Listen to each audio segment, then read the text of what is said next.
Book 1. The gods in council, Minerva's visit to Ithaca, the challenge from Telemachus to the suitors. Tell me, O Muse, of that ingenious hero who travelled far and wide after he had sacked the famous town of Troy. Many cities did he visit, and many were the nations with whose manners and customs he was acquainted. Moreover, he suffered much by sea while trying to save his own life and bring his men safely home. But do what he might, he could not save his men, for they perished through their own sheer folly in eating the cattle of the sun god Hyperion, so the god prevented them from ever reaching home. Tell me, too, about all these things, O daughter of Jove, from whatsoever source you may know them.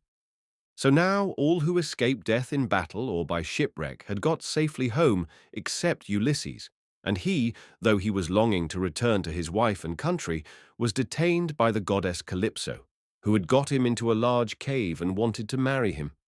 But as years went by, there came a time when the gods settled that he should go back to Ithaca. Even then, however, when he was among his own people, his troubles were not yet over. Nevertheless, all the gods had now begun to pity him, except Neptune, who still persecuted him without ceasing and would not let him get home. Now Neptune had gone off to the Ethiopians, who are at the world's end and lie in two halves, the one looking west and the other east. He had gone there to accept a hecatomb of sheep and oxen and was enjoying himself at his festival. But the other gods met in the house of Olympian Jove, and the sire of gods and men spoke first. At that moment, he was thinking of Aegisthus, who had been killed by Agamemnon's son Orestes. So he said to the other gods, "See now, how men lay blame upon us gods for what is after all nothing but their own folly. Look at Aegisthus. He must needs make love to Agamemnon's wife unrighteously, and then kill Agamemnon, though he knew it would be the death of him.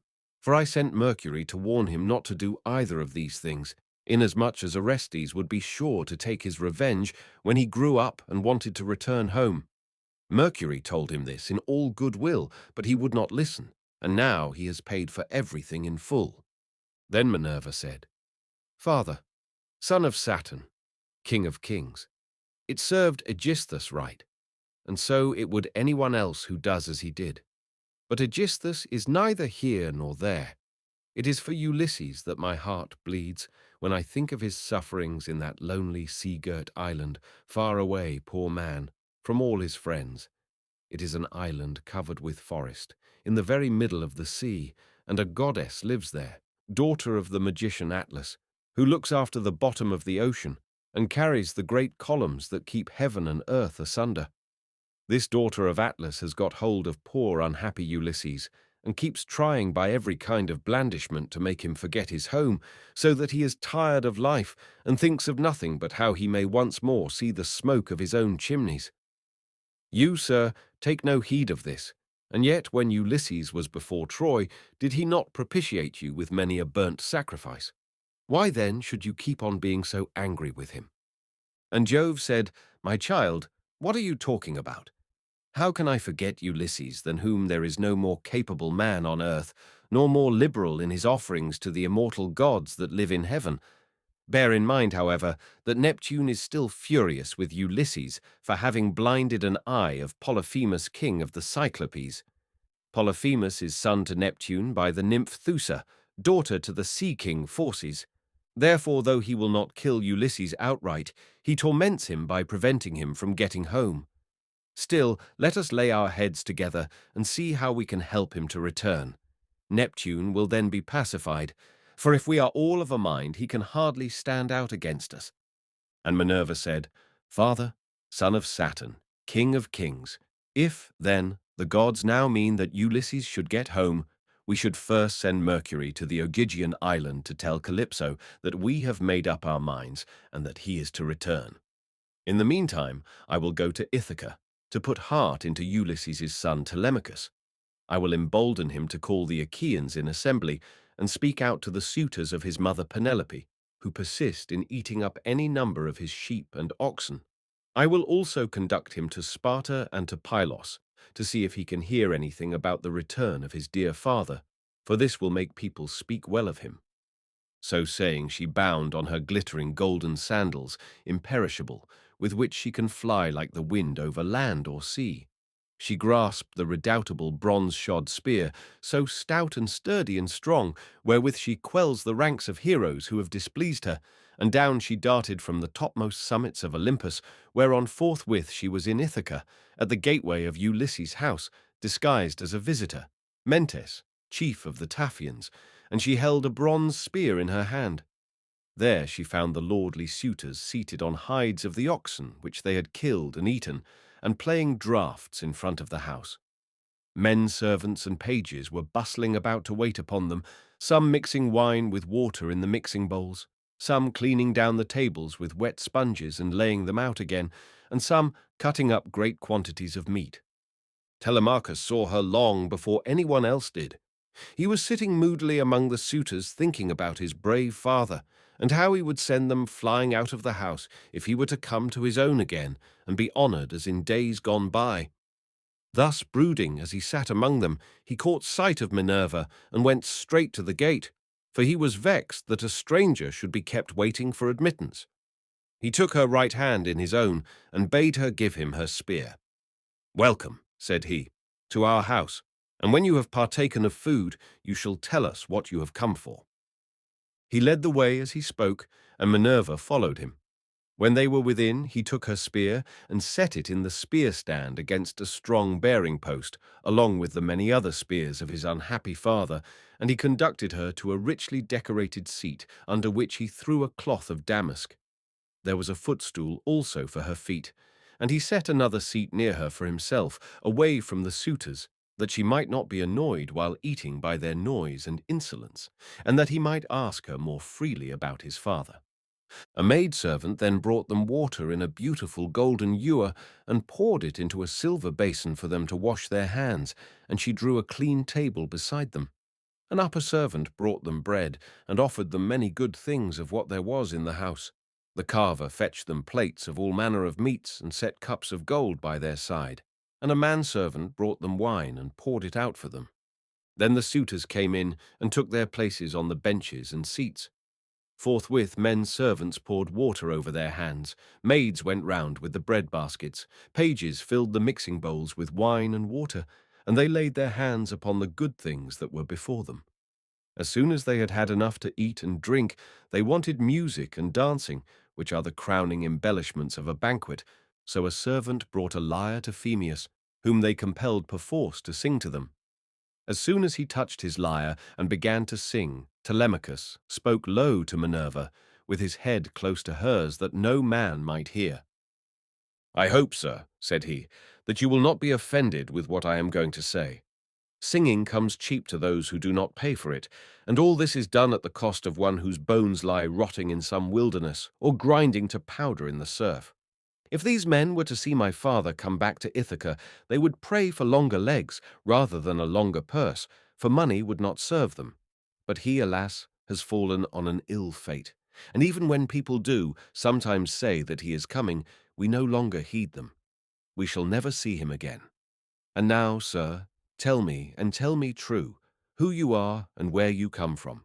Tell me of your town and parents, what manner of ship you came in, how your crew brought you to Ithaca, and of what nation they declared themselves to be, for you cannot have come by land.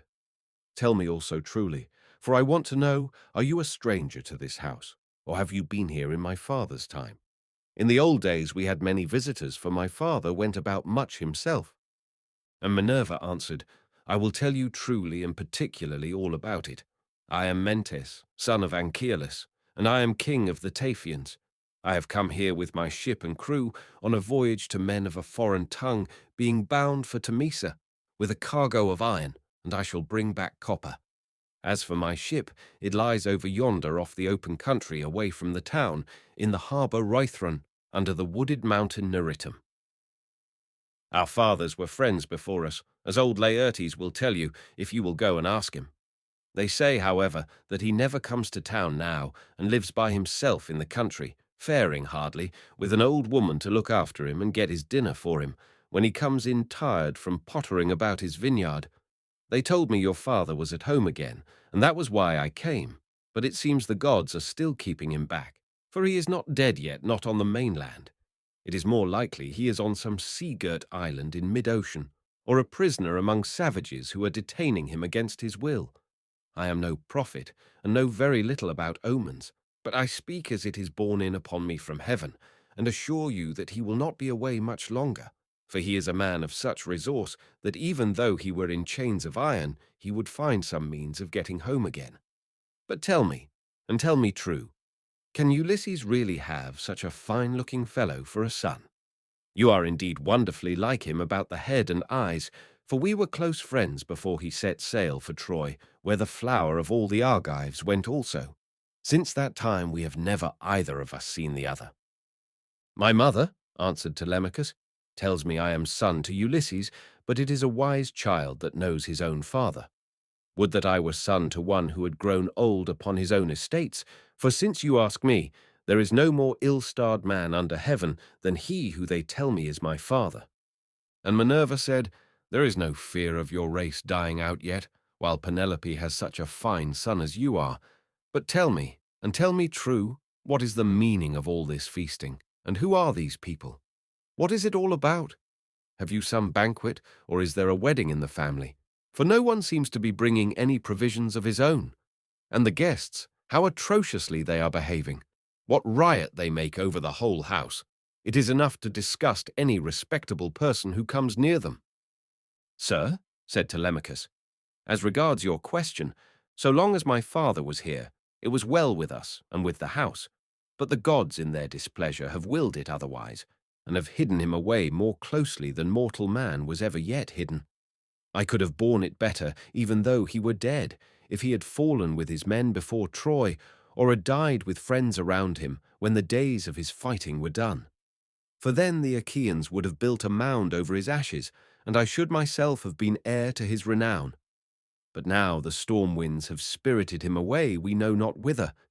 He is gone, without leaving so much as a trace behind him, and I inherit nothing but dismay. Nor does the matter end simply with grief for the loss of my father.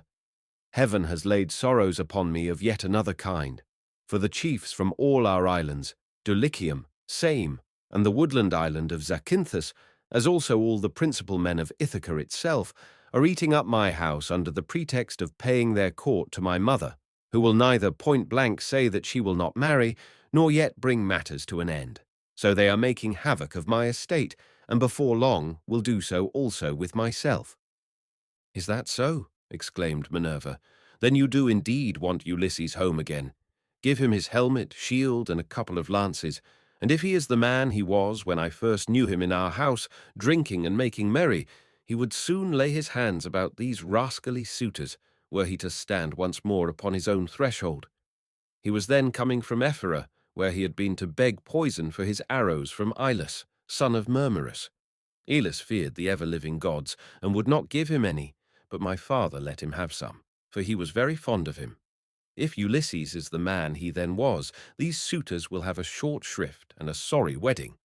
But there, it rests with heaven to determine whether he is to return and take his revenge in his own house or no. I would, however, urge you to set about trying to get rid of these suitors at once. Take my advice. Call the Achaean heroes in assembly tomorrow morning, lay your case before them, and call heaven to bear you witness. Bid the suitors take themselves off, each to his own place, and if your mother's mind is set on marrying again, let her go back to her father, who will find her a husband and provide her with all the marriage gifts that so dear a daughter may expect. As for yourself, let me prevail upon you to take the best ship you can get, with a crew of 20 men, and go in quest of your father who has so long been missing. Someone may tell you something, or, and people often hear things in this way, some heaven-sent message may direct you. First, go to Pylos and ask Nestor. Thence go on to Sparta and visit Menelaus, for he got home last of all the Achaeans. If you hear that your father is alive and on his way home, you can put up with the waste these suitors will make for yet another 12 months. If on the other hand you hear of his death, come home at once, celebrate his funeral rites with all due pomp, build a barrow to his memory, and make your mother marry again. Then, Having done all this, think it well over in your mind how, by fair means or foul, you may kill these suitors in your own house. You are too old to plead infancy any longer. Have you not heard how people are singing Orestes' praises for having killed his father's murderer Aegisthus? You are a fine, smart-looking fellow. Show your mettle, then, and make yourself a name in story. Now, however, I must go back to my ship and to my crew, who will be impatient if I keep them waiting longer. Think the matter over for yourself, and remember what I have said to you."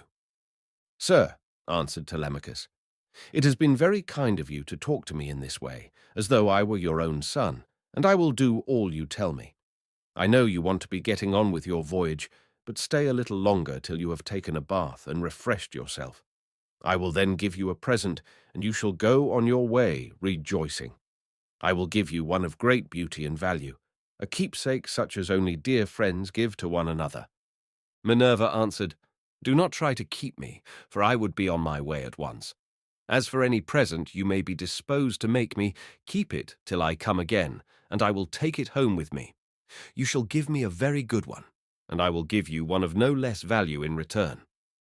With these words she flew away like a bird into the air, but she had given Telemachus courage and had made him think more than ever about his father.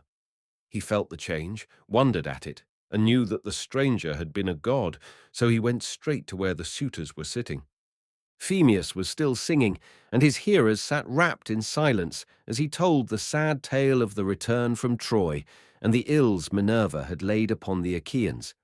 Penelope, daughter of Icarius, heard his song from her room upstairs and came down by the great staircase, not alone, but attended by 2 of her handmaids. When she reached the suitors, she stood by one of the bearing posts that supported the roof of the cloisters, with a staid maiden on either side of her.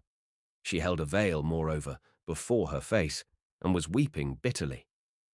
"Phaeacius," she cried, "you know many another feat of gods and heroes, such as poets love to celebrate. Sing the suitors some one of these, and let them drink their wine in silence, but cease this sad tale, for it breaks my sorrowful heart, and reminds me of my lost husband, whom I mourn ever without ceasing, and whose name was great over all Hellas and middle Argos." "Mother," answered Telemachus, "let the bard sing what he has a mind to. Bards do not make the ills they sing of. It is Jove, not they, who makes them, and who sends weal or woe upon mankind according to his own good pleasure. This fellow means no harm by singing the ill-fated return of the Danaans, for people always applaud the latest songs most warmly. Make up your mind to it and bear it. Ulysses is not the only man who never came back from Troy, but many another went down as well as he. Go then, within the house, and busy yourself with your daily duties, your loom, your distaff, and the ordering of your servants. For speech is man's matter, and mine above all others, 10. For it is I who am master here." She went wondering back into the house, and laid her son's saying in her heart. Then, going upstairs with her handmaids into her room, she mourned her dear husband till Minerva shed sweet sleep over her eyes. But the suitors were clamorous throughout the covered cloisters, 11, and prayed each one that he might be her bedfellow. Then Telemachus spoke. "Shameless," he cried, "and insolent suitors, let us feast at our pleasure now, and let there be no brawling, for it is a rare thing to hear a man with such a divine voice as Phaeacius has. But in the morning meet me in full assembly, that I may give you formal notice to depart, and feast at one another's houses, turn and turn about, at your own cost. If on the other hand you choose to persist in sponging upon one man, heaven help me, but Jove shall reckon with you in full, and when you fall in my father's house, there shall be no man to avenge you." The suitors bit their lips as they heard him, and marveled at the boldness of his speech. Then Antinous, son of Eupeithes, said, "The gods seem to have given you lessons in bluster and tall talking. May Jove never grant you to be chief in Ithaca, as your father was before you." Telemachus answered, "Antinous, do not chide with me, but God willing, I will be chief too if I can. Is this the worst fate you can think of for me? It is no bad thing to be a chief, for it brings both riches and honor. Still, now that Ulysses is dead, there are many great men in Ithaca, both old and young, and some other may take the lead among them. Nevertheless, I will be chief in my own house, and will rule those whom Ulysses has won for me."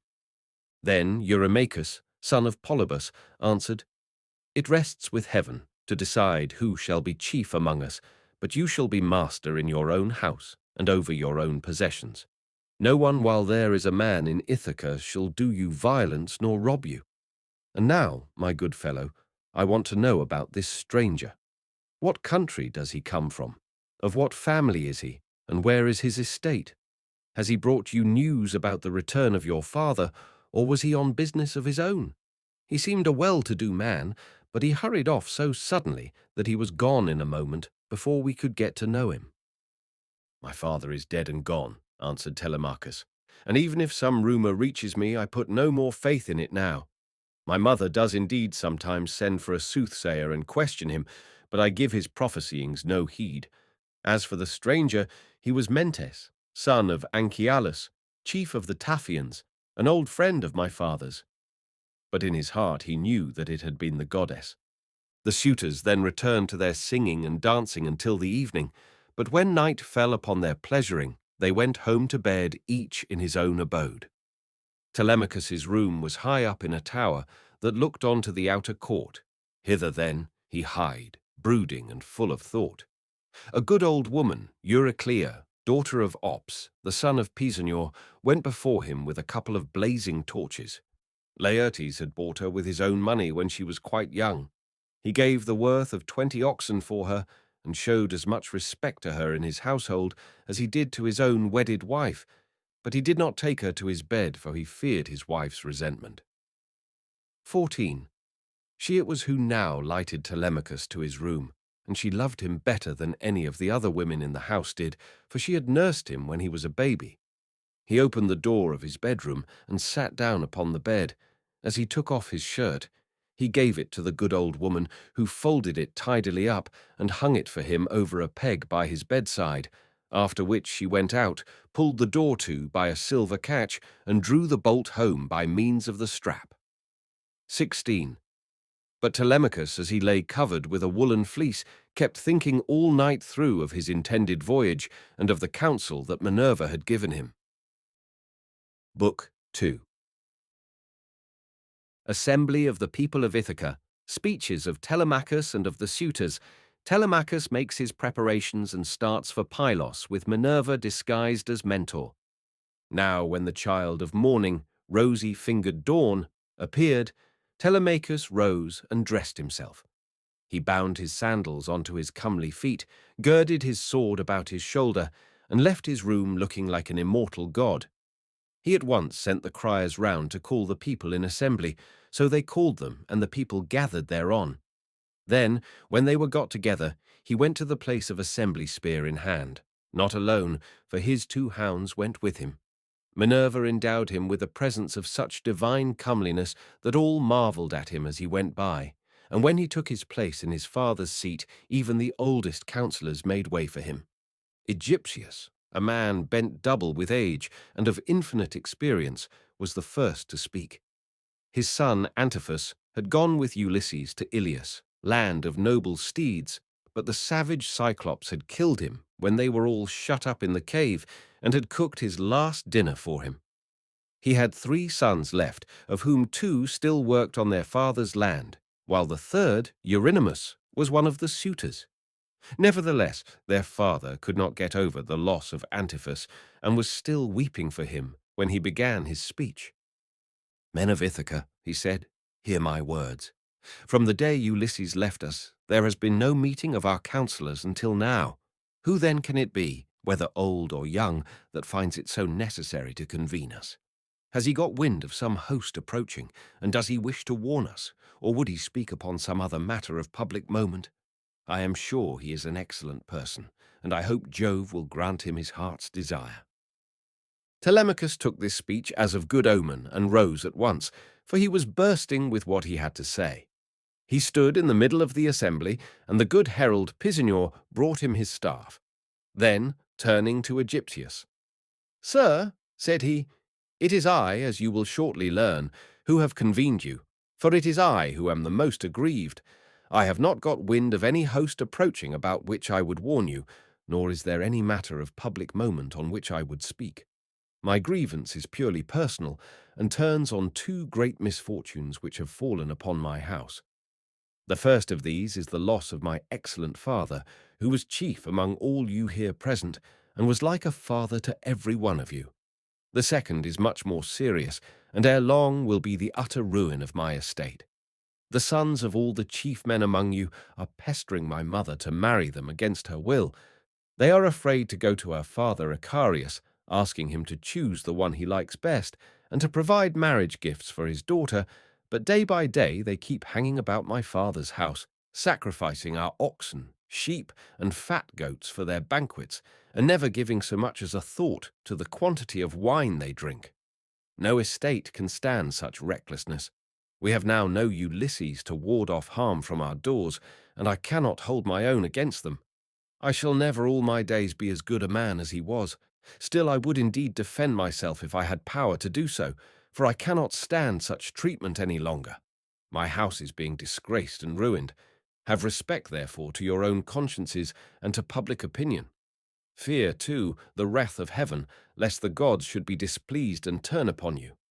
I pray you by Jove and Themis, who is the beginning and the end of counsels, do not hold back, my friends, and leave me single-handed, unless it be that my brave father Ulysses did some wrong to the Achaeans, which you would now avenge on me by aiding and abetting these suitors. Moreover, if I am to be eaten out of house and home at all, I had rather you did the eating yourselves, for I could then take action against you to some purpose, and serve you with notices from house to house till I got paid in full, whereas now I have no remedy. With this Telemachus dashed his staff to the ground and burst into tears. Everyone was very sorry for him, but they all sat still, and no one ventured to make him an angry answer, save only Antinous, who spoke thus: "Telemachus, insolent braggart that you are, how dare you try to throw the blame upon us suitors? It is your mother's fault, not ours, for she is a very artful woman. This 3 years past, and close on 4, she had been driving us out of our minds by encouraging each one of us and sending him messages without meaning one word of what she says. And then there was that other trick she played us. She set up a great tambour frame in her room and began to work on an enormous piece of fine needlework. 'Sweethearts,' said she, 'Ulysses is indeed dead. Still do not press me to marry again immediately. Wait, for I would not have skill in needlework perish unrecorded till I have completed a pall for the hero Laertes, to be in readiness against the time when death shall take him. He is very rich, and the women of the place will talk if he is laid out without a pall.' This was what she said, and we assented, whereon we could see her working on her great web all day long, but at night she would unpick the stitches again by torchlight. She fooled us in this way for 3 years, and we never found her out.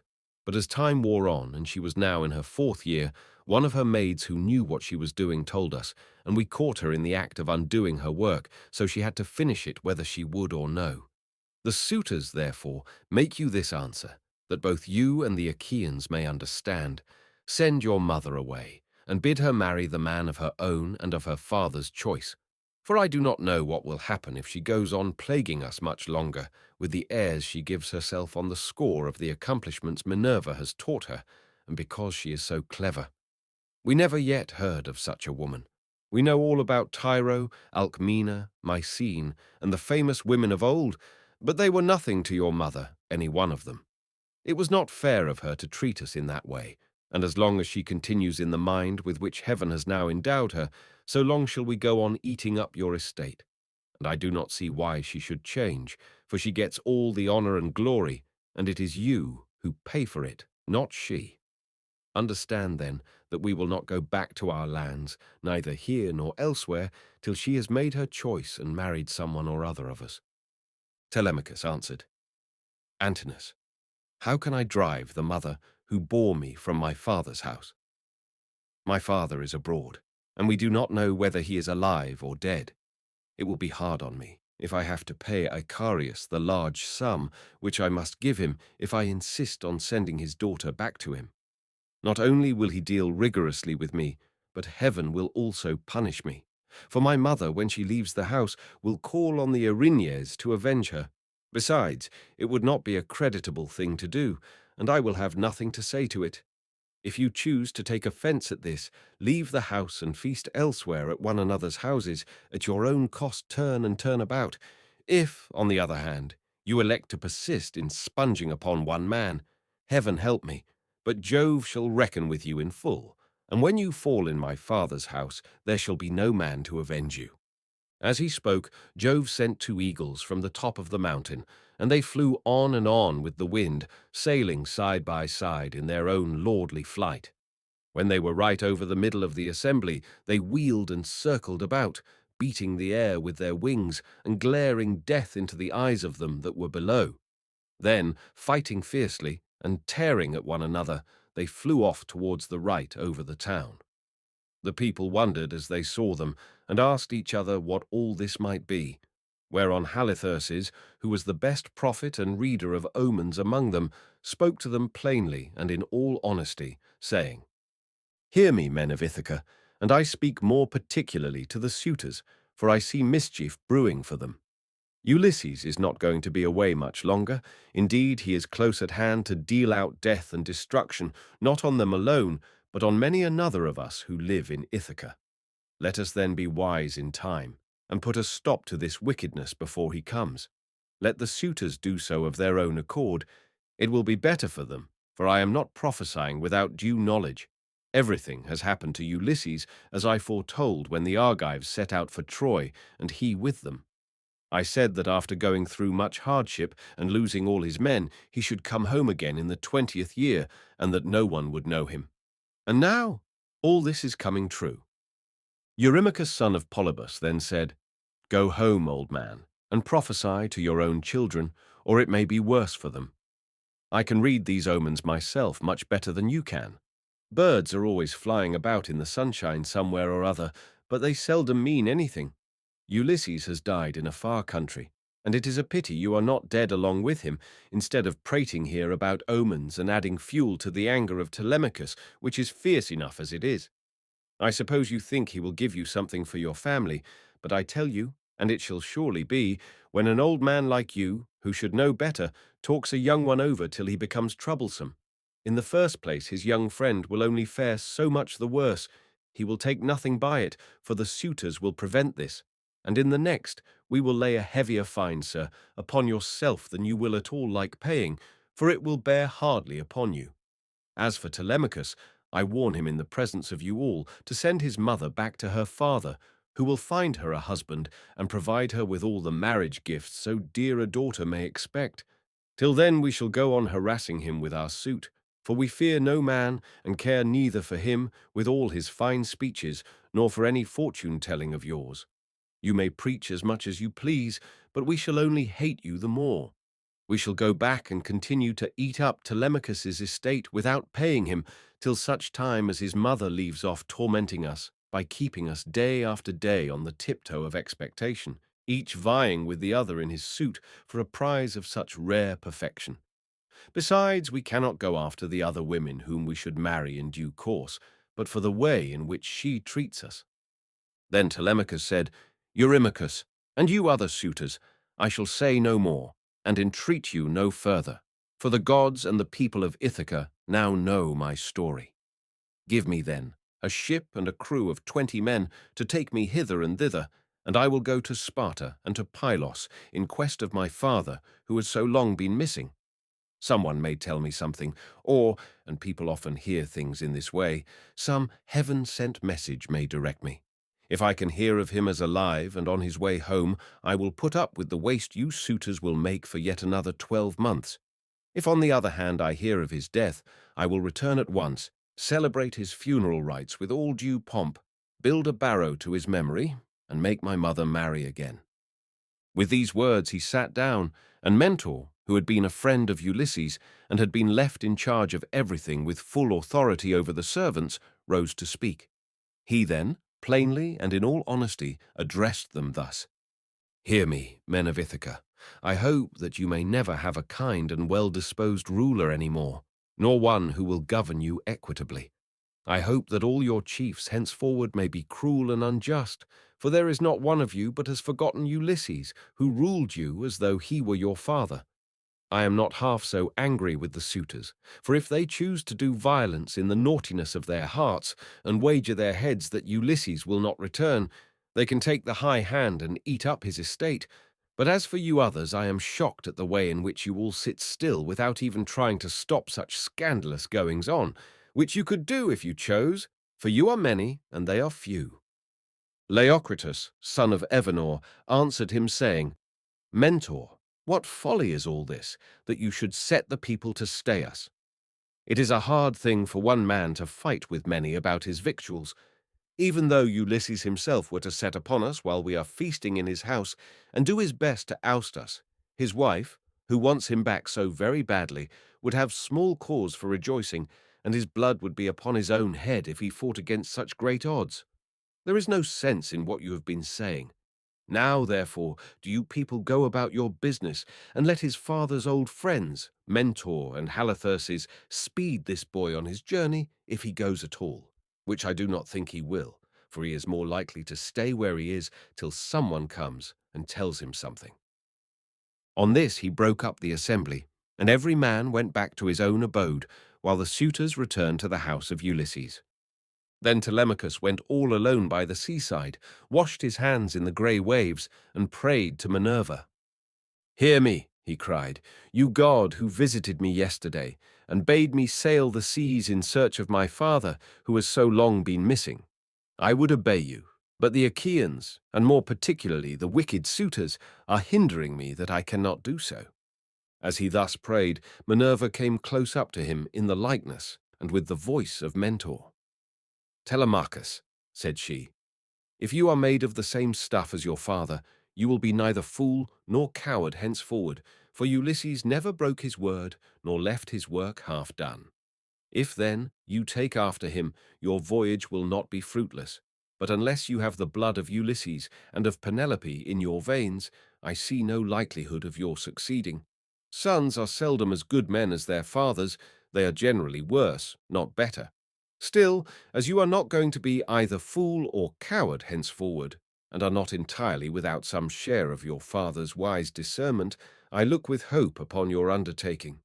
But mind you never make common cause with any of those foolish suitors, for they have neither sense nor virtue, and give no thought to death, and to the doom that will shortly fall on one and all of them, so that they shall perish on the same day. As for your voyage, it shall not be long delayed. Your father was such an old friend of mine that I will find you a ship, and will come with you myself. Now, however, return home, and go about among the suitors. Begin getting provisions ready for your voyage. See everything well stowed, the wine in jars, and the barley meal, which is the staff of life, in leathern bags, while I go round the town and beat up volunteers at once. There are many ships in Ithaca, both old and new. I will run my eye over them for you, and will choose the best. We will get her ready, and will put out to sea without delay." Thus spoke Minerva, daughter of Jove, and Telemachus lost no time in doing as the goddess told him. He went moodily home and found the suitors flaying goats and singeing pigs in the outer court. Antinous came up to him at once and laughed as he took his hand in his own, saying, "Telemachus, my fine fire-eater, bear no more ill blood neither in word nor deed, but eat and drink with us as you used to do. The Achaeans will find you in everything, a ship and a picked crew to boot, so that you can set sail for Pylos at once and get news of your noble father." "Antinous," answered Telemachus, "I cannot eat in peace, nor take pleasure of any kind with such men as you are. Was it not enough that you should waste so much good property of mine while I was yet a boy? Now that I am older and know more about it, I am also stronger, and whether here among this people, or by going to Pylos, I will do you all the harm I can. I shall go, and my going will not be in vain, though, thanks to you suitors, I have neither ship nor crew of my own, and must be passenger, not captain." As he spoke, he snatched his hand from that of Antinous. Meanwhile, the others went on getting dinner ready about the buildings, 21 jeering at him tauntingly as they did so. "Telemachus," said one youngster, "means to be the death of us. I suppose he thinks he can bring friends to help him from Pylos, or again from Sparta, where he seems bent on going. Or will he go to Ephyra as well, for poison to put in our wine and kill us?" Another said, "Perhaps if Telemachus goes on board ship, he will be like his father, and perish far from his friends. In this case, we should have plenty to do, for we could then divide up his property amongst us. As for the house, we can let his mother, and the man who marries her, have that." This was how they talked, but Telemachus went down into the lofty and spacious storeroom where his father's treasure of gold and bronze lay heaped up upon the floor, and where the linen and spare clothes were kept in open chests. Here, too, there was a store of fragrant olive oil, while casks of old, well-ripened wine, unblended and fit for a god to drink, were ranged against the wall in case Ulysses should come home again after all. The room was closed with well-made doors opening in the middle. Moreover, the faithful old housekeeper, Euryclea, daughter of Ops, the son of Pisanor, was in charge of everything both night and day. Telemachus called her to the storeroom and said, "Nurse, draw me off some of the best wine you have, after what you are keeping for my father's own drinking, in case, poor man, he should escape death and find his way home again after all. Let me have 12 jars, and see that they all have lids. Also fill me some well-sewn leathern bags with barley meal, about 20 measures in all. Get these things put together at once, and say nothing about it. I will take everything away this evening as soon as my mother has gone upstairs for the night. I am going to Sparta and to Pylos to see if I can hear anything about the return of my dear father." When Euryclea heard this, she began to cry and spoke fondly to him, saying, "My dear child, whatever can have put such notion as that into your head? Where in the world do you want to go to? You who are the one hope of the house. Your poor father is dead and gone in some foreign country nobody knows where, and as soon as your back is turned, these wicked ones here will be scheming to get you put out of the way, and will share all your possessions among themselves. Stay where you are among your own people, and do not go wandering and worrying your life out on the barren ocean." "Fear not, nurse," answered Telemachus. "My scheme is not without heaven's sanction, but swear that you will say nothing about all this to my mother, till I have been away some 10 or 12 days, unless she hears of my having gone, and asks you, for I do not want her to spoil her beauty by crying." The old woman swore most solemnly that she would not, and when she had completed her oath, she began drawing off the wine into jars and getting the barley meal into the bags, while Telemachus went back to the suitors. Then Minerva bethought her of another matter. She took his shape and went round the town to each one of the crew, telling them to meet at the ship by sundown. She went also to Noman, son of Phronius, and asked him to let her have a ship, which he was very ready to do. When the sun had set and darkness was over all the land, she got the ship into the water, put all the tackle on board her that ships generally carry, and stationed her at the end of the harbour. Presently the crew came up, and the goddess spoke encouragingly to each of them. Furthermore, she went to the house of Ulysses and threw the suitors into a deep slumber. She caused their drink to fuddle them and made them drop their cups from their hands, so that instead of sitting over their wine, they went back into the town to sleep, with their eyes heavy and full of drowsiness. Then she took the form and voice of Mentor and called Telemachus to come outside. "Telemachus," said she, "the men are on board and at their oars, waiting for you to give your orders, so make haste and let us be off." On this she led the way, while Telemachus followed in her steps. When they got to the ship, they found the crew waiting by the waterside, and Telemachus said, "Now, my men, help me to get the stores on board. They are all put together in the cloister, and my mother does not know anything about it, nor any of the maidservants except one." With these words he led the way, and the others followed after. When they had brought the things as he told them, Telemachus went on board, Minerva going before him and taking her seat in the stern of the vessel, while Telemachus sat beside her. Then the men loosed the hawsers and took their places on the benches. Minerva sent them a fair wind from the west, 22, that whistled over the deep blue waves, 23, whereon Telemachus told them to catch hold of the ropes and hoist sail, and they did as he told them. They set the mast in its socket in the cross-plank, raised it, and made it fast with the forestays. Then they hoisted their white sails aloft with ropes of twisted ox-hide. As the sail bellied out with the wind, the ship flew through the deep blue water, and the foam hissed against her bows as she sped onward. Then they made all fast throughout the ship, filled the mixing bowls to the brim, and made drink offerings to the immortal gods that are from everlasting, but more particularly to the grey-eyed daughter of Jove. Thus, then, the ship sped on her way through the watches of the night from dark till dawn. Book 3. Telemachus visits Nestor at Pylos.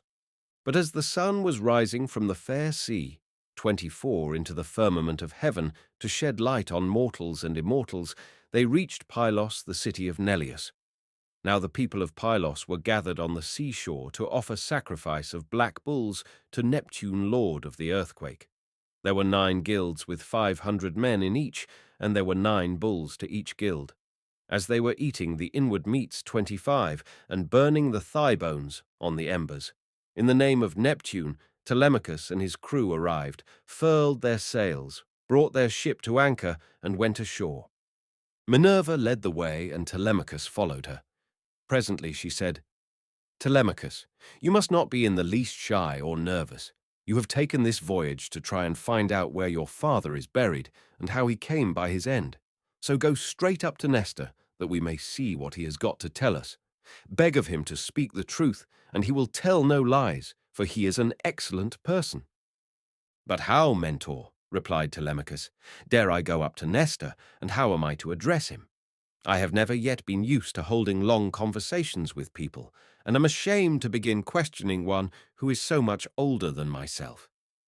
"Some things, Telemachus," answered Minerva, "will be suggested to you by your own instinct, and heaven will prompt you further, for I am assured that the gods have been with you from the time of your birth until now." She then went quickly on, and Telemachus followed in her steps till they reached the place where the guilds of the Pylian people were assembled. There they found Nestor sitting with his sons, while his company round him were busy getting dinner ready and putting pieces of meat onto the spits, while other pieces were cooking. When they saw the strangers, they crowded round them, took them by the hand, and bade them take their places.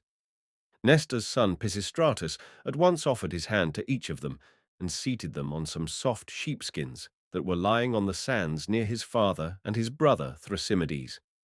Then he gave them their portions of the inward meats, and poured wine for them into a golden cup, handing it to Minerva first, and saluting her at the same time. "Offer a prayer, sir," said he, "to King Neptune, for it is his feast that you are joining. When you have duly prayed and made your drink offering, pass the cup to your friend, that he may do so also. I doubt not that he too lifts his hands in prayer, for man cannot live without God in the world. Still he is younger than you are, and is much of an age with myself, so I will give you the precedence." As he spoke, he handed her the cup. Minerva thought it very right and proper of him to have given it to herself first. She accordingly began praying heartily to Neptune. "O thou," she cried, "that encirclest the earth, vouchsafe to grant the prayers of thy servants that call upon thee. More especially, we pray thee, send down thy grace on Nestor and on his sons. Thereafter also make the rest of the Pylian people some handsome return for the goodly hecatomb they are offering you. Lastly, grant Telemachus and myself a happy issue in respect of the matter that has brought us in our ship to Pylos." When she had thus made an end of praying, she handed the cup to Telemachus, and he prayed likewise. By and by, when the outer meats were roasted and had been taken off the spits, the carvers gave every man his portion, and they all made an excellent dinner.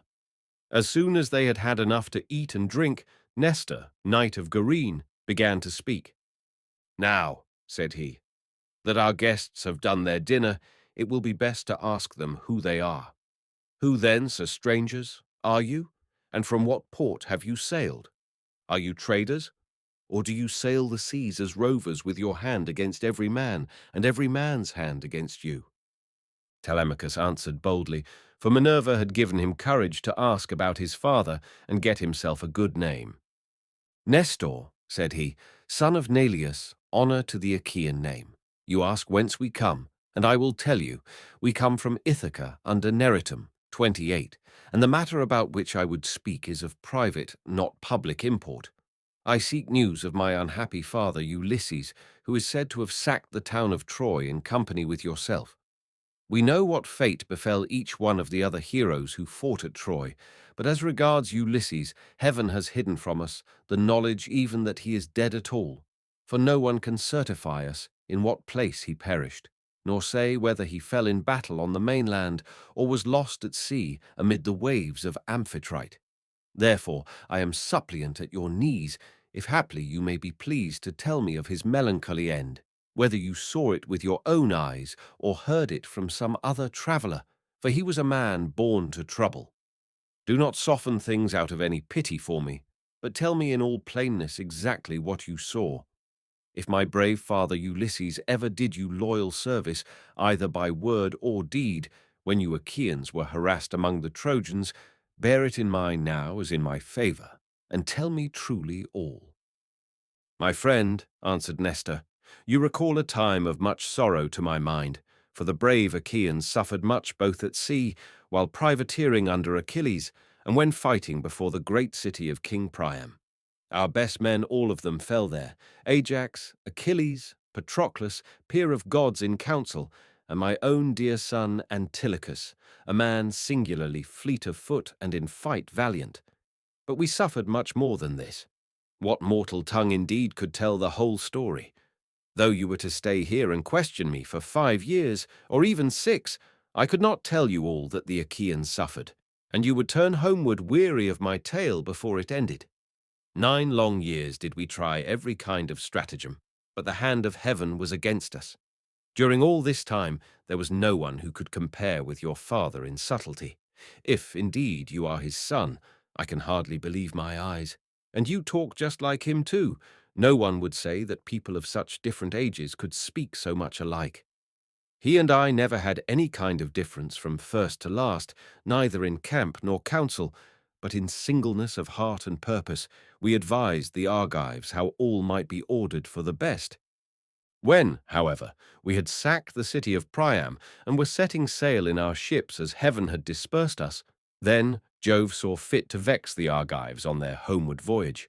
For they had not all been either wise or understanding, and hence many came to a bad end through the displeasure of Jove's daughter Minerva, who brought about a quarrel between the 2 sons of Atreus. The sons of Atreus called a meeting which was not as it should be, for it was sunset, and the Achaeans were heavy with wine.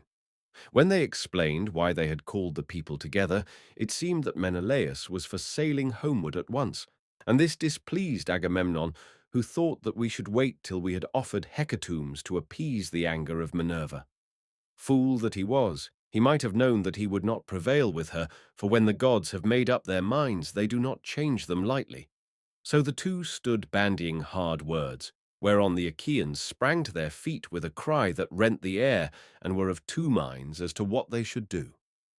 That night we rested and nursed our anger, for Jove was hatching mischief against us. But in the morning some of us drew our ships into the water and put our goods with our women on board, while the rest, about half in number, stayed behind with Agamemnon. We, the other half, embarked and sailed, and the ships went well, for heaven had smoothed the sea. When we reached Tenedos, we offered sacrifices to the gods, for we were longing to get home. Cruel Jove, however, did not yet mean that we should do so, and raised a second quarrel, in the course of which some among us turned their ships back again, and sailed away under Ulysses to make their peace with Agamemnon. But I and all the ships that were with me pressed forward, for I saw that mischief was brewing. The son of Tydeus went on also with me, and his crews with him. Later on Menelaus joined us at Lesbos, and found us making up our minds about our course, for we did not know whether to go outside Chios by the island of Syra, keeping this to our left, or inside Chios, over against the stormy headland of Mimas. So we asked heaven for a sign, and were shown one to the effect that we should be soonest out of danger if we headed our ships across the open sea to Euboea. This we therefore did, and a fair wind sprang up which gave us a quick passage during the night to Gerestus, 29, where we offered many sacrifices to Neptune for having helped us so far on our way. 4 days later, Diomed and his men stationed their ships in Argos, but I held on for Pylos, and the wind never fell light from the day when heaven first made it fair for me. Therefore, my dear young friend, I returned without hearing anything about the others. I know neither who got home safely nor who were lost, but, as in duty bound, I will give you without reserve the reports that have reached me since I have been here in my own house. They say the Myrmidons returned home safely under Achilles' son Neoptolemus, so also did the valiant son of Poias, Philoctetes. Idomeneus, again, lost no men at sea, and all his followers who escaped death in the field got safe home with him to Crete. No matter how far out of the world you live, you will have heard of Agamemnon and the bad end he came to at the hands of Aegisthus. And a fearful reckoning did Aegisthus presently pay. See what a good thing it is for a man to leave a son behind him to do as Orestes did, who killed false Aegisthus, the murderer of his noble father. You too, then, for you are a tall, smart-looking fellow, show your mettle and make yourself a name in story. Nestor, son of Neleus, answered Telemachus. Honor to the Achaean name. The Achaeans applaud Orestes, and his name will live through all time, for he has avenged his father nobly. Would that heaven might grant me to do like vengeance on the insolence of the wicked suitors, who are ill-treating me and plotting my ruin. But the gods have no such happiness in store for me and for my father, so we must bear it as best we may. My friend, said Nestor, now that you remind me, I remember to have heard that your mother has many suitors who are ill-disposed towards you and are making havoc of your estate. Do you submit to this tamely, or are public feeling and the voice of heaven against you? Who knows but what Ulysses may come back after all, and pay these scoundrels in full, either single-handed or with a force of Achaeans behind him? If Minerva were to take as great a liking to you as she did to Ulysses when we were fighting before Troy, for I never yet saw the god so openly fond of anyone as Minerva then was of your father, if she would take as good care of you as she did of him, these wooers would soon, some of them, forget their wooing. Telemachus answered, I can expect nothing of the kind. It would be far too much to hope for. I dare not let myself think of it. Even though the gods themselves willed it, no such good fortune could befall me. On this Minerva said, Telemachus, what are you talking about? Heaven has a long arm if it is minded to save a man, and if it were me, I should not care how much I suffered before getting home, provided I could be safe when I was once there. I would rather this than get home quickly, and then be killed in my own house as Agamemnon was by the treachery of Aegisthus and his wife. Still, death is certain, and when a man's hour is come, not even the gods can save him, no matter how fond they are of him. Mentor, answered Telemachus, do not let us talk about it any more. There is no chance of my father's ever coming back.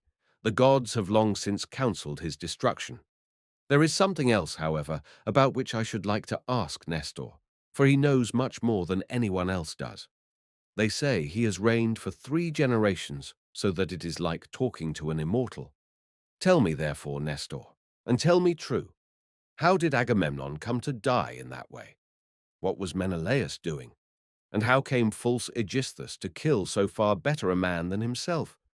Was Menelaus away from Achaean Argos, voyaging elsewhither among mankind, that Aegisthus took heart and killed Agamemnon? I will tell you truly, answered Nestor, and indeed you have yourself divined how it all happened. If Menelaus, when he got back from Troy, had found Aegisthus still alive in his house, there would have been no barrow heaped up for him, not even when he was dead, but he would have been thrown outside the city to dogs and vultures, and not a woman would have mourned him, for he had done a deed of great wickedness. But we were over there, fighting hard at Troy, and Aegisthus, who was taking his ease quietly in the heart of Argos, cajoled Agamemnon's wife Clytemnestra with incessant flattery. At first she would have nothing to do with his wicked scheme, for she was of a good natural disposition. 30. Moreover, there was a bard with her, to whom Agamemnon had given strict orders on setting out for Troy that he was to keep guard over his wife. But when heaven had counselled her destruction, Aegisthus carried this bard off to a desert island and left him there for crows and seagulls to batten upon, after which he went willingly enough to the house of Aegisthus.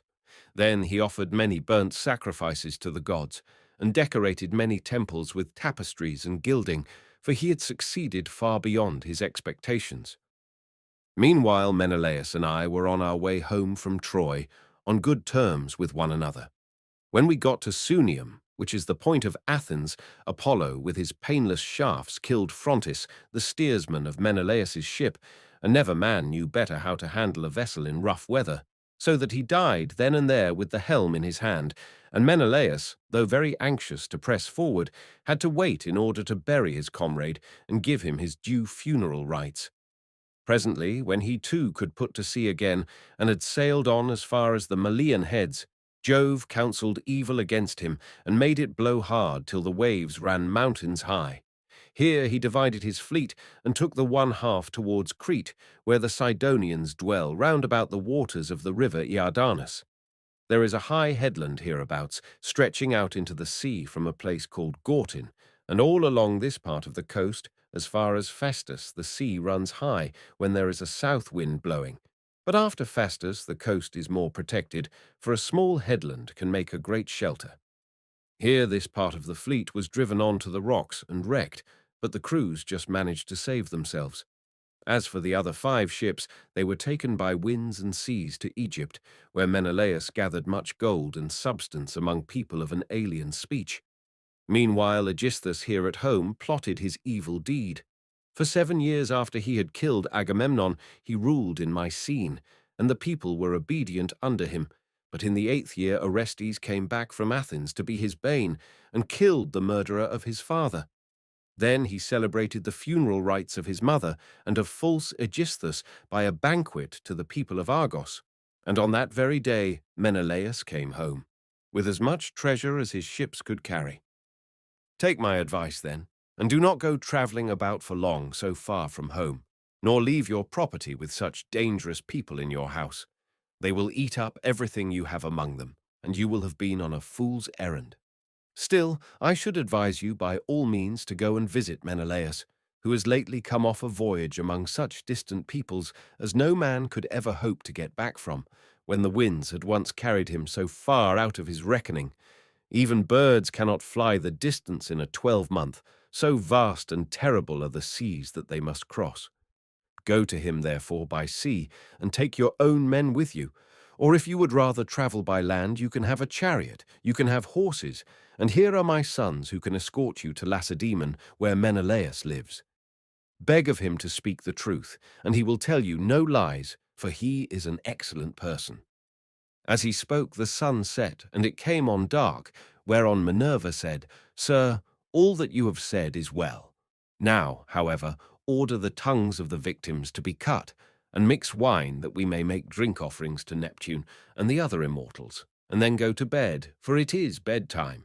People should go away early and not keep late hours at a religious festival." Thus spoke the daughter of Jove, and they obeyed her saying. Men servants poured water over the hands of the guests, while pages filled the mixing bowls with wine and water, and handed it round after giving every man his drink offering. Then they threw the tongues of the victims into the fire, and stood up to make their drink offerings. When they had made their offerings and had drunk each as much as he was minded, Minerva and Telemachus were for going on board their ship, but Nestor caught them up at once and stayed them. "Heaven and the immortal gods," he exclaimed, "forbid that you should leave my house to go on board of a ship. Do you think I am so poor and short of clothes, or that I have so few cloaks, and as to be unable to find comfortable beds, both for myself and for my guests? Let me tell you, I have store both of rugs and cloaks, and shall not permit the son of my old friend Ulysses to camp down on the deck of a ship. Not while I live, nor yet will my sons after me, but they will keep open house as I have done." Then Minerva answered, "Sir, you have spoken well, and it will be much better that Telemachus should do as you have said. He, therefore, shall return with you and sleep at your house, but I must go back to give orders to my crew and keep them in good heart. I am the only older person among them. The rest are all young men of Telemachus's own age, who have taken this voyage out of friendship, so I must return to the ship and sleep there. Moreover, tomorrow I must go to the Corconians, where I have a large sum of money long owing to me. As for Telemachus, now that he is your guest, send him to Lacedaemon in a chariot, and let one of your sons go with him. Be pleased to also provide him with your best and fleetest horses." When she had thus spoken, she flew away in the form of an eagle, and all marveled as they beheld it. Nestor was astonished, and took Telemachus by the hand. "My friend," said he, "I see that you are going to be a great hero some day, since the gods wait upon you thus while you are still so young. This can have been none other of those who dwell in heaven than Jove's redoubtable daughter, the Trito-born, who showed such favour towards your brave father among the Argives. Holy Queen," he continued, "vouchsafe to send down thy grace upon myself, my good wife, and my children. In return, I will offer you in sacrifice a broad-browed heifer of a year old, unbroken, and never yet brought by man under the yoke. I will gild her horns, and will offer her up to you in sacrifice." Thus did he pray, and Minerva heard his prayer. He then led the way to his own house, followed by his sons and sons-in-law. When they had got there, and had taken their places on the benches and seats, he mixed them a bowl of sweet wine that was 11 years old when the housekeeper took the lid off the jar that held it. As he mixed the wine, he prayed much, and made drink offerings to Minerva, daughter of aegis-bearing Jove. Then, when they had made their drink offerings, and had drunk each as much as he was minded, the others went home to bed, each in his own abode. But Nestor put Telemachus to sleep in the room that was over the gateway, along with Pisistratus, who was the only unmarried son now left him. As for himself, he slept in an inner room of the house, with the queen his wife by his side. Now, when the child of morning rosy-fingered dawn appeared, Nestor left his couch and took his seat on the benches of white and polished marble that stood in front of his house.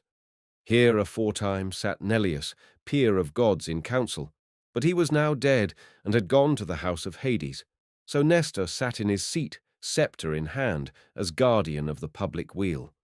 His sons, as they left their rooms, gathered round him, Echephron, Stratius, Perseus, Aretus, and Thrasymedes. The sixth son was Pisistratus, and when Telemachus joined them, they made him sit with them. Nestor then addressed them. "My sons," said he, "make haste to do as I shall bid you. I wish first and foremost to propitiate the great goddess Minerva, who manifested herself visibly to me during yesterday's festivities. Go then, one or other of you, to the plain, tell the stockman to look me out a heifer, and come on here with it at once. Another must go to Telemachus's ship and invite all the crew, leaving 2 men only in charge of the vessel. Someone else will run and fetch Laertius the goldsmith to gild the horns of the heifer. The rest, stay all of you where you are. Tell the maids in the house to prepare an excellent dinner, and to fetch seats and logs of wood for a burnt offering. Tell them also to bring me some clear spring water." On this they hurried off on their several errands. The heifer was brought in from the plain, and Telemachus's crew came from the ship. The goldsmith brought the anvil, hammer, and tongs with which he worked his gold, and Minerva herself came to accept the sacrifice. Nestor gave out the gold, and the smith gilded the horns of the heifer that the goddess might have pleasure in their beauty. Then Stratius and Echephron brought her in by the horns. Aretus fetched water from the house in a ewer that had a flower pattern on it, and in his other hand he held a basket of barley meal.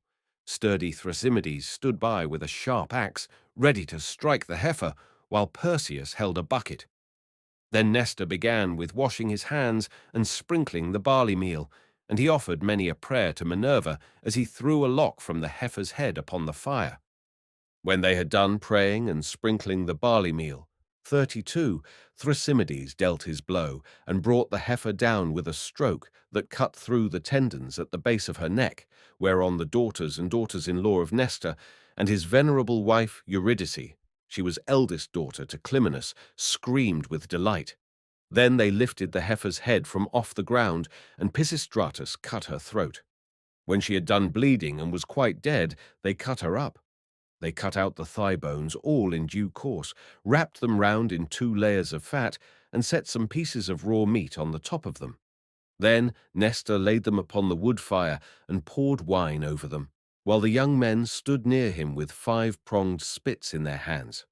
When the thighs were burned and they had tasted the inward meats, they cut the rest of the meat up small, put the pieces on the spits and toasted them over the fire. Meanwhile, lovely Polycast, Nestor's youngest daughter, washed Telemachus. When she had washed him and anointed him with oil, she brought him a fair mantle and shirt. And he looked like a god as he came from the bath and took his seat by the side of Nestor. When the outer meats were done, they drew them off the spits and sat down to dinner, where they were waited upon by some worthy henchmen who kept pouring them out their wine in cups of gold. As soon as they had had enough to eat and drink, Nestor said, "Sons, put Telemachus's horses to the chariot, that he may start at once." Thus did he speak, and they did even as he had said, and yoked the fleet horses to the chariot. The housekeeper packed them up a provision of bread, wine, and sweetmeats, fit for the sons of princes. Then Telemachus got into the chariot, while Pisistratus gathered up the reins and took his seat beside him. He lashed the horses on, and they flew forward nothing loth into the open country, leaving the high citadel of Pylos behind them. All that day did they travel, swaying the yoke upon their necks till the sun went down and darkness was over all the land. Then they reached Pheae, where Diocles lived, who was son to Ortilochus and grandson to Alpheus. Here they passed the night, and Diocles entertained them hospitably. When the child of morning, rosy-fingered dawn, appeared, they again yoked their horses and drove out through the gateway under the echoing gatehouse. Pisistratus lashed the horses on, and they flew forward nothing loth. Presently they came to the cornlands of the open country, and in the course of time completed their journey, so well did their steeds take them. 35. Now when the sun had set, and darkness was over the land. Book 4. The visit to King Menelaus, who tells his story. Meanwhile, the suitors in Ithaca plot against Telemachus. They reached the low-lying city of Lacedaemon, where they drove straight to the abode of Menelaus, and found him in his own house, feasting with his many clansmen in honor of the wedding of his son, and also of his daughter, whom he was marrying to the son of that valiant warrior Achilles. He had given his consent and promised her to him while he was still at Troy, and now the gods were bringing the marriage about. So he was sending her with chariots and horses to the city of the Myrmidons, over whom Achilles' son was reigning. For his only son he had found a bride from Sparta, 37, the daughter of Alector. This son, Megapenthus, was born to him of a bondwoman, for heaven vouchsafed Helen no more children after she had borne Hermione, who was fair as golden Venus herself. So the neighbors and kinsmen of Menelaus were feasting and making merry in his house. There was a bard also to sing to them and play his lyre, while 2 tumblers went about performing in the midst of them when the man struck up with his tune. Telemachus and the son of Nestor stayed their horses at the gate, whereon Eteoneus' servant to Menelaus came out, and as soon as he saw them ran hurrying back into the house to tell his master.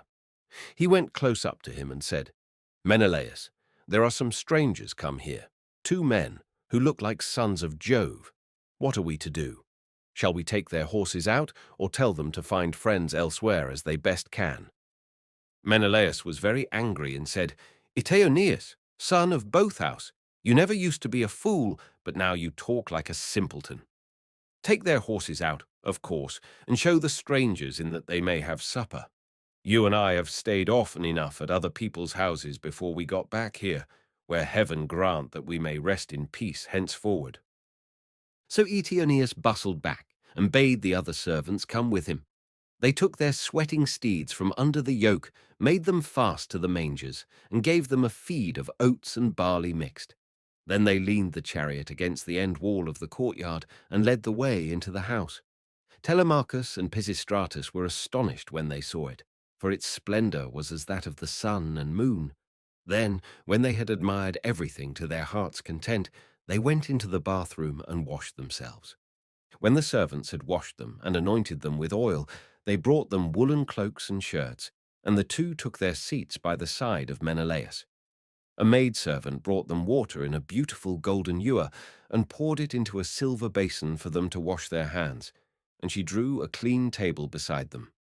An upper servant brought them bread and offered them many good things of what there was in the house, while the carver fetched them plates of all manner of meats and set cups of gold by their side.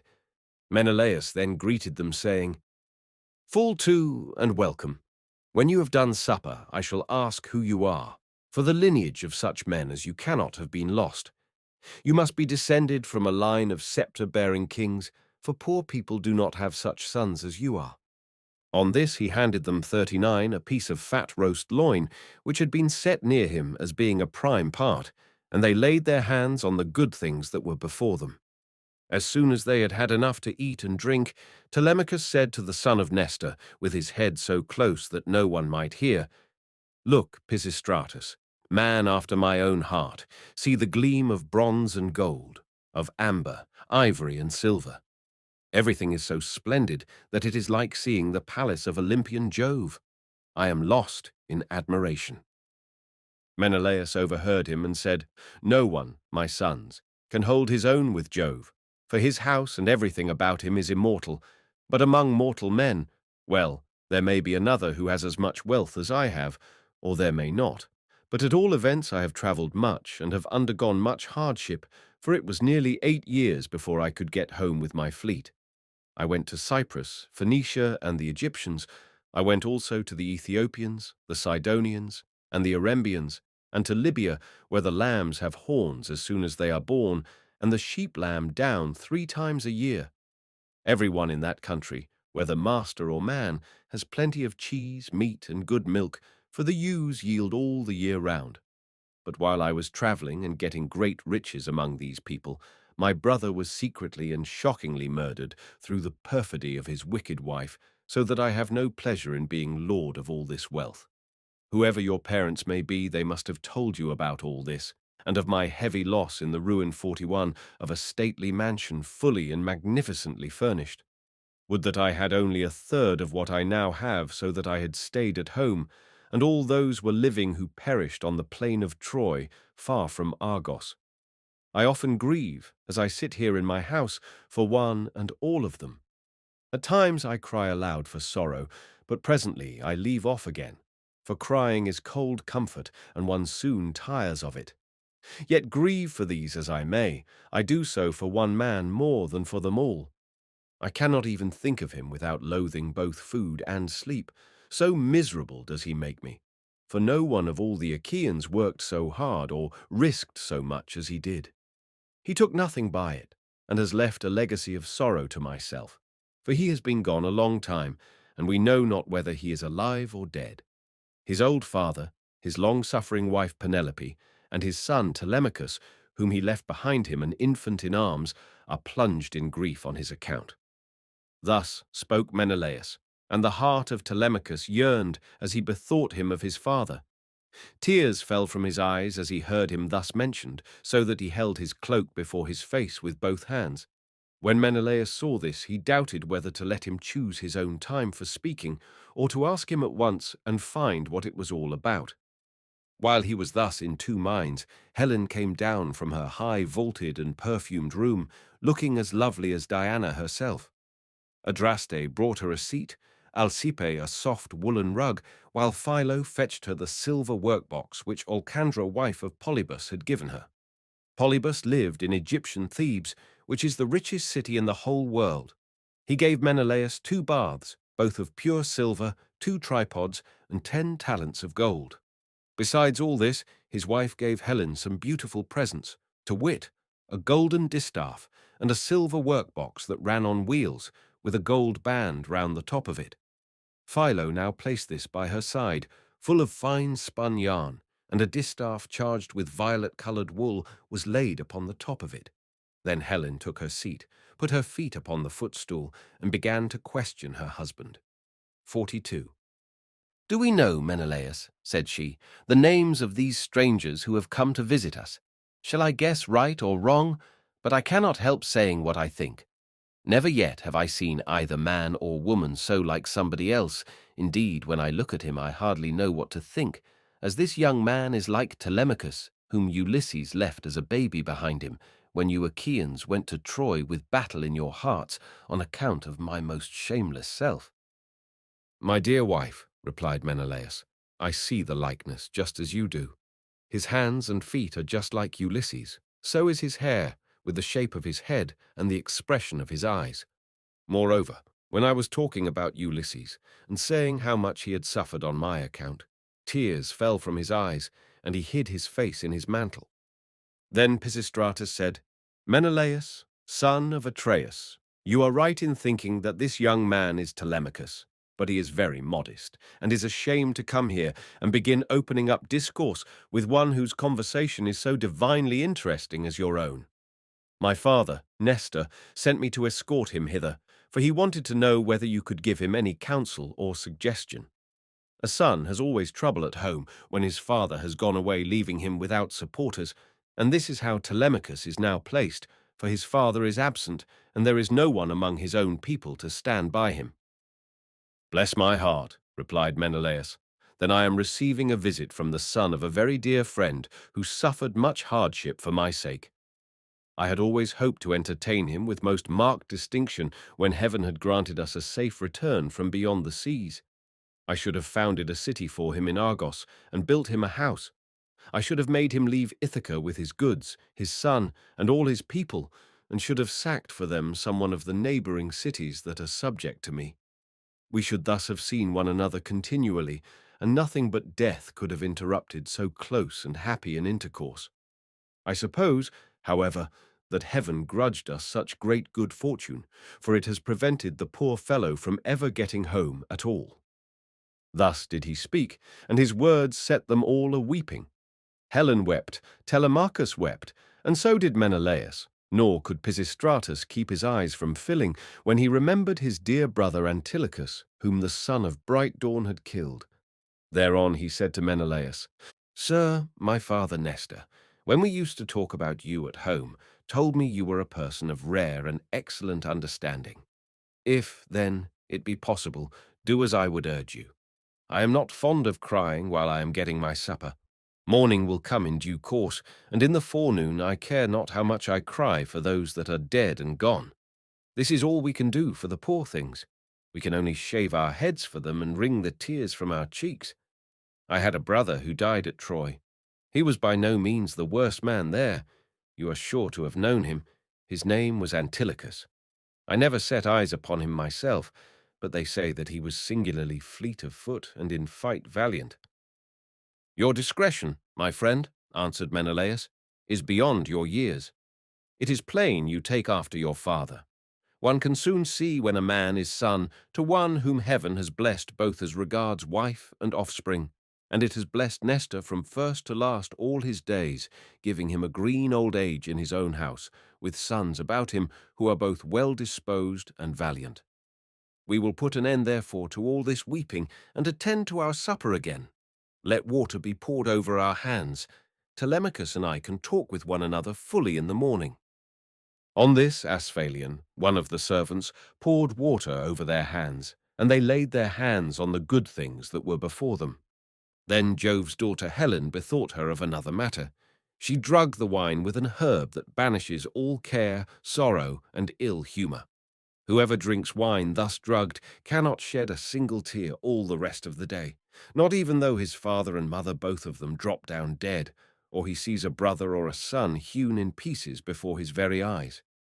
This drug, of such sovereign power and virtue, had been given to Helen by Polydamna, wife of Thon, a woman of Egypt, where there grow all sorts of herbs, some good to put into the mixing bowl and others poisonous. Moreover, everyone in the whole country is a skilled physician, for they are of the race of Paean. When Helen had put this drug in the bowl and had told the servants to serve the wine round, she said, Menelaus, son of Atreus, and you, my good friends, sons of honourable men, which is as Jove wills, for he is the giver both of good and evil, and can do what he chooses. Feast here as you will, and listen while I tell you a tale in season. I cannot indeed name every single one of the exploits of Ulysses, but I can say what he did when he was before Troy, and you Achaeans were in all sorts of difficulties. He covered himself with wounds and bruises, dressed himself all in rags, and entered the enemy's city looking like a menial or a beggar, and quite different from what he did when he was among his own people. In this disguise, he entered the city of Troy, and no one said anything to him. I alone recognized him and began to question him, but he was too cunning for me.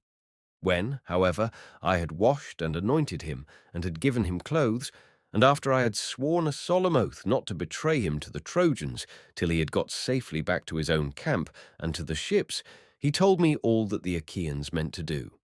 He killed many Trojans and got much information before he reached the Argive camp, for all which things the Trojan women made lamentation. But for my own part I was glad, for my heart was beginning to yearn after my home, and I was unhappy about the wrong that Venus had done me in taking me over there, away from my country, my girl, and my lawful wedded husband, who is indeed by no means deficient either in person or understanding. Then Menelaus said, "All that you have been saying, my dear wife, is true. I have traveled much and have had much to do with heroes, but I have never seen such another man as Ulysses. What endurance, too, and what courage he displayed within the wooden horse, wherein all the bravest of the Argives were lying in wait to bring death and destruction upon the Trojans. At that moment you came up to us. Some god who wished well to the Trojans must have set you onto it, and you had Deiphobus with you. 3 times did you go all round our hiding place and pat it. You called our chiefs each by his own name, and mimicked all our wives. Diomed, Ulysses, and I, from our seats inside, heard what a noise you made. Diomed and I could not make up our minds whether to spring out then and there, or to answer you from inside. But Ulysses held us all in check, so we sat quite still, all except Anticlus, who was beginning to answer you, when Ulysses clapped his 2 brawny hands over his mouth and kept them there. It was this that saved us all, for he muzzled Anticlus till Minerva took you away again." "How sad," exclaimed Telemachus, "that all this was of no avail to save him, nor yet his own iron courage. But now, sir, be pleased to send us all to bed, that we may lie down and enjoy the blessed boon of sleep." On this Helen told the maidservants to set beds in the room that was in the gatehouse, and to make them with good red rugs, and spread coverlets on the top of them with woolen cloaks for the guests to wear. So the maids went out, carrying a torch, and made the beds, to which a manservant presently conducted the strangers. Thus, then, did Telemachus and Pisistratus sleep there in the forecourt, while the son of Atreus lay in an inner room with lovely Helen by his side. When the child of morning, rosy-fingered Dawn, appeared, Menelaus rose and dressed himself. He bound his sandals onto his comely feet, girded his sword about his shoulders, and left his room looking like an immortal god. Then, taking a seat near Telemachus, he said, "And what, Telemachus, has led you to take this long sea voyage to Lacedaemon? Are you on public or private business? Tell me all about it." "I have come, sir," replied Telemachus, "to see if you can tell me anything about my father. I am being eaten out of house and home, my fair estate is being wasted, and my house is full of miscreants who keep killing great numbers of my sheep and oxen on the pretence of paying their addresses to my mother. Therefore I am suppliant at your knees, if haply you may tell me about my father's melancholy end, whether you saw it with your own eyes or heard it from some other traveller. For he was a man born to trouble. Do not soften things out of any pity for myself, but tell me in all plainness exactly what you saw.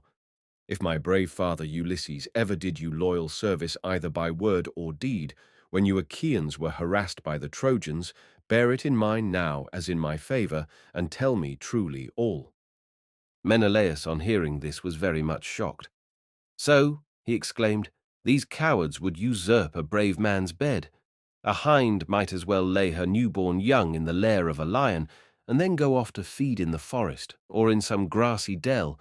The lion, when he comes back to his lair, will make short work with the pair of them, and so will Ulysses with these suitors. By Father Jove, Minerva, and Apollo, if Ulysses is still the man that he was when he wrestled with Philomelides in Lesbos, and threw him so heavily that all the Achaeans cheered him. If he is still such, and were to come near these suitors, they would have a short shrift and a sorry wedding. As regards your questions, however, I will not prevaricate nor deceive you, but will tell you without concealment all that the old man of the sea told me. I was trying to come on here, but the gods detained me in Egypt, for my hecatombs had not given them full satisfaction, and the gods are very strict about having their dues. Now off Egypt, about as far as a ship can sail in a day, with a good stiff breeze behind her, there is an island called Pharos. It has a good harbour from which vessels can get out into open sea when they have taken in water. And here the gods becalmed me 20 days, without so much as a breath of fair wind to help me forward.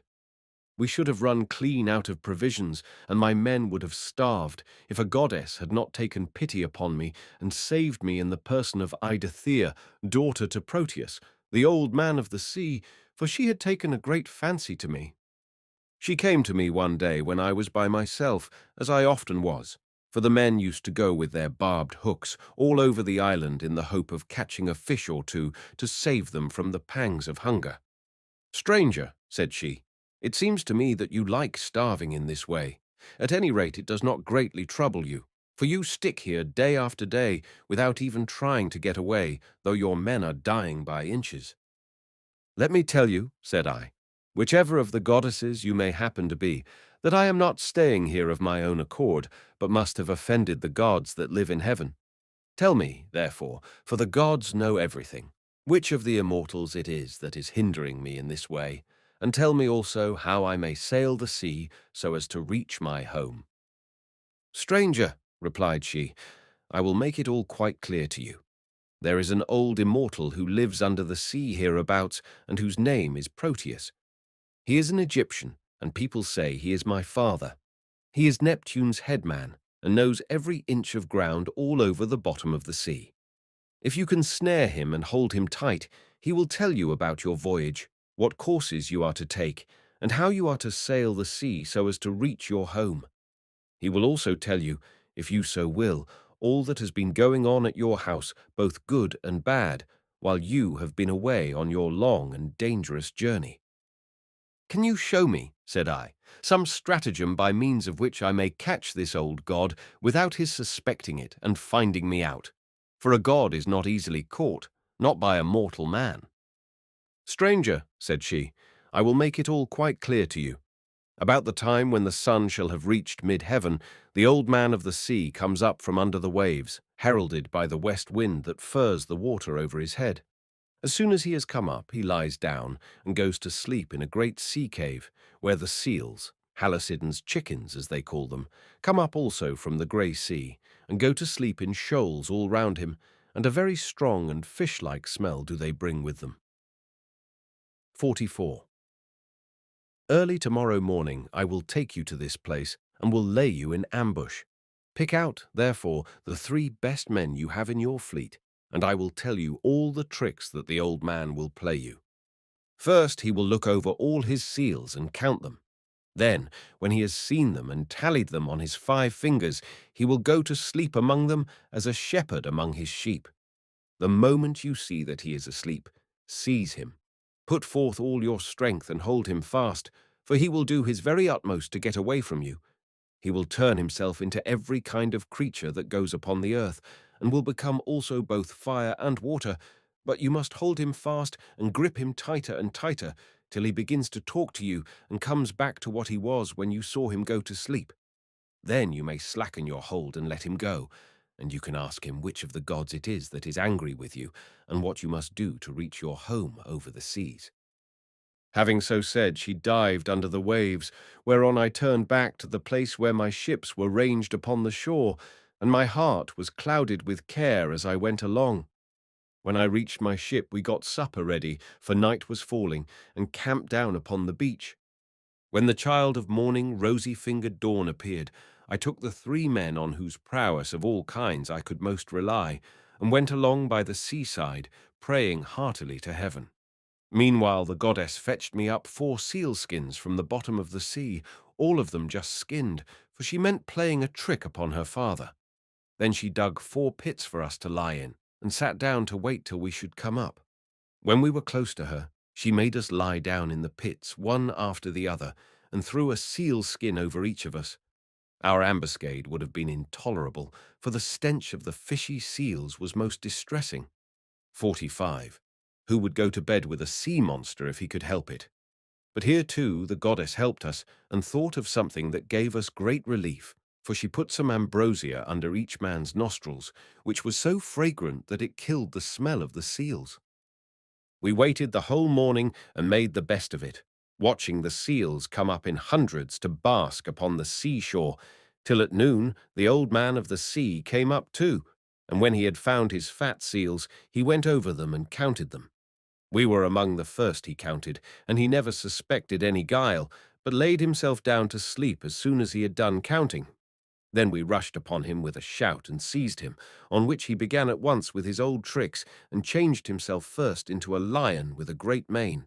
Then, all of a sudden, he became a dragon, a leopard, a wild boar.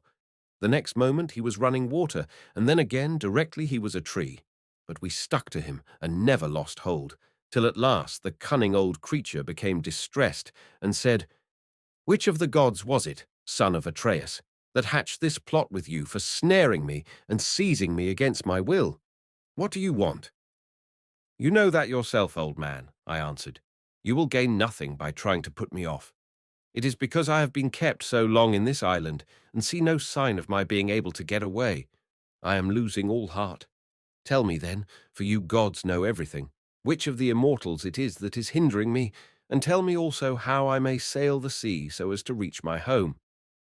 "Then," he said, "if you would finish your voyage and get home quickly, you must offer sacrifices to Jove and to the rest of the gods before embarking. For it is decreed that you shall not get back to your friends and to your own house till you have returned to the heaven-fed stream of Egypt and offered holy hecatombs to the immortal gods that reign in heaven. When you have done this, they will let you finish your voyage." I was broken-hearted when I heard that I must go back all that long and terrible voyage to Egypt. "Nevertheless," I answered, "I will do all, old man, that you have laid upon me. But now tell me, and tell me true, whether all the Achaeans whom Nestor and I left behind us when we set sail from Troy have got home safely, or whether any one of them came to a bad end either on board his own ship or among his friends when the days of his fighting were done." "Son of Atreus," he answered, "why ask me? You had better not know what I can tell you, for your eyes will surely fill when you have heard my story. Many of those about whom you ask are dead and gone, but many still remain, and only 2 of the chief men among the Achaeans perished during their return home. As for what happened on the field of battle, you were there yourself. A 3rd Achaean leader is still at sea, alive, but hindered from returning. Ajax was wrecked, for Neptune drove him on to the great rocks of Gyrae. Nevertheless, he let him get safe out of the water, and in spite of all Minerva's hatred, he would have escaped death if he had not ruined himself by boasting. He said the gods could not drown him, even though they had tried to do so. And when Neptune heard this large talk, he seized his trident in his 2 brawny hands and split the rock of Gyrae in 2 pieces. The base remained where it was, but the part on which Ajax was sitting fell headlong into the sea and carried Ajax with it. So he drank salt water and was drowned. Your brother and his ships escaped, for Juno protected him, but when he was just about to reach the high promontory of Malea, he was caught by a heavy gale which carried him out to sea again, sorely against his will, and drove him to the foreland where Thyestes used to dwell, but where Aegisthus was then living. By and by, however, it seemed as though he was to return safely after all, for the gods backed the wind into its old quarter, and they reached home, whereon Agamemnon kissed his native soil and shed tears of joy at finding himself in his own country. Now there was a watchman whom Aegisthus kept always on the watch, and to whom he had promised 2 talents of gold. This man had been looking out for a whole year to make sure that Agamemnon did not give him the slip and prepare war. When, therefore, this man saw Agamemnon go by, he went and told Aegisthus, who at once began to lay a plot for him. He picked 20 of his bravest warriors and placed them in ambuscade on one side the cloister, while on the opposite side he prepared a banquet. Then he sent his chariots and horsemen to Agamemnon, and invited him to the feast, but he meant foul play. He got him there, all unsuspicious of the doom that was awaiting him, and killed him when the banquet was over, as though he were butchering an ox in the shambles. Not one of Agamemnon's followers was left alive, nor yet one of Aegisthus, but they were all killed there in the cloisters. Thus spoke Proteus, and I was broken-hearted as I heard him. I sat down upon the sands and wept. I felt as though I could no longer bear to live nor look upon the light of the sun. Presently, when I had had my fill of weeping and writhing upon the ground, the old man of the sea said, "Son of Atreus, do not waste any more time in crying so bitterly. It can do no manner of good.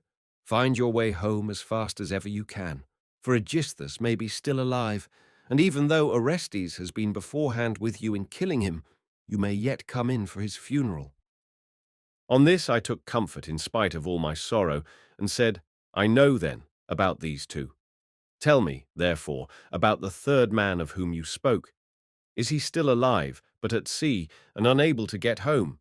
Or is he dead? Tell me, no matter how much it may grieve me." "The third man," he answered, "is Ulysses, who dwells in Ithaca. I can see him in an island sorrowing bitterly in the house of the nymph Calypso, who is keeping him prisoner, and he cannot reach his home, for he has no ships nor sailors to take him over the sea. As for your own end, Menelaus, you shall not die in Argos, but the gods will take you to the Elysian plain, which is at the ends of the world. There fair-haired Rhadamanthus reigns, and men lead an easier life than anywhere else in the world, for in Elysium there falls not rain, nor hail, nor snow, but Oceanus breathes ever with a west wind that sings softly from the sea and gives fresh life to all men. This will happen to you because you have married Helen and are Jove's son-in-law." As he spoke, he dived under the waves, whereon I turned back to the ships with my companions, and my heart was clouded with care as I went along. When we reached the ships, we got supper ready, for night was falling, and camped down upon the beach. When the child of morning, rosy-fingered dawn, appeared, we drew our ships into the water and put our masts and sails within them. Then we went on board ourselves, took our seats on the benches, and smote the grey sea with our oars. I again stationed my ships in the heaven-fed stream of Egypt, and offered hecatombs that were full and sufficient. When I had thus appeased heaven's anger, I raised a barrow to the memory of Agamemnon, that his name might live forever, after which I had a quick passage home, for the gods sent me a fair wind. And now for yourself. Stay here some 10 or 12 days longer, and I will then speed you on your way. I will make you a noble present of a chariot and 3 horses. I will also give you a beautiful chalice, that so long as you live, you may think of me whenever you make a drink, offering to the immortal gods." "Son of Atreus," replied Telemachus, "do not press me to stay longer. I should be contented to remain with you for another 12 months. I find your conversation so delightful that I should never once wish myself at home with my parents, but my crew whom I have left at Pylos are already impatient, and you are detaining me from them. As for any present you may be disposed to make me, I had rather that it should be a piece of plate. I will take no horses back with me to Ithaca, but will leave them to adorn your own stables, for you have much flat ground in your kingdom where lotus thrives, as also meadow-sweet and wheat and barley, and oats with their white and spreading ears. Whereas in Ithaca we have neither open fields nor racecourses, and the country is more fit for goats than horses, and I like it the better for that." 48. None of our islands have much level ground, suitable for horses, and Ithaca least of all. Menelaus smiled and took Telemachus's hand within his own. "What you say," said he, "shows that you come of good family.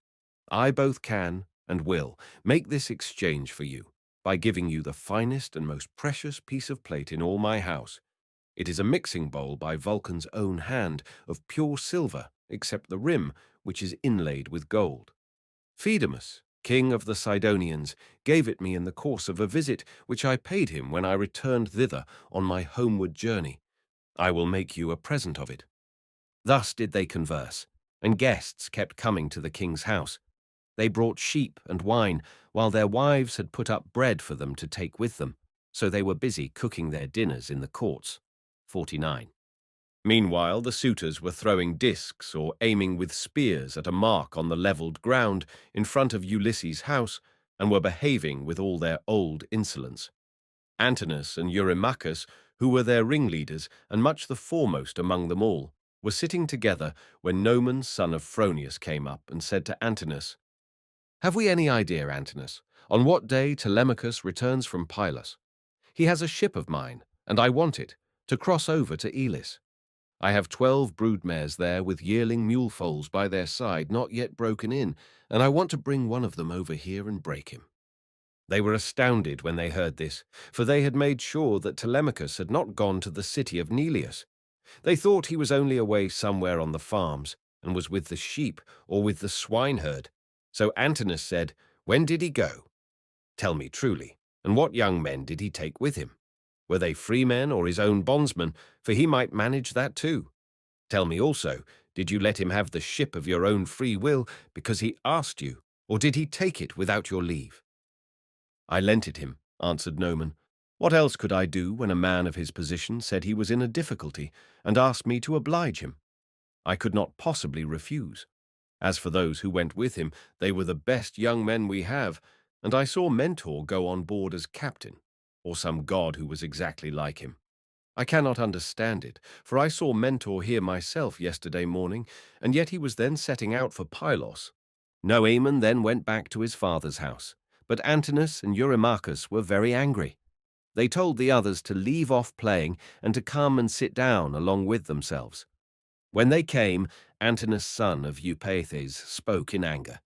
His heart was black with rage, and his eyes flashed fire as he said, "Good heavens, this voyage of Telemachus is a very serious matter.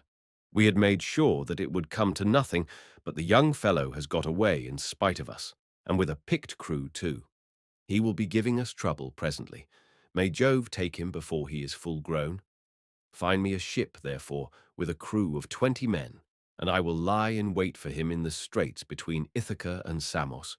He will then rue the day that he set out to try and get news of his father." Thus did he speak, and the others applauded his saying. They then all of them went inside the buildings. It was not long ere Penelope came to know what the suitors were plotting, for a man-servant, Medon, overheard them from outside the outer court as they were laying their schemes within, and went to tell his mistress.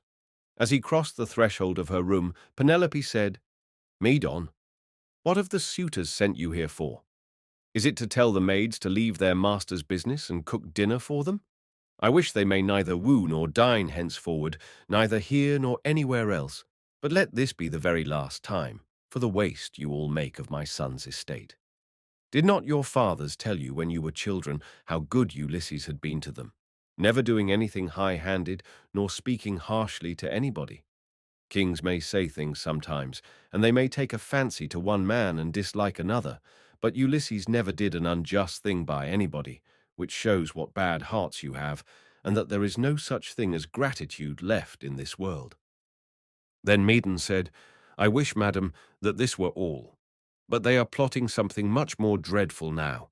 May heaven frustrate their design. They are going to try and murder Telemachus as he is coming home from Pylos and Lacedaemon, where he has been to get news of his father." Then Penelope's heart sank within her, and for a long time she was speechless. Her eyes filled with tears, and she could find no utterance. At last, however, she said, "Why did my son leave me? What business had he to go sailing off in ships that make long voyages over the ocean like seahorses? Does he want to die without leaving anyone behind him to keep up his name?" "I do not know," answered Medon, "whether some god set him onto it, or whether he went on his own impulse to see if he could find out if his father was dead or alive and on his way home." Then he went downstairs again, leaving Penelope in an agony of grief. There were plenty of seats in the house, but she had no heart for sitting on any one of them.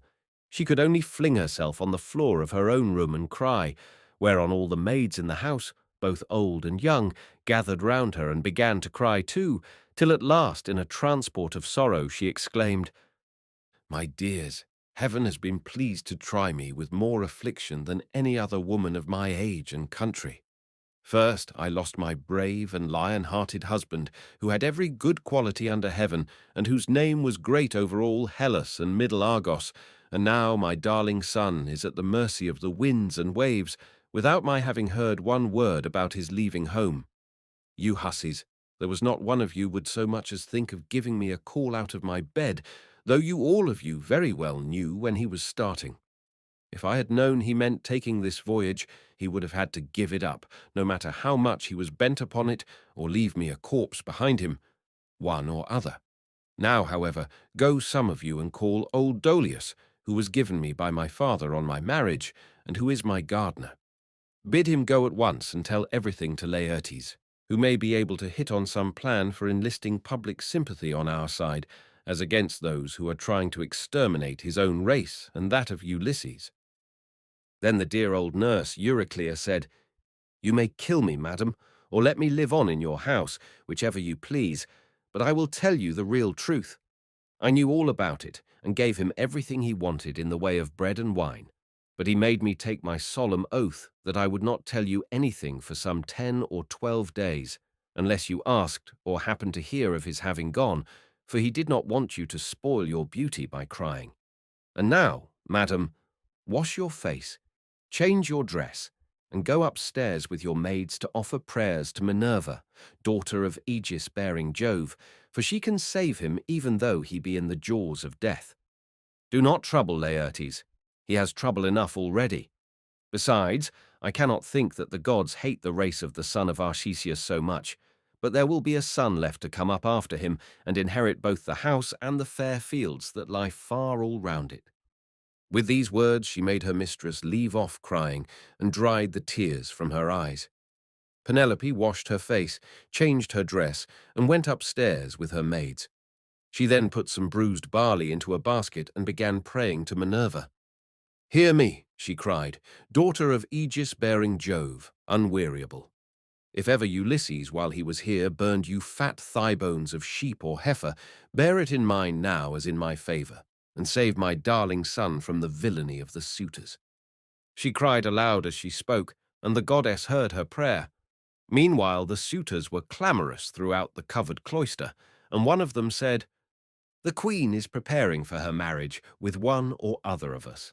Little does she dream that her son has now been doomed to die."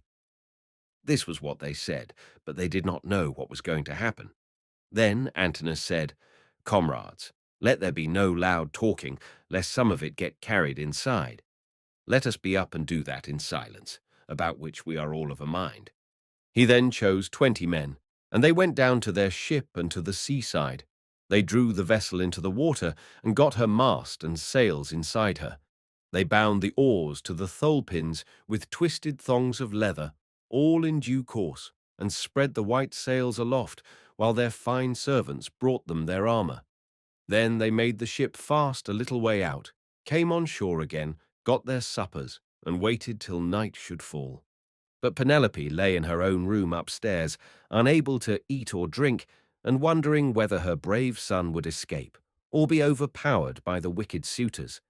Like a lioness caught in the toils with huntsmen hemming her in on every side, she thought and thought, till she sank into a slumber, and lay on her bed bereft of thought and motion.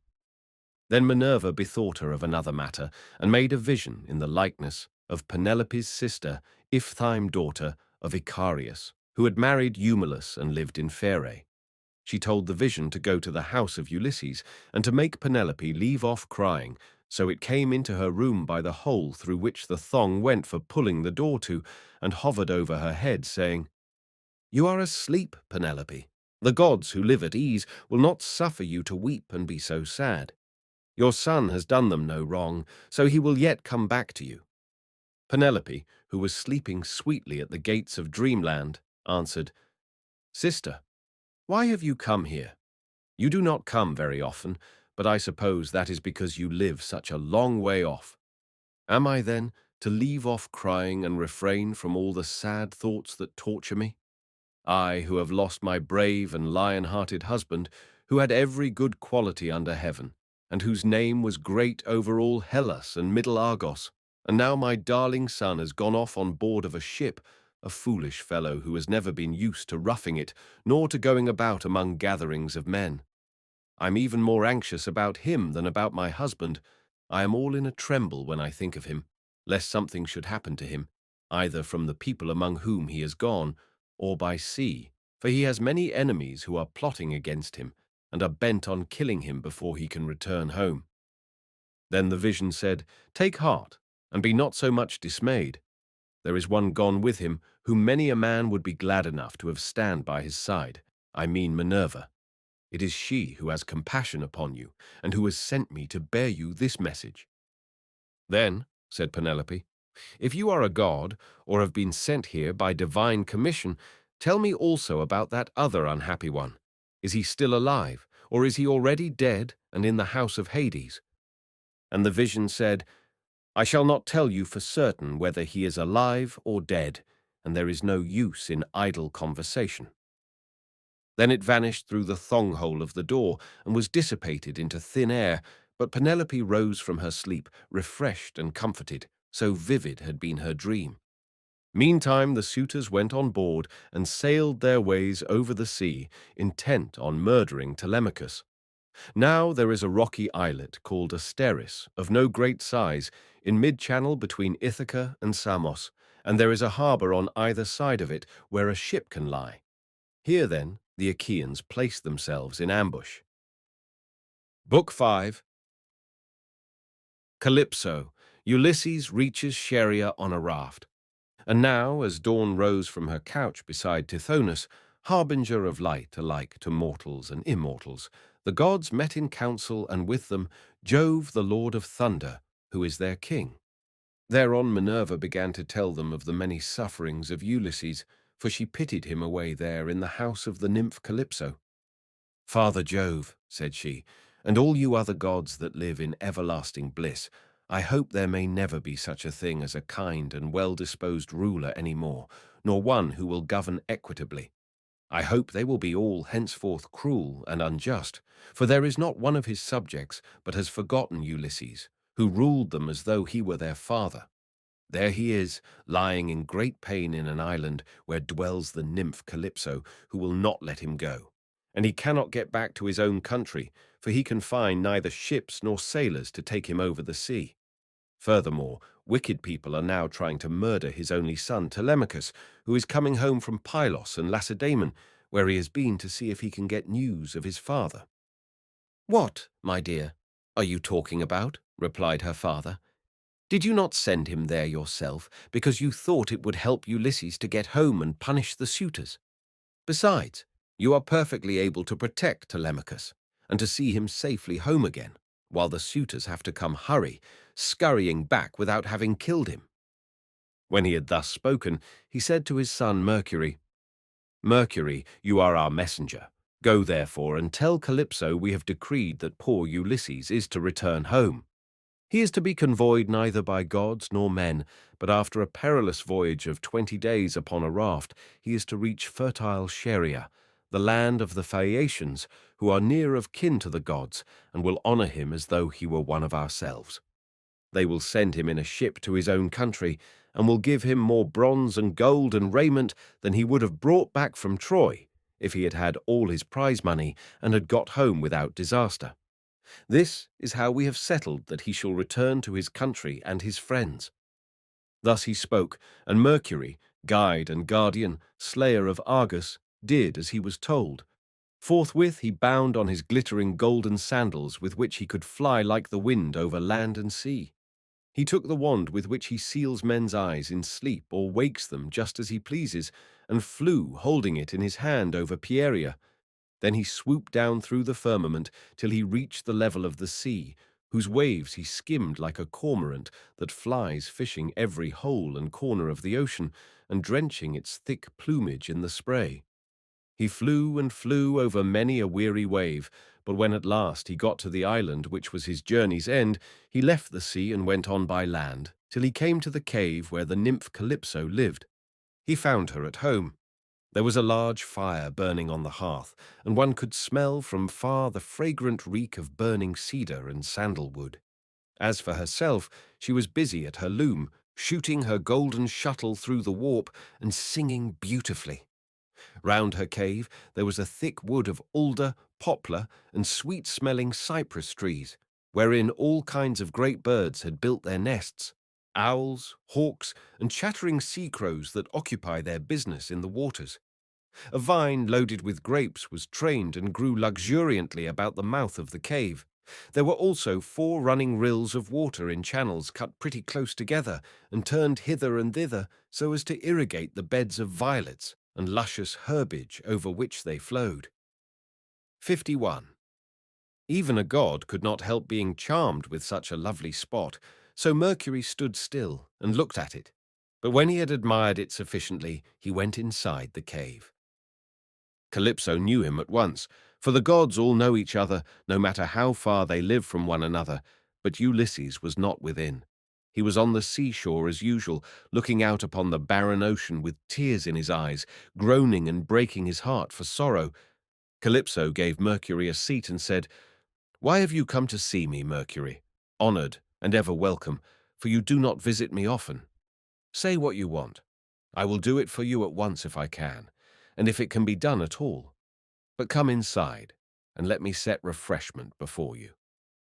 As she spoke, she drew a table loaded with ambrosia beside him and mixed him some red nectar. So Mercury ate and drank till he had had enough, and then said, "We are speaking god and goddess to one another, and you ask me why I have come here, and I will tell you truly as you would have me do. Jove sent me. It was no doing of mine. Who could possibly want to come all this way over the sea, where there are no cities full of people to offer me sacrifices or choice hecatombs? Nevertheless, I had to come, for none of us other gods can cross Jove, nor transgress his orders. He says that you have here the most ill-starred of all those who fought 9 years before the city of King Priam and sailed home in the 10th year after having sacked it. On their way home they sinned against Minerva, 52, who raised both wind and waves against them, so that all his brave companions perished, and he alone was carried hither by wind and tide. Jove says that you are to let this man go at once, for it is decreed that he shall not perish here, far from his own people, but shall return to his house and country and see his friends again." Calypso trembled with rage when she heard this. "You gods," she exclaimed, "ought to be ashamed of yourselves. You are always jealous and hate seeing a goddess take a fancy to a mortal man and live with him in open matrimony. So when rosy-fingered Dawn made love to Orion, you precious gods were all of you furious till Diana went and killed him in Ortygia.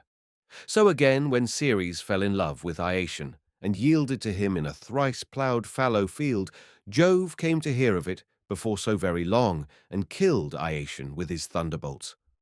And now you are angry with me too because I have a man here. I found the poor creature sitting all alone astride of a keel, for Jove had struck his ship with lightning and sunk it in mid-ocean, so that all his crew were drowned, while he himself was driven by wind and waves onto my island. I got fond of him and cherished him, and had set my heart on making him immortal, so that he should never grow old all his days. Still I cannot cross Jove, nor bring his counsels to nothing. Therefore, if he insists upon it, let the man go beyond the seas again. But I cannot send him anywhere myself, for I have neither ships nor men who can take him. Nevertheless, I will readily give him such advice, in all good faith, as will be likely to bring him safely to his own country." "Then send him away," said Mercury, "or Jove will be angry with you and punish you." On this he took his leave, and Calypso went out to look for Ulysses, for she had heard Jove's message. She found him sitting upon the beach with his eyes ever filled with tears and dying of sheer homesickness, for he had got tired of Calypso, and though he was forced to sleep with her in the cave by night, it was she, not he, that would have it so. As for the daytime, he spent it on the rocks and on the seashore, weeping, crying aloud for his despair, and always looking out upon the sea. Calypso then went close up to him, said, "My poor fellow, you shall not stay here grieving and fretting your life out any longer. I am going to send you away of my own free will. So go, Cut some beams of wood and make yourself a large raft with an upper deck that it may carry you safely over the sea. I will put bread, wine, and water on board to save you from starving. I will also give you clothes and will send you a fair wind to take you home, if the gods in heaven so will it, for they know more about these things and can settle them better than I can." Ulysses shuddered as he heard her. "Now, goddess," he answered, "there is something behind all this. You cannot be really meaning to help me home when you bid me do such a dreadful thing as put to sea on a raft. Not even a well-found ship with a fair wind could venture on such a distant voyage. Nothing that you can say or do shall make me go on board a raft, unless you first solemnly swear that you mean me no mischief." Calypso smiled at this and caressed him with her hand. "You know a great deal," said she, "but you are quite wrong here.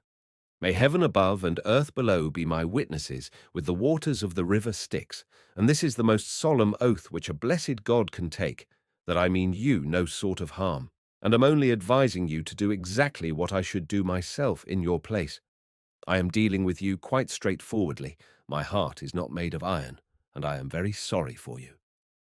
When she had thus spoken, she led the way rapidly before him, and Ulysses followed in her steps.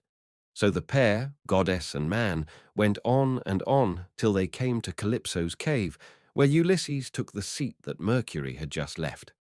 Calypso set meat and drink before him of the food that mortals eat, but her maids brought ambrosia and nectar for herself, and they laid their hands on the good things that were before them. When they had satisfied themselves with meat and drink, Calypso spoke, saying, "Ulysses, noble son of Laertes, so you would start home to your own land at once? Good luck go with you, but if you could only know how much suffering is in store for you before you get back to your own country, you would stay where you are, keep house along with me, and let me make you immortal, no matter how anxious you may be to see this wife of yours, of whom you are thinking all the time, day after day. Yet I flatter myself that I am no whit less tall or well-looking than she is, for it is not to be expected that a mortal woman should compare in beauty with an immortal." "Goddess," replied Ulysses, "do not be angry with me about this. I am quite aware that my wife Penelope is nothing like so tall or so beautiful as yourself. She is only a woman, whereas you are an immortal. Nevertheless, I want to get home, and can think of nothing else. If some god wrecks me when I am on the sea, I will bear it and make the best of it. I have had infinite trouble both by land and sea already, so let this go with the rest." Presently the sun set, and it became dark, whereon the pair retired into the inner part of the cave and went to bed. When the child of morning rosy-fingered dawn appeared, Ulysses put on his shirt and cloak, while the goddess wore a dress of a light gossamer fabric, very fine and graceful, with a beautiful golden girdle about her waist and a veil to cover her head. She at once set herself to think how she could speed Ulysses on his way. So she gave him a great bronze axe that suited his hands. It was sharpened on both sides and had a beautiful olive wood handle fitted firmly onto it. She also gave him a sharp adze, and then led the way to the far end of the island where the largest trees grew, alder, poplar, and pine, that reached the sky, very dry and well seasoned, so as to sail light for him in the water. 53. Then, when she had shown him where the best trees grew, Calypso went home, leaving him to cut them, which he soon finished doing. He cut down 20 trees in all, and adzed them smooth, squaring them by rule in good workmanlike fashion. Meanwhile, Calypso came back with some augers, so he bored holes with them and fitted the timbers together with bolts and rivets. He made the raft as broad as a skilled shipwright makes the beam of a large vessel, and he fixed a deck on top of the ribs and ran a gunwale all round it. He also made a mast with a yardarm and a rudder to steer with. He fenced the raft all round with wicker hurdles as a protection against the waves, and then he threw on a quantity of wood. By and by Calypso brought him some linen to make the sails, and he made these too, excellently, making them fast with braces and sheets. Last of all, with the help of lavers, he drew the raft down into the water. In 4 days he had completed the whole work, and on the 5th Calypso sent him from the island after washing him and giving him some clean clothes. She gave him a goat skin full of black wine, and another larger one of water. She also gave him a wallet full of provisions, and found him in much good meat. Moreover, she made the wind fair and warm for him, and gladly did Ulysses spread his sail before it, while he sat and guided the raft skillfully by means of the rudder. He never closed his eyes, but kept them fixed on the Pleiads, on late-setting Bootes, and on the Bear, which men also call the Wain, and which turns round and round where it is, facing Orion, and alone never dipping into the stream of Oceanus, for Calypso had told him to keep this to his left. Days 7 and 10 did he sail over the sea, and on the 18th the dim outlines of the mountains on the nearest part of the Phaeacian coast appeared, rising like a shield on the horizon. But King Neptune, who was returning from the Ethiopians, caught sight of Ulysses a long way off from the mountains of the Solymi. He could see him sailing upon the sea, and it made him very angry, so he wagged his head and muttered to himself, saying, "Good heavens, so the gods have been changing their minds about Ulysses while I was away in Ethiopia, and now he is close to the land of the Phaeacians, where it is decreed that he shall escape from the calamities that have befallen him. Still, he shall have plenty of hardship yet before he has done with it." Thereon he gathered his clouds together, grasped his trident, stirred it round in the sea, and roused the rage of every wind that blows till earth, sea, and sky were hidden in cloud, and night sprang forth out of the heavens. Winds from east, south, north, and west fell upon him all at the same time, and a tremendous sea got up, so that Ulysses' heart began to fail him. "Alas," he said to himself in his dismay, "whatever will become of me? I am afraid Calypso was right when she said I should have trouble by sea before I got back home. It is all coming true. How black is Jove making heaven with his clouds, and what a sea the winds are raising from every quarter at once. I am now safe to perish. Blessed and thrice blessed were those Danaans who fell before Troy in the cause of the sons of Atreus. Would that I had been killed on the day when the Trojans were pressing me so sorely about the dead body of Achilles, for then I should have had due burial, and the Achaeans would have honoured my name. But now it seems that I shall come to a most pitiable end." As he spoke, a sea broke over him with such terrific fury that the raft reeled again, and he was carried overboard a long way off. He let go the helm, and the force of the hurricane was so great that it broke the mast halfway up, and both sail and yard went over into the sea. For a long time Ulysses was under water, and it was all he could do to rise to the surface again, for the clothes Calypso had given him weighed him down. But at last he got his head above water and spat out the bitter brine that was running down his face in streams.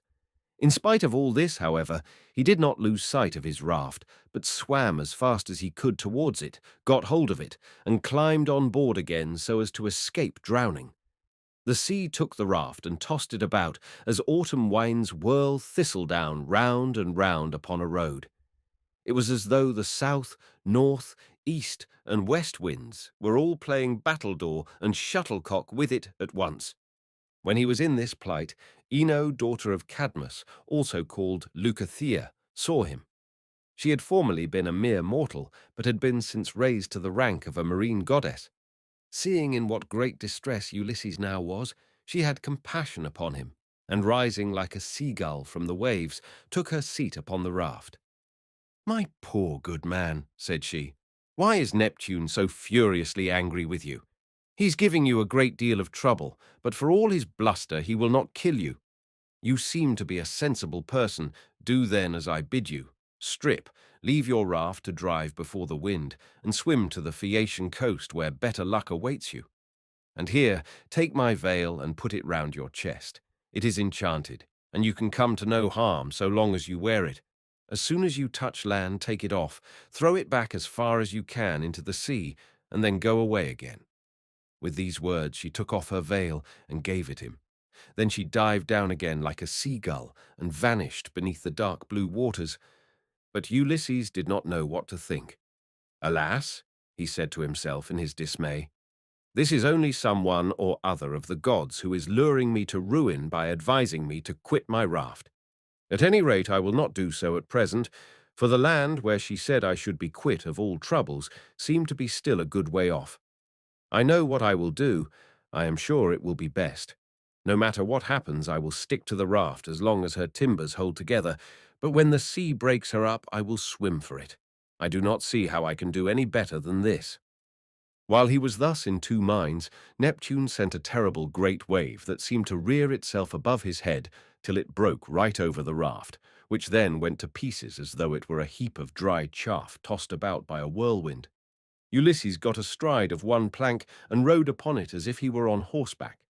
He then took off the clothes Calypso had given him, bound Ino's veil under his arms, and plunged into the sea, meaning to swim on shore.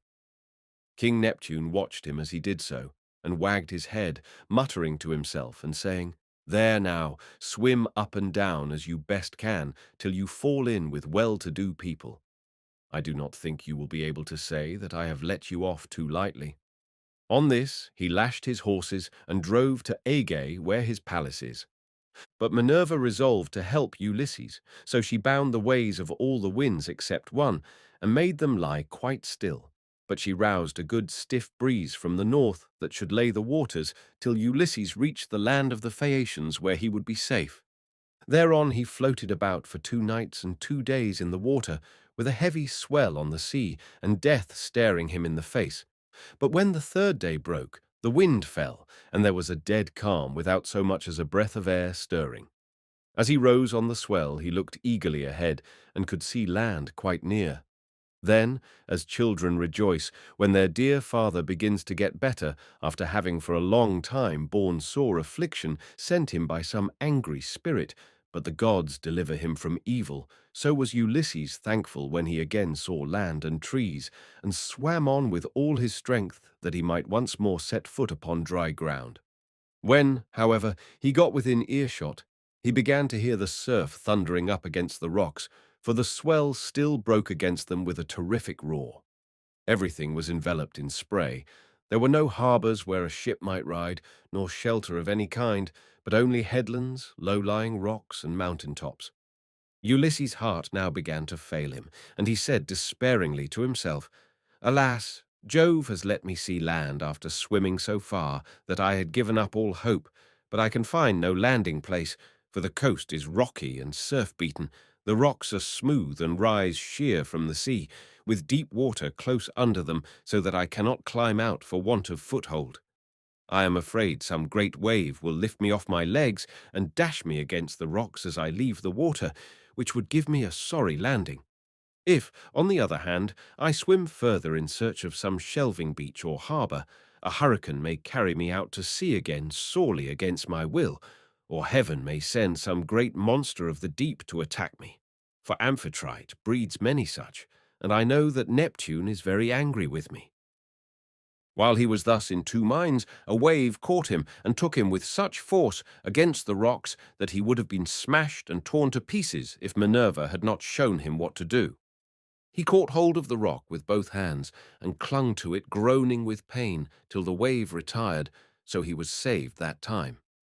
But presently the wave came on again and carried him back with it far into the sea, tearing his hands as the suckers of a polypus are torn when someone plucks it from its bed, and the stones come up along with it. Even so did the rocks tear the skin from his strong hands, and then the wave drew him deep down under the water. Here poor Ulysses would have certainly perished, even in spite of his own destiny, if Minerva had not helped him to keep his wits about him. He swam seaward again, beyond reach of the surf that was beating against the land, and at the same time he kept looking towards the shore to see if he could find some haven or a spit that should take the waves aslant. By and by, as he swam on, he came to the mouth of a river, and here he thought would be the best place, for there were no rocks, and it afforded shelter from the wind. He felt that there was a current, so he prayed inwardly and said, "Hear me, O king, whoever you may be, and save me from the anger of the sea god Neptune, for I approach you prayerfully. Anyone who has lost his way has at all times a claim even upon the gods, wherefore in my distress I draw near to your stream, and cling to the knees of your riverhood. Have mercy upon me, O king, for I declare myself your suppliant." Then the god stayed his stream and stilled the waves, making all calm before him, and bringing him safely into the mouth of the river. Here at last Ulysses' knees and strong hands failed him, for the sea had completely broken him. His body was all swollen, and his mouth and nostrils ran down like a river with sea-water, so that he could neither breathe nor speak, and lay swooning from sheer exhaustion. Presently, when he had got his breath and came to himself again, he took off the scarf that Ino had given him, and threw it back into the salt stream of the river, whereon Ino received it into her hands from the wave that bore it towards her. Then he left the river, laid himself down among the rushes, and kissed the bounteous earth. "Alas," he cried to himself in his dismay, "whatever will become of me, and how is it all to end? If I stay here upon the riverbed through the long watches of the night, I am so exhausted that the bitter cold and damp may make an end of me, for towards sunrise there will be a keen wind blowing from off the river. If, on the other hand, I climb the hillside, find shelter in the woods, and sleep in some thicket, I may escape the cold and have a good night's rest, but some savage beast may take advantage of me and devour me." In the end, he deemed it best to take to the woods, and he found one upon some high ground not far from the water. There he crept beneath 2 shoots of olive that grew from a single stalk, the one an ungrafted sucker, while the other had been grafted. No wind, however squally, could break through the cover they afforded, nor could the sun's rays pierce them, nor the rain get through them, so closely did they grow into one another. Ulysses crept under these and began to make himself a bed to lie on, for there was a great litter of dead leaves lying about, enough to make a covering for 2 or 3 men even in hard winter weather. He was glad enough to see this, so he laid himself down and heaped the leaves all round him. Then, as one who lives alone in the country, far from any neighbor, hides a brand as fire-seed in the ashes to save himself from having to get a light elsewhere, even so did Ulysses cover himself up with leaves, and Minerva shed a sweet sleep upon his eyes, closed his eyelids, and made him lose all memories of his sorrows. Book 6. The Meeting between Nausicaa and Ulysses. So here Ulysses slept, overcome by sleep and toil, but Minerva went off to the country and city of the Phaeacians, a people who used to live in the fair town of Hypereia near the lawless Cyclopes.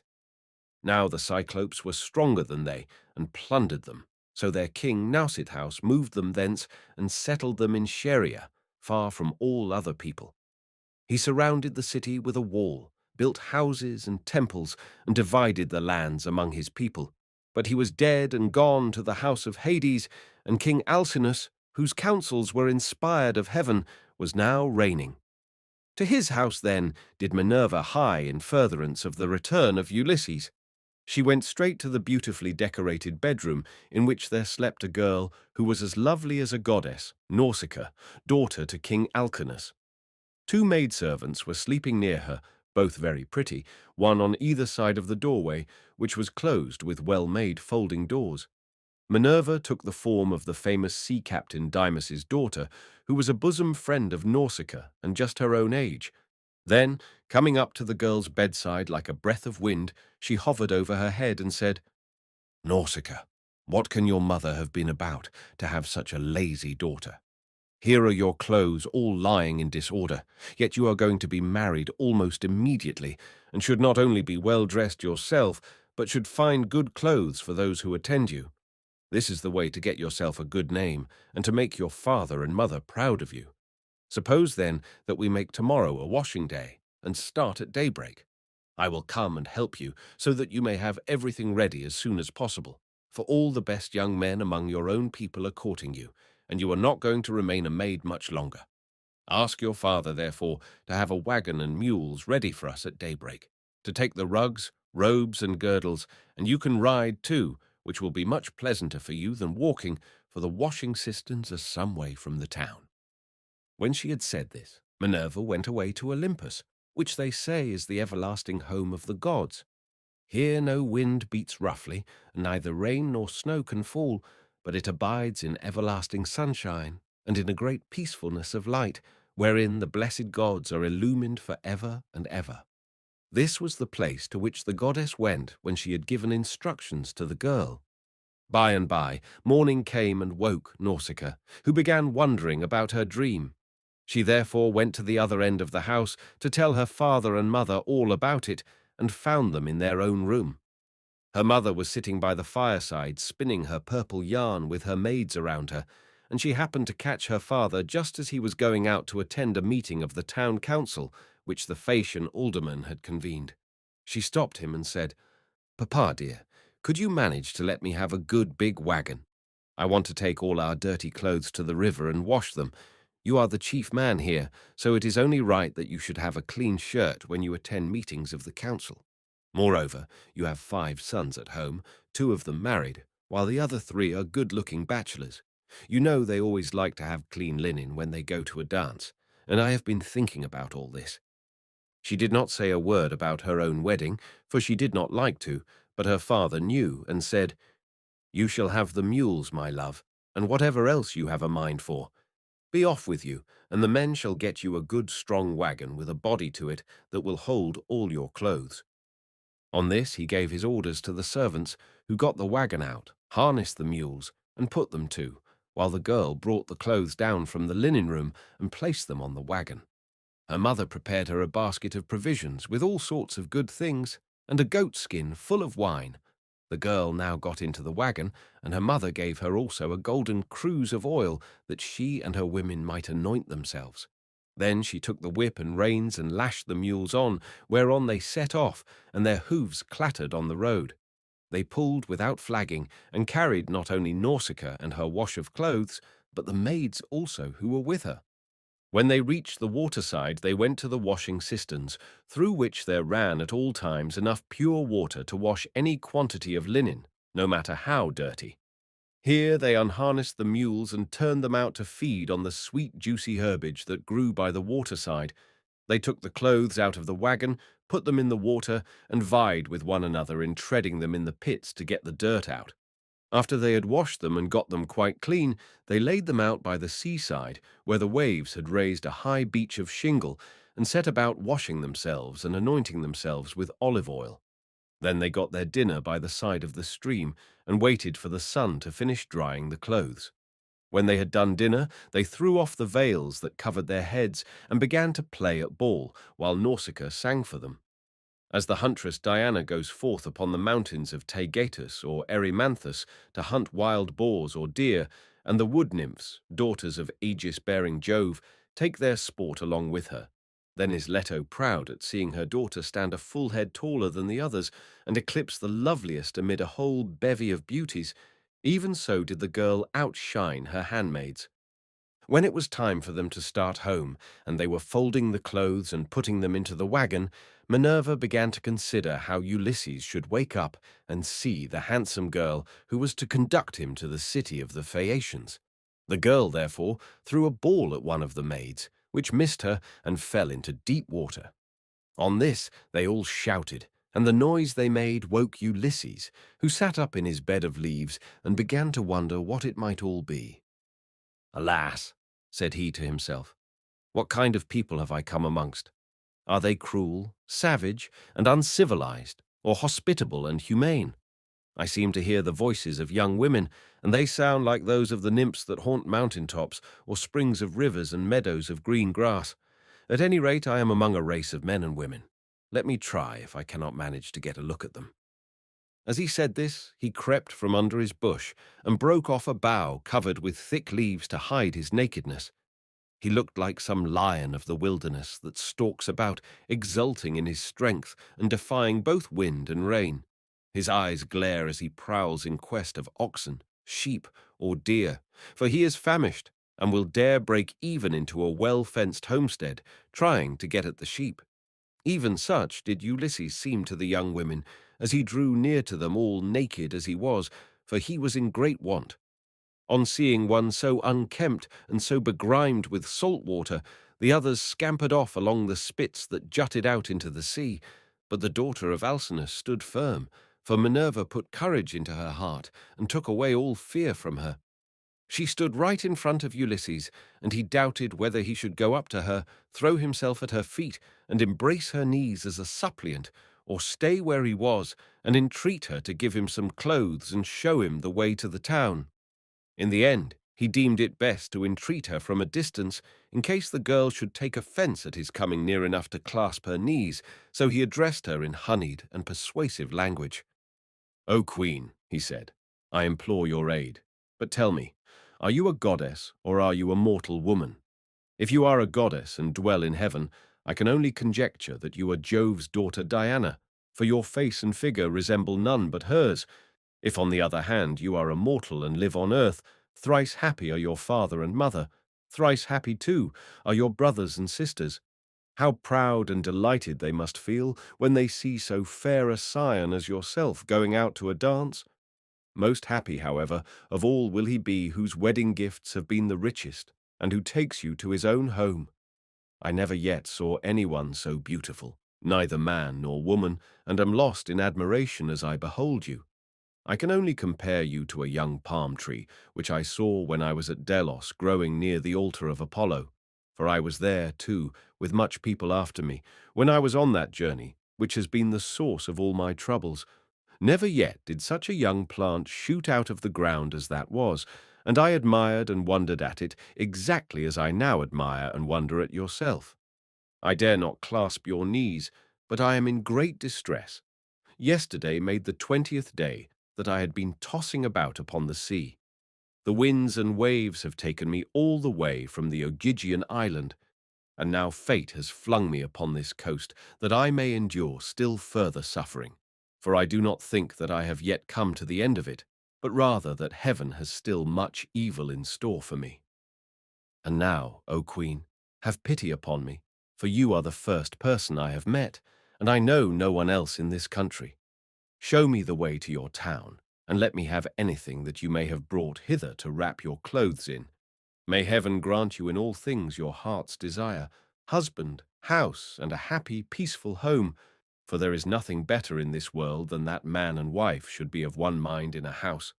It discomfits their enemies, makes the hearts of their friends glad, and they themselves know more about it than anyone." To this Nausicaa answered, "Stranger, you appear to be a sensible, well-disposed person. There is no accounting for luck. Jove gives prosperity to rich and poor just as he chooses, so you must take what he has seen fit to send you and make the best of it. Now, however, that you have come to this our country, you shall not want for clothes nor for anything else that a foreigner in distress may reasonably look for. I will show you the way to the town and will tell you the name of our people. We are called Phaeacians, and I am daughter to Alcinous, in whom the whole power of the state is vested." Then she called her maids and said, "Stay where you are, you girls. Can you not see a man without running away from him? Do you take him for a robber or a murderer? Neither he nor anyone else can come here to do us Phaeacians any harm, for we are dear to the gods and live apart on a land's end that juts into the sounding sea and have nothing to do with any other people. This is only some poor man who has lost his way, and we must be kind to him, for strangers and foreigners in distress are under Jove's protection and will take what they can get and be thankful. So, girls, give the poor fellow something to eat and drink, and wash him in the stream at some place that is sheltered from the wind." On this the maids left off running away and began calling one another back. They made Ulysses sit down in the shelter as Nausicaa had told them, and brought him a shirt and cloak. They also brought him the little golden cruse of oil, and told him to go and wash in the stream. But Ulysses said, "Young women, please to stand a little on one side, that I may wash the brine from my shoulders and anoint myself with oil, for it is long enough since my skin has had a drop of oil upon it. I cannot wash as long as you all keep standing there. I am ashamed to strip before a number of good-looking young women." Then they stood on one side and went to tell the girl, while Ulysses washed himself in the stream and scrubbed the brine from his back and from his broad shoulders. When he had thoroughly washed himself and had got the brine out of his hair, he anointed himself with oil and put on the clothes which the girl had given him. Minerva then made him look taller and stronger than before. She also made the hair grow thick on the top of his head and flow down in curls like hyacinth blossoms. She glorified him about the head and shoulders as a skillful workman who has studied art of all kinds under Vulcan, and Minerva enriches a piece of silver plate by gilding it, and his work is full of beauty. Then he went and sat down a little way off upon the beach, looking quite young and handsome, and the girl gazed on him with admiration. Then she said to her maids, "Hush, my dears, for I want to say something. I believe the gods who live in heaven have sent this man to the Phaeacians.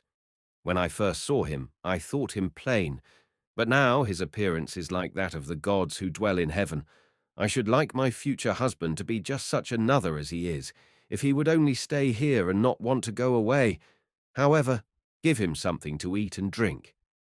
They did as they were told, and set food before Ulysses, who ate and drank ravenously, for it was long since he had had food of any kind. Meanwhile, Nausicaa bethought her of another matter. She got the linen folded and placed in the wagon. She then yoked the mules, and, as she took her seat, she called Ulysses. "Stranger," said she, "rise and let us be going back to the town. I will introduce you at the house of my excellent father, where I can tell you that you will meet all the best people among the Phaeacians. But be sure and do as I bid you, for you seem to be a sensible person. As long as we are going past the fields and farmlands, follow briskly behind the wagon along with the maids, and I will lead the way myself. Presently, however, we shall come to the town, where you will find a high wall running all round it, and a good harbour on either side, with a narrow entrance into the city, and the ships will be drawn up by the roadside, for everyone has a place where his own ship can lie. You will see the marketplace with a temple of Neptune in the middle of it, and paved with large stones bedded in the earth. Here people deal in ship's gear of all kinds, such as cables and sails, and here too are the places where oars are made. For the Phaeacians are not a nation of archers. They know nothing about bows and arrows, but are a seafaring folk, and pride themselves on their masts, oars, and ships, with which they travel far over the sea. I am afraid of the gossip and scandal that may be set on foot against me later on, for the people here are very ill-natured, and some low fellow, if he met us, might say, 'Who is this fine-looking stranger that is going about with Nausicaa? Where did she find him? I suppose she is going to marry him. Perhaps he is a vagabond sailor, whom she has taken from some foreign vessel, for we have no neighbours. Or some god has at last come down from heaven in answer to her prayers, and she is going to live with him all the rest of her life. It would be a good thing if she would take herself off and find a husband somewhere else, for she will not look at one of the many excellent young Phaeacians who are in love with her.' This is the kind of disparaging remark that would be made about me, and I could not complain, for I should myself be scandalized at seeing any other girl do the like, and go about with men in spite of everybody, while her father and mother were still alive, and without having been married in the face of all the world. If, therefore, you want my father to give you an escort and to help you home, do as I bid you. You will see a beautiful grove of poplars by the roadside dedicated to Minerva. It has a well in it and a meadow all round it. Here my father has a field of rich garden ground, about as far from the town as a man's voice will carry. Sit down there and wait for a while till the rest of us can get into the town and reach my father's house. Then, when you think we must have done this, come into the town and ask the way to the house of my father Alcinous. You will have no difficulty in finding it. Any child will point it out to you, for no one else in the whole town has anything like such a fine house as he has. When you have got past the gates and through the outer court, go right across the inner court till you come to my mother. You will find her sitting by the fire and spinning her purple wool by firelight. It is a fine sight to see her as she leans back against one of the bearing posts, with her maids all ranged behind her. Close to her seat stands that of my father, on which he sits and topes like an immortal god. Never mind him, but go up to my mother, and lay your hands upon her knees if you would get home quickly.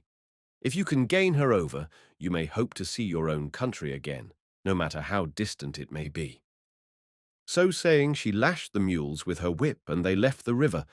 The mules drew well, and their hoofs went up and down upon the road.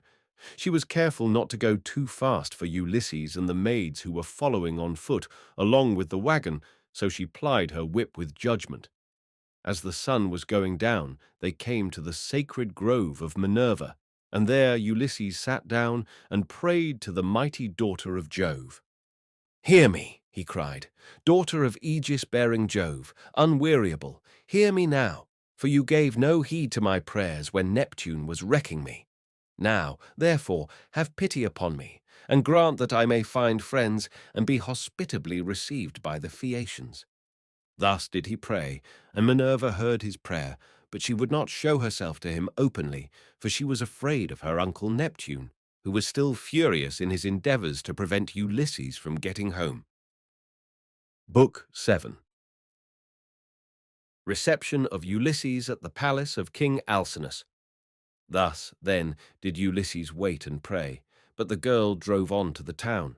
When she reached her father's house, she drew up at the gateway, and her brothers, comely as the gods, gathered round her, took the mules out of the wagon, and carried the clothes into the house, while she went to her own room, where an old servant, Eurymedusa of Epira, lit the fire for her. This old woman had been brought by sea from Epira, and had been chosen as a prize for Alcinous, because he was king over the Phaeacians, and the people obeyed him as though he were a god. 57. She had been nurse to Nausicaa, and had now lit the fire for her, and brought her supper for her into her own room. Presently Ulysses got up to go towards the town, and Minerva shed a thick mist all round him to hide him in case any of the proud Phaeacians who met him should be rude to him or ask him who he was. Then, as he was just entering the town, she came towards him in the likeness of a little girl carrying a pitcher.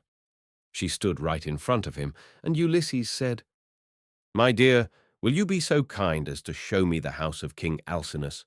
I am an unfortunate foreigner in distress, and do not know one in your town and country." Then Minerva said, "Yes, father stranger, I will show you the house you want, for Alcinous lives quite close to my own father. I will go before you and show the way, but say not a word as you go, and do not look at any man, nor ask him questions. For the people here cannot abide strangers, and do not like men who come from some other place. They are a seafaring folk, and sail the seas by the grace of Neptune in ships that glide along like thought, or as a bird in the air." On this she led the way, and Ulysses followed in her steps. But not one of the Phaeacians could see him as he passed through the city in the midst of them, for the great goddess Minerva, in her goodwill towards him, had hidden him in a thick cloud of darkness. He admired their harbours, ships, places of assembly, and the lofty walls of the city, which, with the palisade on top of them, were very striking. And when they reached the king's house, Minerva said, "This is the house, father stranger, which you would have me show you. You will find a number of great people sitting at table, but do not be afraid. Go straight in, for the bolder a man is, the more likely he is to carry his point, even though he is a stranger. First, find the queen. Her name is Arete, and she comes of the same family as her husband Alcinous. They both descend originally from Neptune, who was father to Nausicaa by Periboea, a woman of great beauty. Periboea was the youngest daughter of Eurymedon, who at one time reigned over the giants, but he ruined his ill-fated people and lost his own life to boot. Neptune, however, lay with his daughter, and she had a son by him, the great Nausicaa, who reigned over the Phaeacians. Nausicaa had two sons, Rhexenor and Alcinous. Apollo killed the first of them while he was still a bridegroom and without male issue, but he left a daughter, Arete, whom Alcinous married, and honors as no other woman is honored of all those that keep house along with their husbands. Thus she both was, and still is, respected beyond measure by her children, by Alcinous himself, and by the whole people, who look upon her as a goddess, and greet her whenever she goes about the city, for she is a thoroughly good woman both in head and heart. And when any women are friends of hers, she will help their husbands also to settle their disputes. If you can gain her goodwill, you may have every hope of seeing your friends again and getting safely back to your home and country." Then Minerva left Scheria and went away over the sea. She went to Marathon and to the spacious streets of Athens, where she entered the abode of Erechtheus, but Ulysses went on to the house of Alcinous, and he pondered much as he paused a while before reaching the threshold of bronze, for the splendor of the palace was like that of the sun or moon. The walls on either side were of bronze from end to end, and the cornice was of blue enamel. The doors were gold and hung on pillars of silver that rose from a floor of bronze, while the lintel was silver and the hook of the door was of gold. On either side there stood gold and silver mastiffs, which Vulcan, with his consummate skill, had fashioned expressly to keep watch over the palace of King Alcinous. So they were immortal and could never grow old. Seats were ranged all along the wall, here and there from one end to the other, with coverings of fine woven work which the women of the house had made. Here the chief persons of the Phaeacians used to sit and eat and drink, for there was abundance at all seasons, and there were golden figures of young men with lighted torches in their hands, raised on pedestals to give light by night to those who were at table. There are 60-50 maidservants in the house, some of whom are always grinding rich yellow grain at the mill, while others work at the loom or sit and spin, and their shuttles go backwards and forwards like the fluttering of aspen leaves, while the linen is so closely woven that it will turn oil. As the Phaeacians are the best sailors in the world, so their women excel all others in weaving, for Minerva has taught them all manner of useful arts, and they are very intelligent. Outside the gate of the outer court there is a large garden of about 4 acres with a wall all round it. It is full of beautiful trees, pears, pomegranates, and the most delicious apples. There are luscious figs also, and olives in full growth. The fruits never rot nor fail all the year round, neither winter nor summer, for the air is so soft that a new crop ripens before the old has dropped. Pear grows on pear, apple on apple, and fig on fig, and so also with the grapes, for there is an excellent vineyard. On the level ground of a part of this, the grapes are being made into raisins. In another part, they are being gathered. Some are being trodden in the wine tubs. Others further on have shed their blossom and are beginning to show fruit. Others again are just changing colour. In the furthest part of the ground, there are beautifully arranged beds of flowers that are in bloom all the year round. 2 streams go through it, the one turned in ducts throughout the whole garden, while the other is carried under the ground of the outer court to the house itself, and the townspeople draw water from it. Such, then, were the splendours with which the gods had endowed the house of King Alcinous. So here Ulysses stood for a while and looked about him, but when he had looked long enough, he crossed the threshold and went within the precincts of the house.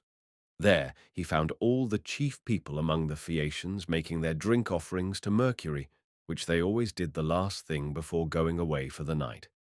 61.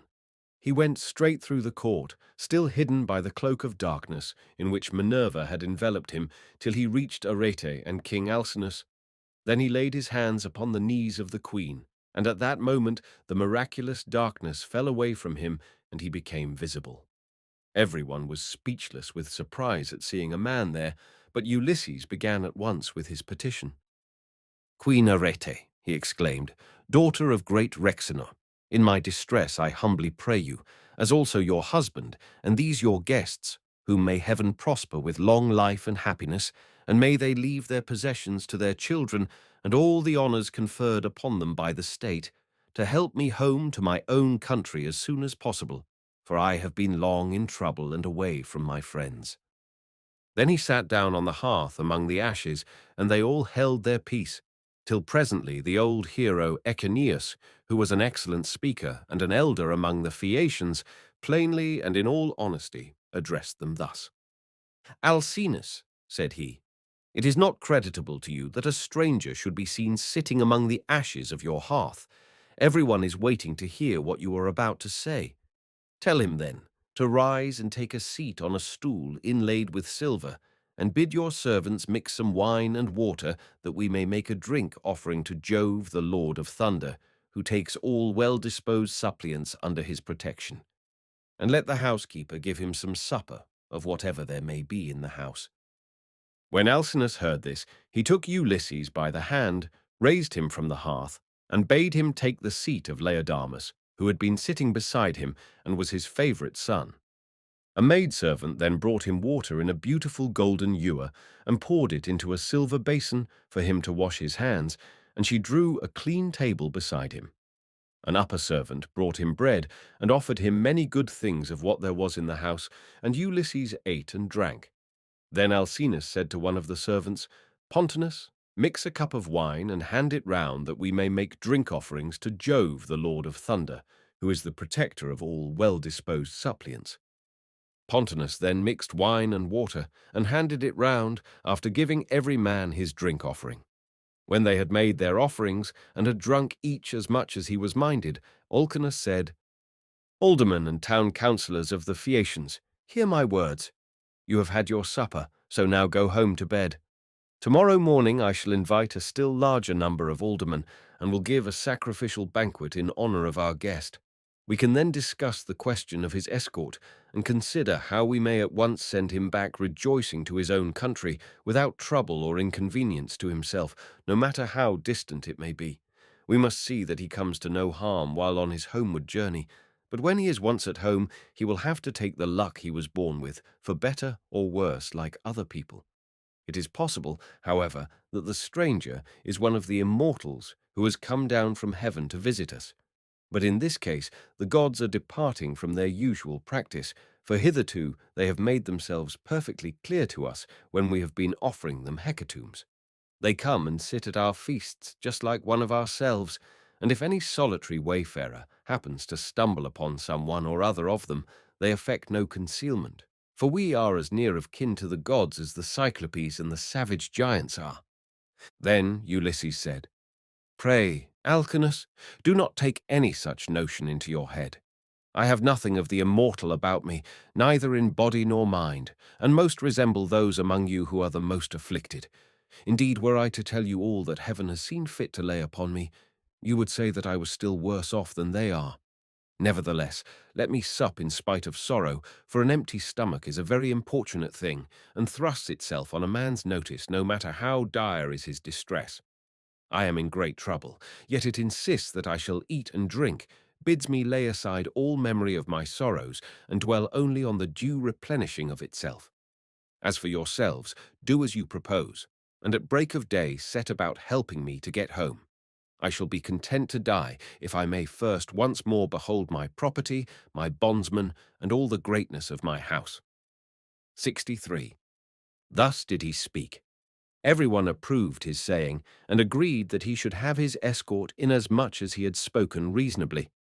Then, when they had made their drink offerings, and had drunk each as much as he was minded, they went home to bed every man in his own abode, leaving Ulysses in the cloister with Arete and Alcinous, while the servants were taking the things away after supper.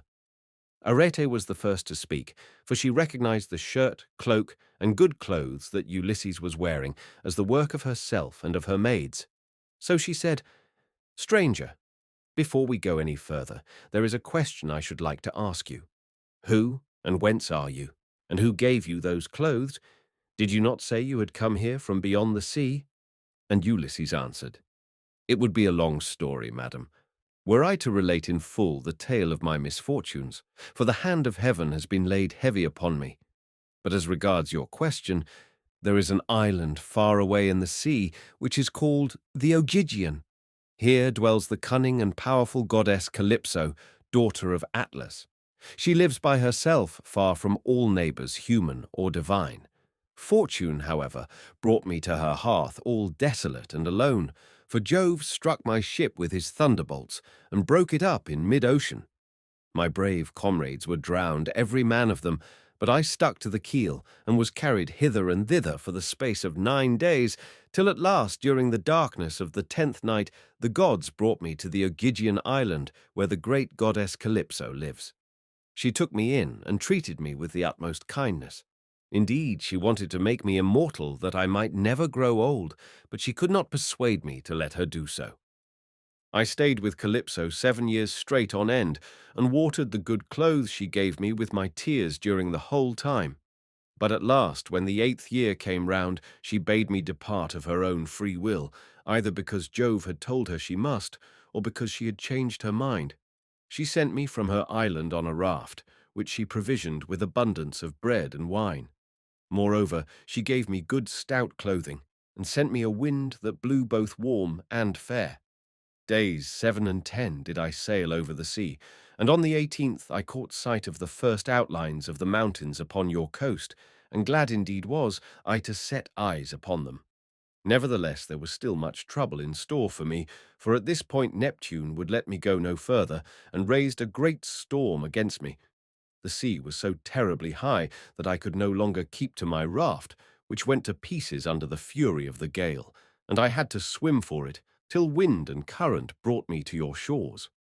There I tried to land, but could not, for it was a bad place, and the waves dashed me against the rocks, so I again took to the sea and swam on till I came to a river that seemed the most likely landing place, for there were no rocks, and it was sheltered from the wind. Here, then, I got out of the water and gathered my senses together again. Night was coming on, so I left the river and went into a thicket, where I covered myself all over with leaves, and presently heaven sent me off into a very deep sleep. Sick and sorry as I was, I slept among the leaves all night, and through the next day till afternoon, when I woke as the sun was westering, and saw your daughter's maidservants playing upon the beach, and your daughter among them looking like a goddess. I besought her aid, and she proved to be of an excellent disposition, much more so than could be expected from so young a person, for young people are apt to be thoughtless. She gave me plenty of bread and wine, and when she had had me washed in the river, she also gave me the clothes in which you see me. Now, therefore, though it has pained me to do so, I have told you the whole truth. Then Alcinous said, Stranger, it was very wrong of my daughter not to bring you on at once to my house, along with the maids, seeing that she was the first person whose aid you asked. Pray do not scold her, replied Ulysses. She is not to blame. She did tell me to follow along with the maids, but I was ashamed and afraid, for I thought you might perhaps be displeased if you saw me. Every human being is sometimes a little suspicious and irritable. Stranger, replied Alcinous, I am not the kind of man to get angry about nothing. It is always better to be reasonable. But by Father Jove, Minerva, and Apollo, now that I see what kind of person you are, and how much you think as I do, I wish you would stay here, marry my daughter, and become my son-in-law. If you will stay, I will give you a house and an estate, but no one, heaven forbid, shall keep you here against your own wish, and that you may be sure of this, I will attend tomorrow to the matter of your escort. You can sleep 64 during the whole voyage if you like, and the men shall sail you over smooth waters, either to your own home or wherever you please, even though it be a long way further off than Euboea, which those of my people who saw it when they took yellow-haired Rhadamanthus to see Tityus the son of Gaia tell me is the furthest of any place. And yet they did the whole voyage in a single day without distressing themselves, and came back again afterwards. You will thus see how much my ships excel all others, and what magnificent oarsmen my sailors are. Then was Ulysses glad and prayed aloud, saying, Father Jove, grant that Alcinous may do all as he has said, for so he will win an imperishable name among mankind, and at the same time I shall return to my country. Thus did they converse. Then Arete told her maids to set a bed in the room that was in the gatehouse, and make it with good red rugs, and to spread coverlets on the top of them with woolen cloaks for Ulysses to wear. The maids thereon went out with torches in their hands, and when they had made the bed, they came up to Ulysses and said, Rise, Sir Stranger, and come with us, for your bed is ready. And glad indeed was he to go to his rest. So Ulysses slept in a bed placed in a room over the echoing gateway, but Alcinous lay in the inner part of the house, with the queen his wife by his side. Book 8. Banquet in the house of Alcinous, the games. Now, when the child of morning, rosy-fingered dawn, appeared, Alcinous and Ulysses both rose, and Alcinous led the way to the Phaeacian place of assembly, which was near the ships. When they got there, they sat down side by side on a seat of polished stone, while Minerva took the form of one of Alcinous's servants, and went round the town in order to help Ulysses to get home. She went up to the citizens, man by man, and said, Aldermen and town councillors of the Phaeacians, Come to the assembly, all of you, and listen to the stranger who has just come off a long voyage to the house of King Alcinous. He looks like an immortal god."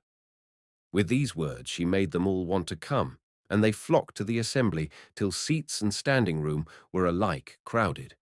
Everyone was struck with the appearance of Ulysses, for Minerva had beautified him about the head and shoulders, making him look taller and stouter than he really was, that he might impress the Phaeacians favourably, as being a very remarkable man, and might come off well in the many trials of skill to which they would challenge him. Then, when they were got together, Alcinous spoke. "Hear me," said he, "aldermen and town councillors of the Phaeacians, that I may speak even as I am minded. This stranger, whoever he may be, has found his way to my house from somewhere or other, either east or west. He wants an escort and wishes to have the matter settled. Let us then get one ready for him, as we have done for others before him.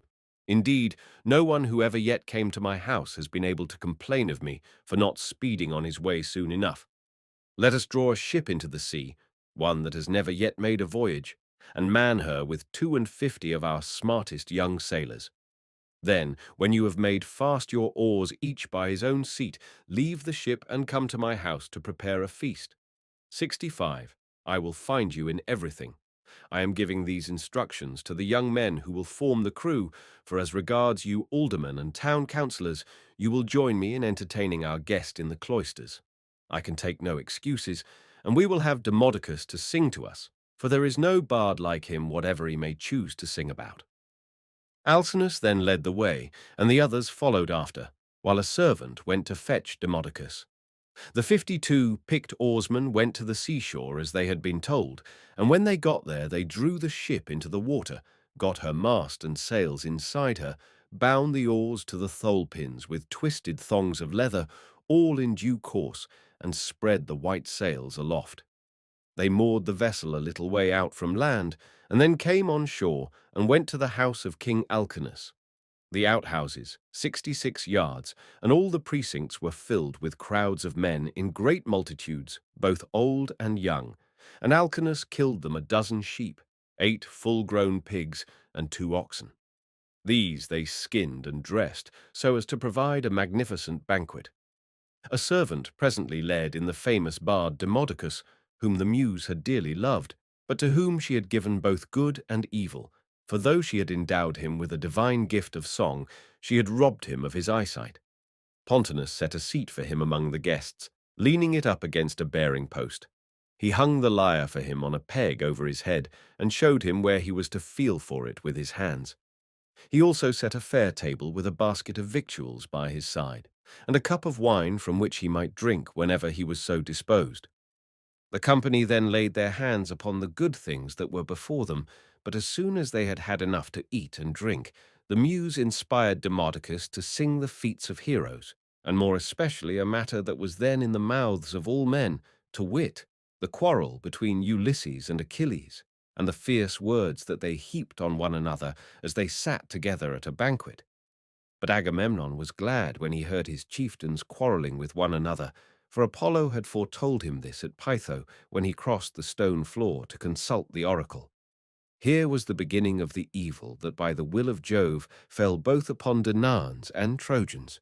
Thus sang the bard, but Ulysses drew his purple mantle over his head and covered his face, for he was ashamed to let the Phaeacians see that he was weeping. When the bard left off singing, he wiped the tears from his eyes, uncovered his face, and taking his cup made a drink, offering to the gods. But when the Phaeacians pressed Demodocus to sing further, for they delighted in his lays, then Ulysses again drew his mantle over his head and wept bitterly. No one noticed his distress except Alcinous, who was sitting near him and heard the heavy sighs that he was heaving. So he at once said, "Aldermen and town councillors of the Phaeacians, we have had enough now, both of the feast and of the minstrelsy that is its due accompaniment. Let us proceed, therefore, to the athletic sports, so that our guest on his return home may be able to tell his friends how much we surpass all other nations as boxers, wrestlers, jumpers, and runners." With these words he led the way, and the others followed after.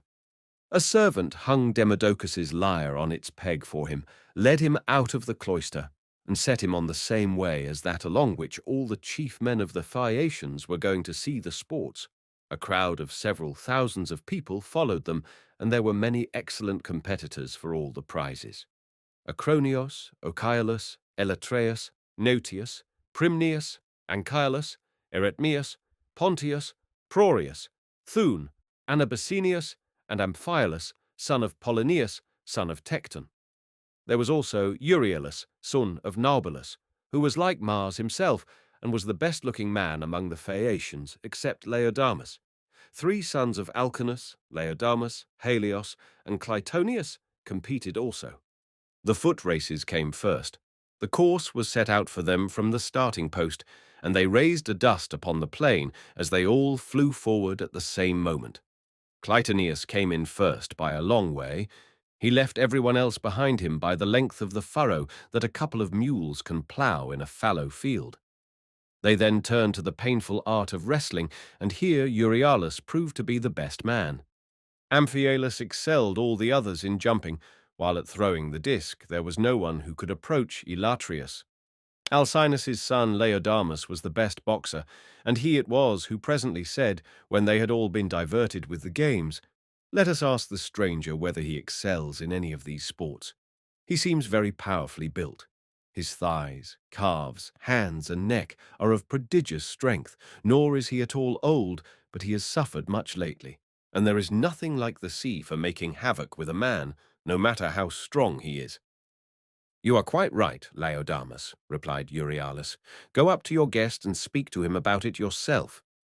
When Laodamas heard this, he made his way into the middle of the crowd and said to Ulysses, "I hope, sir, that you will enter yourself for some one or other of our competitions if you are skilled in any of them, and you must have gone in for many a one before now.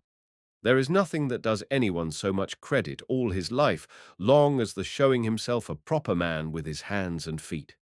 Have a try, therefore, at something, and banish all sorrow from your mind.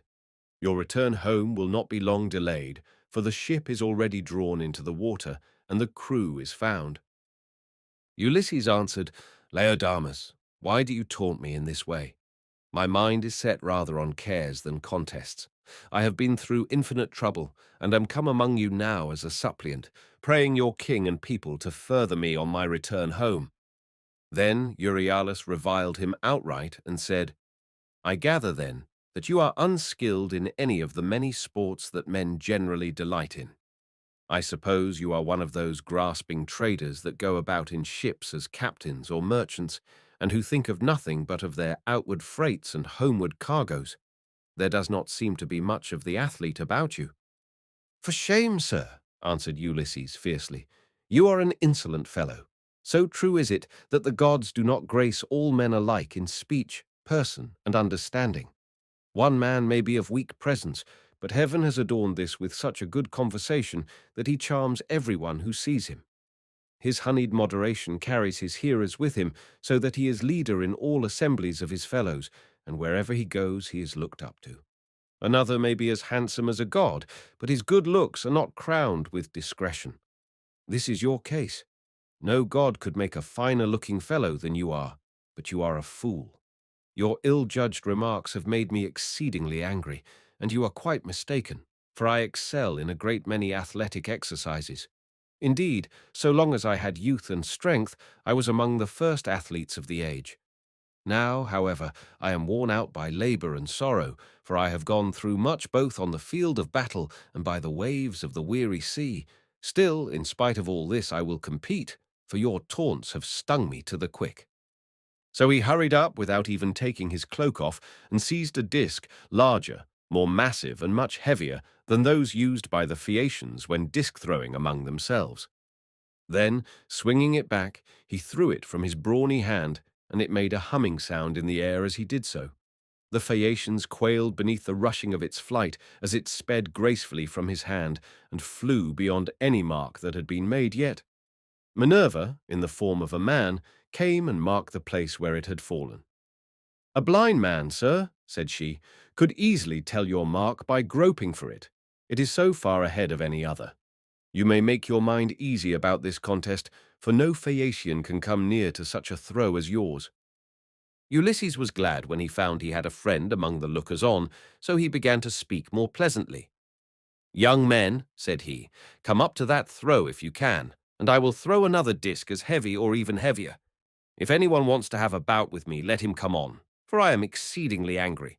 I will box, wrestle, or run, I do not care what it is, with any man of you all except Laodamas, but not with him because I am his guest, and one cannot compete with one's own personal friend.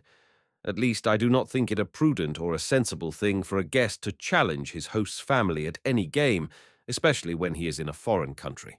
He will cut the ground from under his own feet if he does, but I make no exception as regards anyone else, for I want to have the matter out and know which is the best man. I am a good hand at every kind of athletic sport known among mankind. I am an excellent archer. In battle I am always the first to bring a man down with my arrow, no matter how many more are taking aim at him, alongside of me. Philoctetes was the only man who could shoot better than I could when we Achaeans were before Troy and in practice.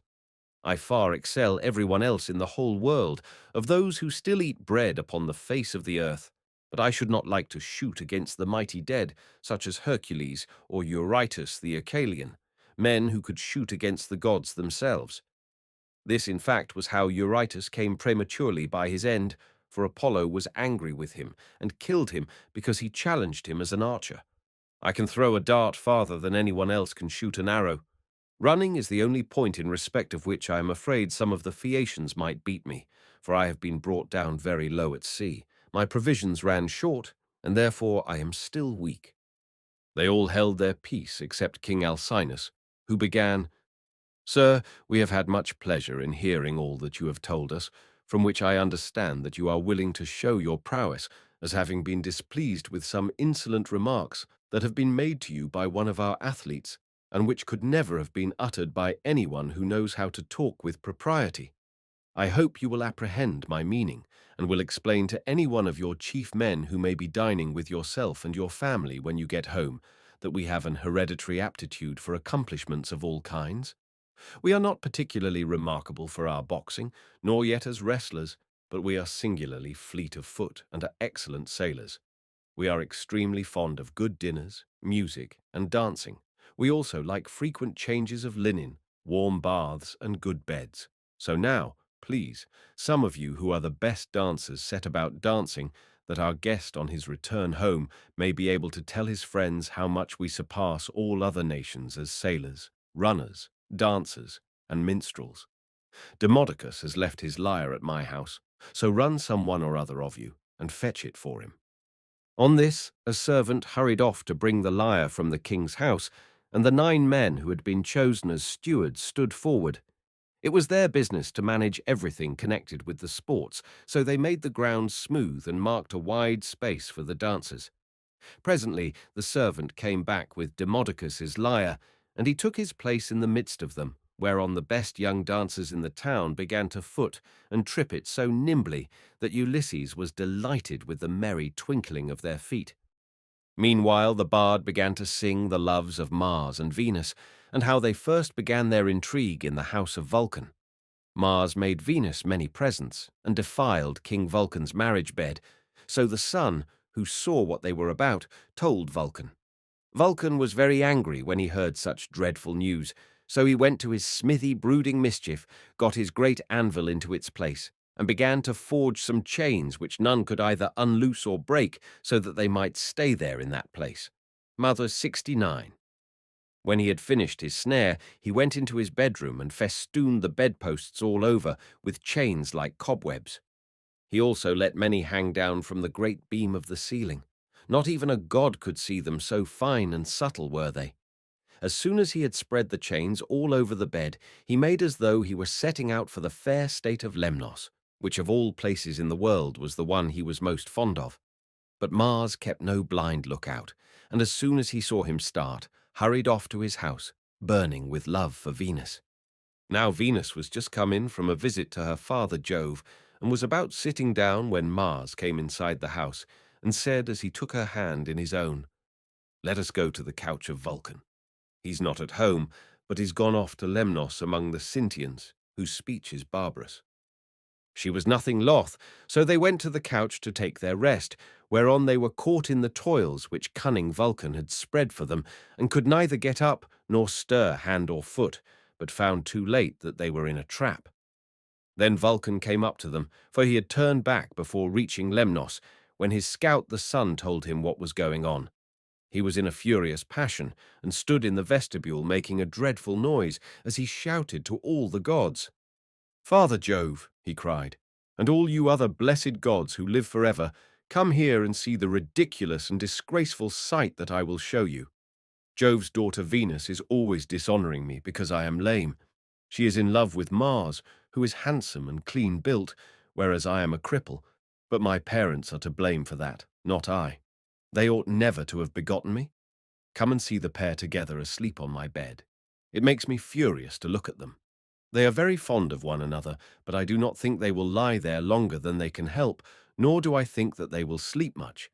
There, however, they shall stay till her father has repaid me the sum I gave him for his baggage of a daughter, who is fair but not honest." On this the gods gathered to the house of Vulcan. Earth encircling Neptune came, and Mercury the bringer of luck, and King Apollo, but the goddesses stayed at home, all of them for shame. Then the givers of all good things stood in the doorway, and the blessed gods roared with inextinguishable laughter, as they saw how cunning Vulcan had been, whereon one would turn towards his neighbour, saying, "Ill deeds do not prosper, and the weak confound the strong. See how limping Vulcan, lame as he is, has caught Mars, who is the fleetest god in heaven, and now Mars will be cast in heavy damages." Thus did they converse, but King Apollo said to Mercury, "Messenger Mercury, giver of good things, you would not care how strong the chains were, would you, if you could sleep with Venus?" "King Apollo," answered Mercury, "I only wish I might get the chance, though there were 3 times as many chains, and you might look on, all of you, gods and goddesses, but I would sleep with her if I could." The immortal gods burst out laughing as they heard him, but Neptune took it all seriously and kept on imploring Vulcan to set Mars free again.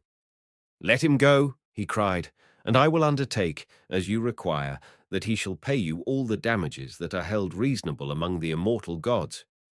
"Do not," replied Vulcan. "Ask me to do this. A bad man's bond is bad security. What remedy could I enforce against you if Mars should go away and leave his debts behind him along with his chains?" "Vulcan," said Neptune, "if Mars goes away without paying his damages, I will pay you myself." So Vulcan answered, "In this case I cannot and must not refuse you." Thereon he loosed the bonds that bound them, and as soon as they were free they scampered off, Mars to Thrace, and laughter-loving Venus to Cyprus and to Paphos, where is her grove and her altar fragrant with burnt offerings.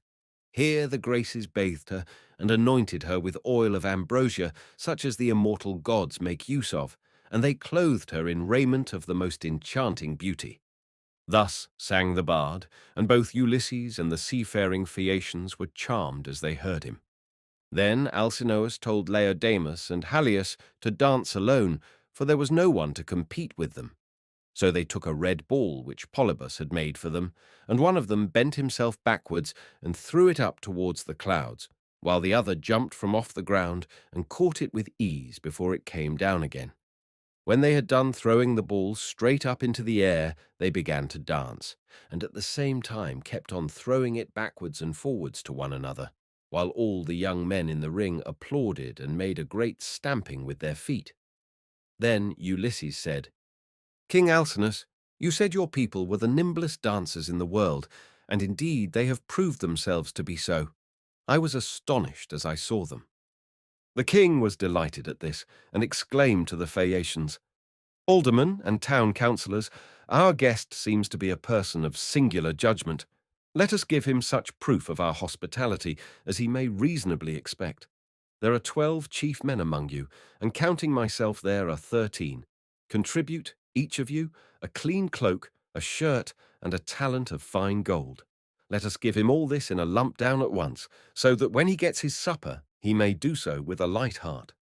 As for Euryalus, he will have to make a formal apology and a present too, for he has been rude." Thus did he speak, The others, all of them, applauded his saying and sent their servants to fetch the presents. Then Euryalus said, King Alcinous, I will give the stranger all the satisfaction you require. He shall have my sword, which is of bronze, all but the hilt, which is of silver. I will also give him the scabbard of newly sawn ivory into which it fits. It will be worth a great deal to him. As he spoke, he placed the sword in the hands of Ulysses and said, Good luck to you, father stranger. If anything has been said amiss, may the winds blow it away with them, and may heaven grant you a safe return, for I understand you have been long away from home and have gone through much hardship. To which Ulysses answered, Good luck to you too, my friend, and may the gods grant you every happiness. I hope you will not miss the sword you have given me along with your apology. With these words he girded the sword about his shoulders, and towards sundown the presents began to make their appearance, as the servants of the donors kept bringing them to the house of King Alcinous. Here his sons received them and placed them under their mother's charge. Then Alcinous led the way to the house and bade his guests take their seats. Wife, said he, turning to Queen Arete, go, fetch the best chest we have, and put a clean cloak and shirt in it. Also, set a copper on the fire and heat some water. Our guest will take a warm bath. See also to the careful packing of the presents that the noble Phaeacians have made him. He will thus better enjoy both his supper and the singing that will follow. I shall myself give him this golden goblet, which is of exquisite workmanship, that he may be reminded of me for the rest of his life whenever he makes a drink offering to Jove or to any of the gods. Then Arete told her maids to set a large tripod upon the fire as fast as they could, whereon they set a tripod full of bath water onto a clear fire. They threw on sticks to make it blaze, and the water became hot as the flame played about the belly of the tripod. 71. Meanwhile Arete brought a magnificent chest from her own room, and inside it she packed all the beautiful presents of gold and raiment which the Phaeacians had brought. Lastly, she added a cloak and a good shirt from Alcinous, and said to Ulysses, See to the lid yourself, and have the whole bound round at once, for fear anyone should rob you by the way when you are asleep in your ship. 72. When Ulysses heard this, he put the lid on the chest and made it fast with a bond that Circe had taught him. He had done so before an upper servant told him to come to the bath and wash himself. He was very glad of a warm bath, for he had had no one to wait upon him ever since he left the house of Calypso, who as long as he remained with her had taken as good care of him as though he had been a god. When the servants had done washing and anointing him with oil and had given him a clean cloak and shirt, he left the bathroom and joined the guests who were sitting over their wine. Lovely Nausicaa stood by one of the bearing posts, supporting the roof of the cloister, and admired him as she saw him pass. Farewell, stranger, said she. Do not forget me when you are safe at home again, for it is to me first that you owe a ransom for having saved your life. And Ulysses said, Nausicaa, daughter of great Alcinous, may Jove, the mighty husband of Juno, grant that I may reach my home, so shall I bless you as my guardian angel all my days, for it was you who saved me. When he had said this, he seated himself beside Alcinous. Supper was then served, and the wine was mixed for drinking. A servant led in the favourite bard Demodocus, and set him in the midst of the company, near one of the bearing posts, supporting the cloister, that he might lean against it. Then Ulysses cut off a piece of roast pork with plenty of fat, for there was abundance left on the joint, and said to a servant, Take this piece of pork over to Demodocus, and tell him to eat it. For all the pain his lays may cause me, I will salute him none the less. Bards are honoured and respected throughout the world, for the muse teaches them their songs and loves them. The servant carried the pork in his fingers over to Demodocus, who took it and was very much pleased. They then laid their hands on the good things that were before them, and as soon as they had had to eat and drink, Ulysses said to Demodocus, Demodocus, there is no one in the world whom I admire more than I do you. You must have studied under the Muse, Jove's daughter, and under Apollo. So accurately do you sing the return of the Achaeans with all their sufferings and adventures. If you were not there yourself, you must have heard it all from someone who was. Now, however, change your song and tell us of the wooden horse which Epeus made with the assistance of Minerva, and which Ulysses got by stratagem into the fort of Troy, after freighting it with the men who afterwards sacked the city. If you will sing this tale aright, I will tell all the world how magnificently heaven has endowed you. The bard, inspired of heaven, took up the story at the point where some of the Argives set fire to their tents and sailed away, while others, hidden within the horse, 73, were waiting with Ulysses in the Trojan place of assembly. For the Trojans themselves had drawn the horse into their fortress, and it stood there while they sat in council round it, and were in three minds as to what they should do. Some were for breaking it up then and there, others would have it dragged to the top of the rock on which the fortress stood, and then thrown down the precipice, while yet others were for letting it remain as an offering and propitiation for the gods. And this was how they settled it in the end, for the city was doomed when it took in that horse, within which were all the bravest of the Argives waiting to bring death and destruction on the Trojans. Anon he sang how the sons of the Achaeans issued from the horse and sacked the town, breaking out from their ambuscade. He sang how they overran the city hither and thither and ravaged it, and how Ulysses went raging like Mars, along with Menelaus, to the house of Deiphobus. It was there that the fight raged most furiously. Nevertheless, by Minerva's help, he was victorious. All this he told, but Ulysses was overcome as he heard him, and his cheeks were wet with tears. He wept as a woman weeps when she throws herself on the body of her husband, who has fallen before his own city and people, fighting bravely in defense of his home and children. She screams aloud and flings her arms about him as he lies gasping for breath and dying, but her enemies beat her from behind about the back and shoulders and carry her off into slavery, to a life of labor and sorrow, and the beauty fades from her cheeks. Even so piteously did Ulysses weep, but none of those present perceived his tears except Alcinous, who was sitting near him and could hear the sobs and sighs that he was heaving. The king, therefore, at once rose and said, "Aldermen and town councillors of the Phaeacians, let Demodocus cease his song, for there are those present who do not seem to like it. From the moment that we had done supper and Demodocus began to sing, our guest has been all the time groaning and lamenting. He is evidently in great trouble, so let the bard leave off, that we may all enjoy ourselves, hosts and guest alike. This will be much more as it should be for all these festivities, with the escort and the presents that we are making with so much goodwill are wholly in his honour, and anyone with even a moderate amount of right feeling knows that he ought to treat a guest and a suppliant as though he were his own brother. Therefore, sir, do you on your part affect no more concealment nor reserve in the matter about which I shall ask you. It will be more polite in you to give me a plain answer. Tell me the name by which your father and mother over yonder used to call you, and by which you were known among your neighbours and fellow citizens. There is no one, neither rich nor poor, who is absolutely without any name whatever, for people's fathers and mothers give them names as soon as they are born. Tell me also your country, nation, and city, that our ships may shape their purpose accordingly and take you there. For the Phaeacians have no pilots. Their vessels have no rudders as those of other nations have, but the ships themselves understand what it is that we are thinking about and want. They know all the cities and countries in the whole world and can traverse the sea just as well, even when it is covered with mist and cloud, so that there is no danger of being wrecked or coming to any harm. Still, I do remember hearing my father say that Neptune was angry with us for being too easygoing in the matter of giving people escorts. He said that one of these days he should wreck a ship of ours as it was returning from having escorted someone and bury our city under a high mountain. This is what my father used to say, but whether the god will carry out his threat or no is a matter which he will decide for himself. And now, tell me and tell me true.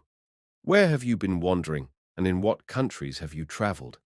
Tell us of the peoples themselves, and of their cities, who are hostile, savage, and uncivilized, and who, on the other hand, hospitable and humane. Tell us also why you are made so unhappy on hearing about the return of the Argive Danans from Troy. The gods arranged all this, and sent them their misfortunes in order that future generations might have something to sing about. Did you lose some brave kinsman of your wife's when you were before Troy? A son-in-law or father-in-law, which are the nearest relations a man has outside his own flesh and blood? Or was it some brave and kindly-natured comrade? For a good friend is as dear to a man as his own brother. Book 9. Ulysses declares himself and begins his story. The Cicons, Lotophagi, and Cyclopes. And Ulysses answered, King Alcinous, it is a good thing to hear a bard with such a divine voice as this man has. There is nothing better or more delightful than when a whole people make merry together, with the guests sitting orderly to listen, while the table is loaded with bread and meats, and the cupbearer draws wine and fills his cup for every man. This is indeed as fair a sight as a man can see. Now, however, since you are inclined to ask the story of my sorrows, and rekindle my own sad memories in respect of them, I do not know how to begin, nor yet how to continue and conclude my tale, for the hand of heaven has been laid heavily upon me. Firstly, then, I will tell you my name that you too may know it, and one day, if I outlive this time of sorrow, may become my guests, though I live so far away from all of you. I am Ulysses, son of Laertes, renowned among mankind for all manner of subtlety, so that my fame ascends to heaven. I live in Ithaca, where there is a high mountain called Neritum, covered with forests, and not far from it there is a group of islands very near to one another, Dulichium, Same, and the wooded island of Zacynthus. It lies squat on the horizon, all highest up in the sea towards the sunset, while the others lie away from it towards dawn. It is a rugged island, but it breeds brave men, and my eyes know none that they better love to look upon. The goddess Calypso kept me with her in her cave, and wanted me to marry her, as did also the cunning Aeaean goddess Circe, but they could neither of them persuade me, for there is nothing dearer to a man than his own country and his parents, and however splendid a home he may have in a foreign country, if it be far from father or mother, he does not care about it. Now, however, I will tell you of the many hazardous adventures which by Jove's will I met with on my return from Troy. When I had set sail thence, the wind took me first to Ismarus, which is the city of the Cicons. There I sacked the town and put the people to the sword. We took their wives and also much booty, which we divided equitably amongst us, so that none might have reason to complain. I then said that we had better make off at once, but my men very foolishly would not obey me, so they stayed there drinking much wine and killing great numbers of sheep and oxen on the seashore. Meanwhile the Cicons cried out for help to other Cicons who lived inland. These were more in number and stronger, and they were more skilled in the art of war, for they could fight, either from chariots or on foot as the occasion served. In the morning, therefore, they came as thick as leaves and bloom in summer, and the hand of heaven was against us, so that we were hard pressed. They set the battle in array near the ships, and the hosts aimed their bronze-shod spears at one another. So long as the day waxed, and it was still morning, we held our own against them, though they were more in number than we. But as the sun went down, towards the time when men loosed their oxen, the Cicons got the better of us, and we lost 6 men from every ship we had. So we got away with those that were left. Thence we sailed onward with sorrow in our hearts, but glad to have escaped death, though we had lost our comrades. Nor did we leave till we had thrice invoked each one of the poor fellows who had perished by the hands of the Cicons. Then Jove raised the north wind against us till it blew a hurricane, so that land and sky were hidden in thick clouds, and night sprang forth out of the heavens. We let the ships run before the gale, but the force of the wind tore our sails to tatters, so we took them down for fear of shipwreck, and rowed our hardest towards the land. There we lay 2 days and 2 nights, suffering much alike from toil and distress of mind, but on the morning of the 3rd day we again raised our masts, set sail, and took our places, letting the wind and steersman direct our ship. I should have got home at that time unharmed, had not the north wind and the currents been against me as I was doubling Cape Malea, and set me off my course hard by the island of Cythera. I was driven thence by foul winds for a space of 9 days upon the sea, but on the 10th day we reached the land of the Lotus Eaters, who live on a food that comes from a kind of flower. Here we landed to take in fresh water, and our crews got their midday meal on the shore near the ships. When they had eaten and drunk, I sent 2 of my company to see what manner of men the people of the place might be, and they had a 3rd man under them. They started at once and went about among the lotus-eaters, who did them no hurt, but gave them to eat of the lotus, which was so delicious that those who ate of it left off caring about home, and did not even want to go back and say what had happened to them, but were for staying and munching lotus with the lotus-eaters without thinking further of their return. Nevertheless, though they wept bitterly, I forced them back to the ships and made them fast under the benches. Then I told the rest to go on board at once, lest any of them should taste of the lotus and leave off wanting to get home. So they took their places and smote the grey sea with their oars. We sailed hence, always in much distress, till we came to the land of the lawless and inhuman Cyclopes. Now the Cyclopes neither plant nor plough, but trust in Providence, and live on such wheat, barley, and grapes as grow wild without any kind of tillage, and their wild grapes yield them wine as the sun and the rain may grow them. They have no laws nor assemblies of the people, but live in caves on the tops of high mountains. Each is lord and master in his family, and they take no account of their neighbours. Now, off their harbour, there lies a wooded and fertile island, not quite close to the land of the Cyclopes, but still not far.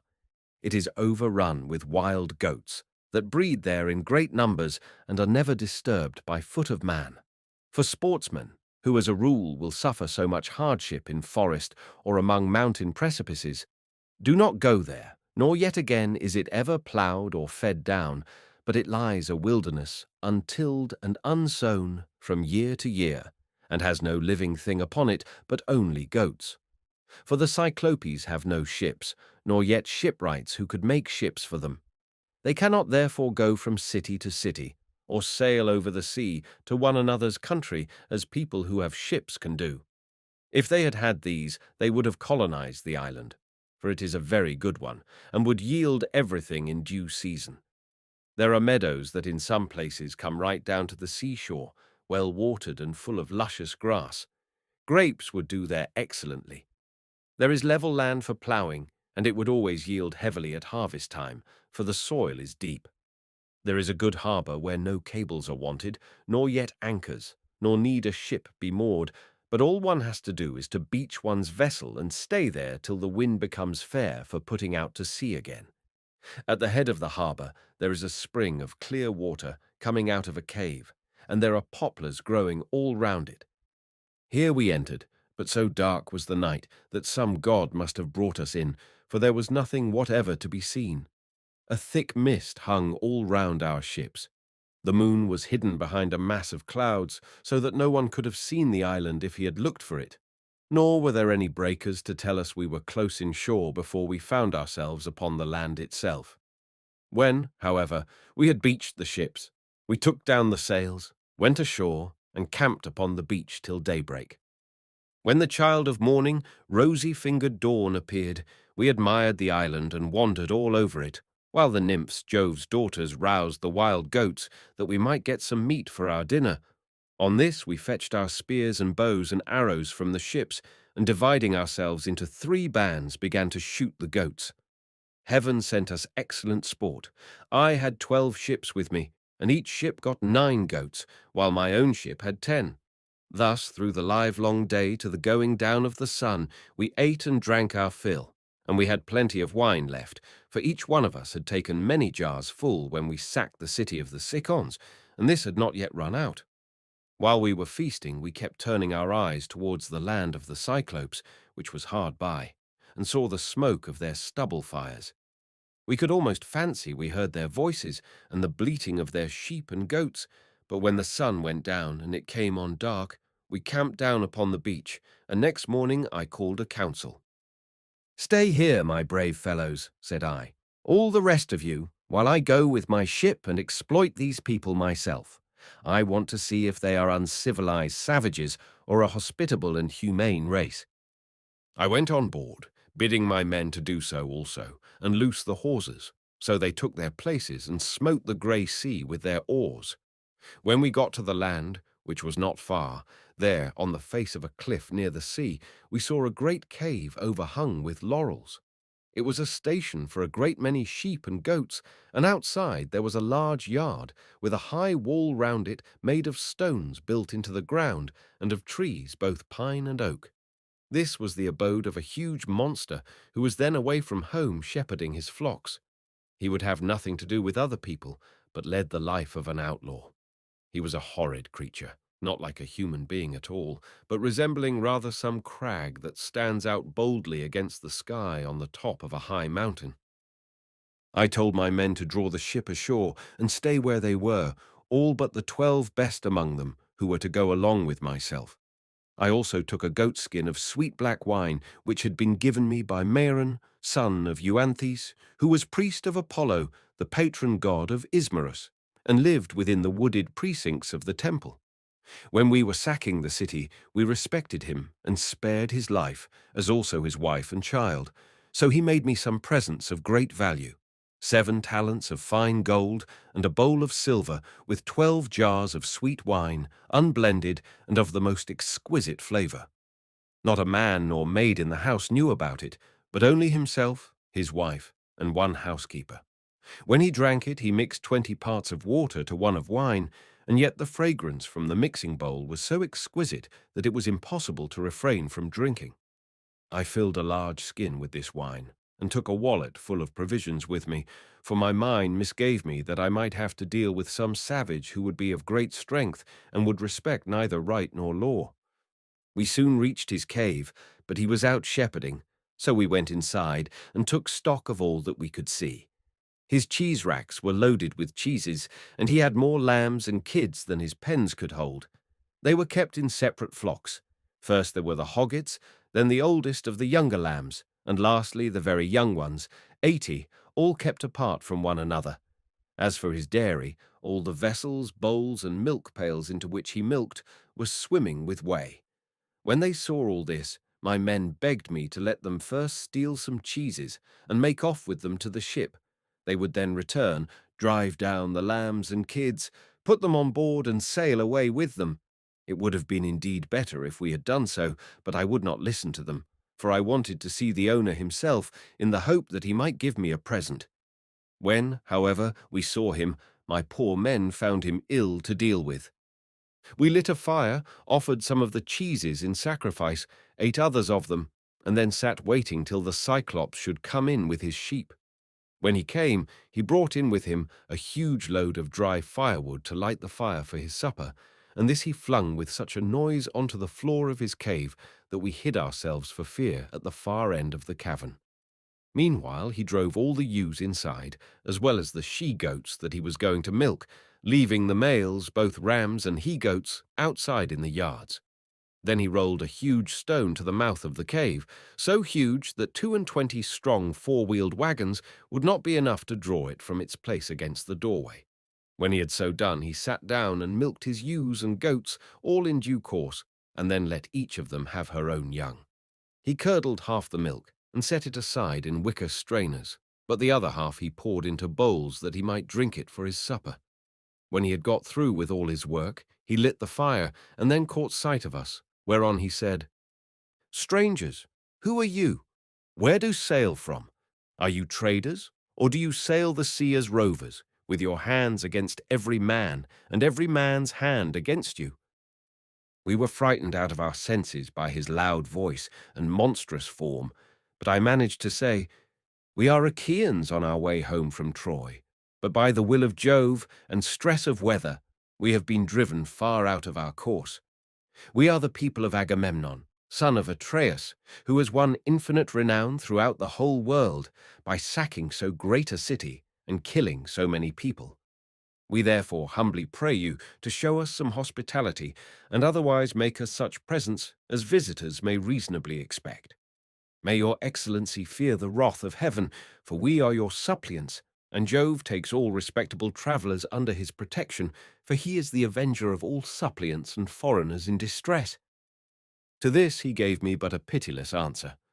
"Stranger," said he, "you are a fool, or else you know nothing of this country. Talk to me indeed about fearing the gods or shunning their anger.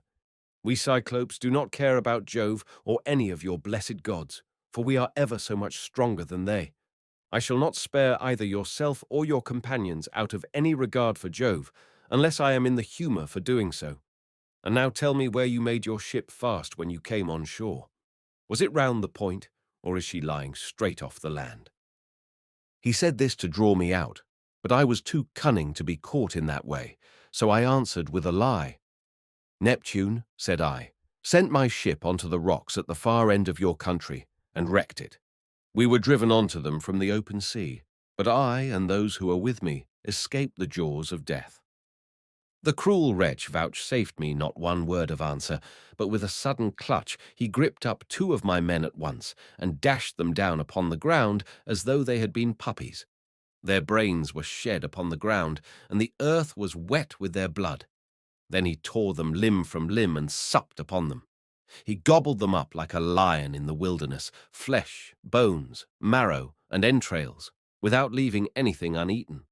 As for us, we wept and lifted up our hands to heaven on seeing such a horrid sight, for we did not know what else to do. But when the Cyclops had filled his huge paunch and had washed down his meal of human flesh with a drink of neat milk, he stretched himself full length upon the ground among his sheep and went to sleep. I was at first inclined to seize my sword, draw it, and drive it into his vitals, but I reflected that if I did, we should all certainly be lost, for we should never be able to shift the stone which the monster had put in front of the door. So we stayed sobbing and sighing where we were till morning came. When the child of morning, rosy-fingered dawn, appeared, he again lit his fire, milked his goats and ewes, all quite rightly, and then let each have her own young one. As soon as he had got through with all his work, he clutched up 2 more of my men and began eating them for his morning's meal. Presently, with the utmost ease, he rolled the stone away from the door and drove out his sheep, but he at once put it back again, as easily as though he were merely clapping the lid onto a quiver full of arrows. As soon as he had done so, he shouted and cried, "Shoo! Shoo!" after his sheep to drive them onto the mountain. So I was left to scheme some way of taking my revenge and covering myself with glory. In the end, I deemed it would be the best plan to do as follows. The Cyclops had a great club, which was lying near one of the sheep pens. It was of green olive wood, and he had cut it intending to use it for a staff as soon as it should be dry. It was so huge that we could only compare it to the mast of a 20-oared merchant vessel of large burden and able to venture out into open sea. I went up to this club and cut off about 6 feet of it. I then gave this piece to the men and told them to fine it evenly off at one end, which they proceeded to do, and lastly I brought it to a point myself, charring the end in the fire to make it harder. When I had done this, I hid it under dung, which was lying about all over the cave, and told the men to cast lots which of them should venture along with myself to lift it and bore it into the monster's eye while he was asleep. The lot fell upon the very 4 whom I should have chosen, and I myself made 5. In the evening the wretch came back from shepherding, and drove his flocks into the cave, this time driving them all inside, and not leaving any in the yards. I suppose some fancy must have taken him, or a god must have prompted him to do so. As soon as he had put the stone back to its place against the door, he sat down, milked his ewes and his goats all quite rightly, and then let each have her own young one. When he had got through with all this work, he gripped up 2 more of my men and made his supper off them. So I went up to him with an ivy-wood bowl of black wine in my hands. "Look here, Cyclops," said I, "you have been eating a great deal of man's flesh, so take this and drink some wine, that you may see what kind of liquor we had on board my ship. I was bringing it to you as a drink offering, in the hope that you would take compassion upon me and further me on my way home, whereas all you do is to go on ramping and raving most intolerably. You ought to be ashamed of yourself. How can you expect people to come see you any more if you treat them in this way?" He then took the cup and drank. He was so delighted with the taste of the wine that he begged me for another bowl full.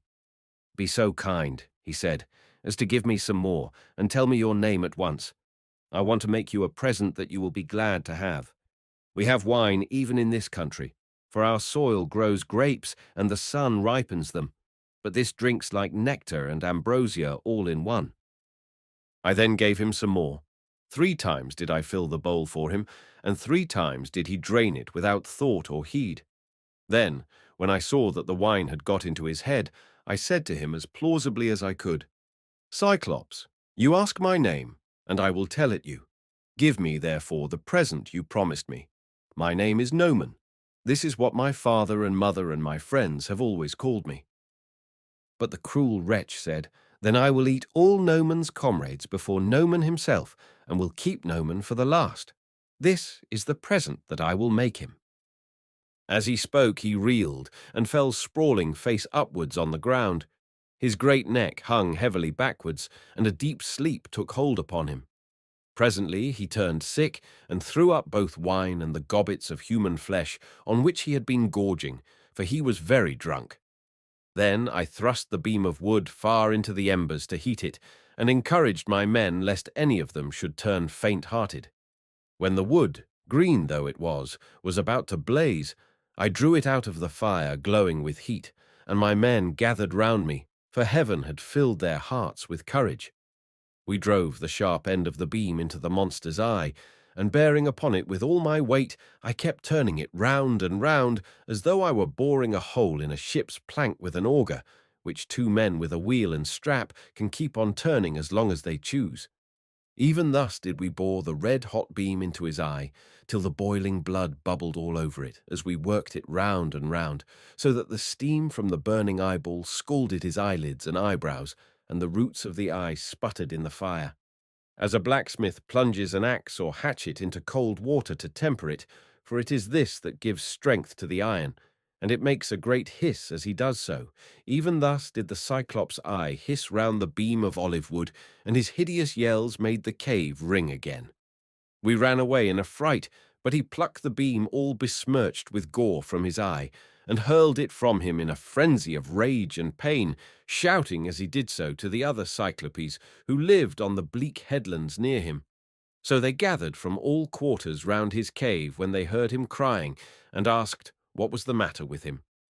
"What ails you, Polyphemus," said they, "that you make such a noise, breaking the stillness of the night, and preventing us from being able to sleep? Surely no man is carrying off your sheep. Surely no man is trying to kill you either by fraud or by force." But Polyphemus shouted to them from inside the cave, "No man is killing me by fraud. No man is killing me by force." "Then," said they, "if no man is attacking you, you must be ill. When Jove makes people ill, there is no help for it, and you had better pray to your father Neptune." Then they went away, and I laughed inwardly at the success of my clever stratagem, but the Cyclops, groaning and in an agony of pain, felt about with his hands till he found the stone and took it from the door. Then he sat in the doorway and stretched his hands in front of it to catch anyone going out with the sheep, for he thought I might be foolish enough to attempt this. As for myself, I kept on puzzling to think how I could best save my own life and those of my companions. I schemed and schemed, as one who knows that his life depends upon it, for the danger was very great. In the end I deemed that this plan would be the best. The male sheep were well grown, and carried a heavy black fleece, so I bound them noiselessly in 3s together, with some of the withies on which the wicked monster used to sleep. There was to be a man under the middle sheep, and the 2 on either side were to cover him, so that there were 3 sheep to each man. As for myself, there was a ram finer than any of the others, so I caught hold of him by the back, ensconced myself in the thick wool under his belly, and hung on patiently to his fleece, face upwards, keeping a firm hold on it all the time. Thus, then, did we wait in great fear of mind till morning came, but when the child of morning, rosy-fingered dawn, appeared, the male sheep hurried out to feed, while the ewes remained bleating about the pens waiting to be milked, for their udders were full to bursting. But their master, in spite of all his pain, felt the backs of all the sheep as they stood upright, without being sharp enough to find out that the men were underneath their bellies. As the ram was going out, last of all, heavy with its fleece and with the weight of my crafty self, Polyphemus laid hold of it and said, "My good ram, what is it that makes you the last to leave my cave this morning? You are not wont to let the ewes go before you, but lead the mob with a run, whether to flowery mead or bubbling fountain, and are the first to come home again at night. But now you lag last of all. Is it because you know your master has lost his eye, and are sorry because that wicked gnomon and his horrid crew has got him down in his drink and blinded him? But I will have his life yet. If you could understand and talk, you would tell me where the wretch is hiding, and I would dash his brains upon the ground till they flew all over the cave. I should thus have some satisfaction for the harm this no-good gnomon has done me." As he spoke, he drove the ram outside, but when we were a little way out from the cave and yards, I first got from under the ram's belly, and then freed my comrades. As for the sheep, which were very fat, by constantly heading them in the right direction, we managed to drive them down to the ship. The crew rejoiced greatly at seeing those of us who had escaped death, but wept for the others whom the Cyclops had killed. However, I made signs to them by nodding and frowning that they were to hush their crying, and told them to get all the sheep on board at once and put out to sea. So they went aboard, took their places, and smote the grey sea with their oars. Then, when I had got as far out as my voice would reach, I began to jeer at the Cyclops. "Cyclops," said I, "you should have taken better measure of your man before eating up his comrades in your cave. You wretch, eat up your visitors in your own house? You might have known that your sin would find you out, and now Jove and the other gods have punished you." He got more and more furious as he heard me, so he tore the top from off a high mountain and flung it just in front of my ship, so that it was within a little of hitting the end of the rudder. 81. The sea quaked as the rock fell into it, and the wash of the wave it raised carried us back towards the mainland and forced us towards the shore. But I snatched up a long pole and kept the ship off, making signs to my men by nodding my head that they must row for their lives, whereon they laid out with a will. When we had got twice as far as we were before, I was for jeering at the Cyclops again, but the men begged and prayed of me to hold my tongue. "Do not," they exclaimed, "be mad enough to provoke this savage creature further. He has thrown one rock at us already, which drove us back again to the mainland, and we made sure it had been the death of us. If he had then heard any further sound of voices, he would have pounded our heads and our ship's timbers into a jelly with the rugged rocks he would have heaved at us, for he can throw them a long way."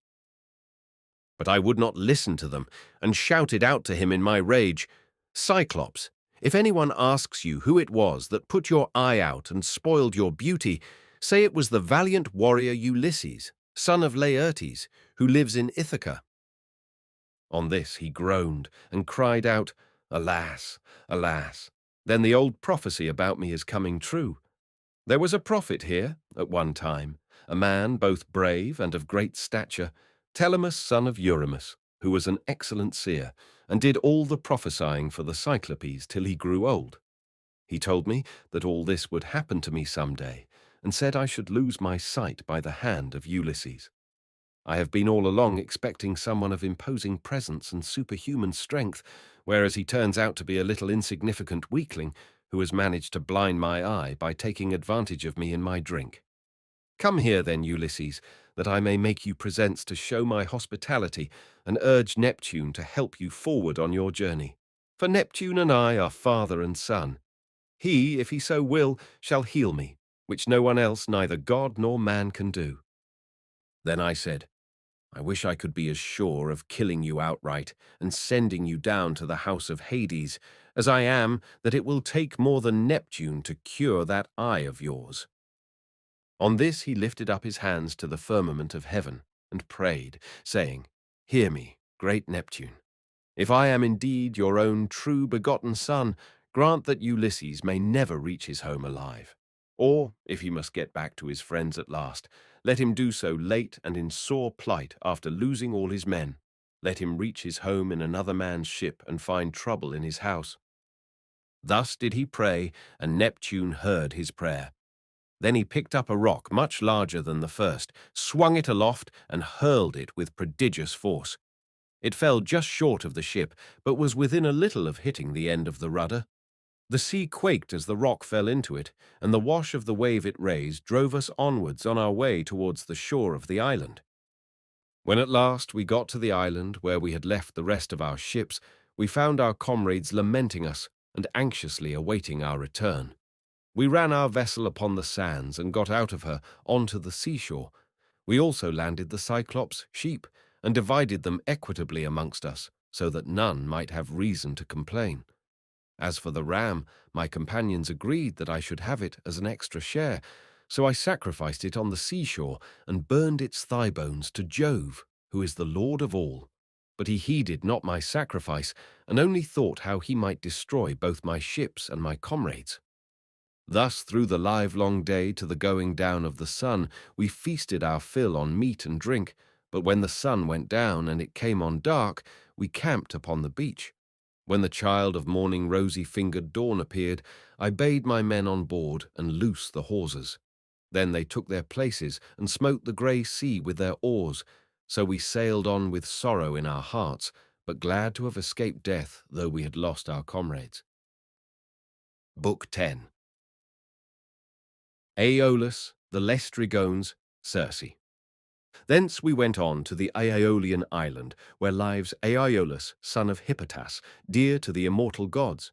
It is an island that floats, as it were, upon the sea, 83 iron, bound with a wall that girds it.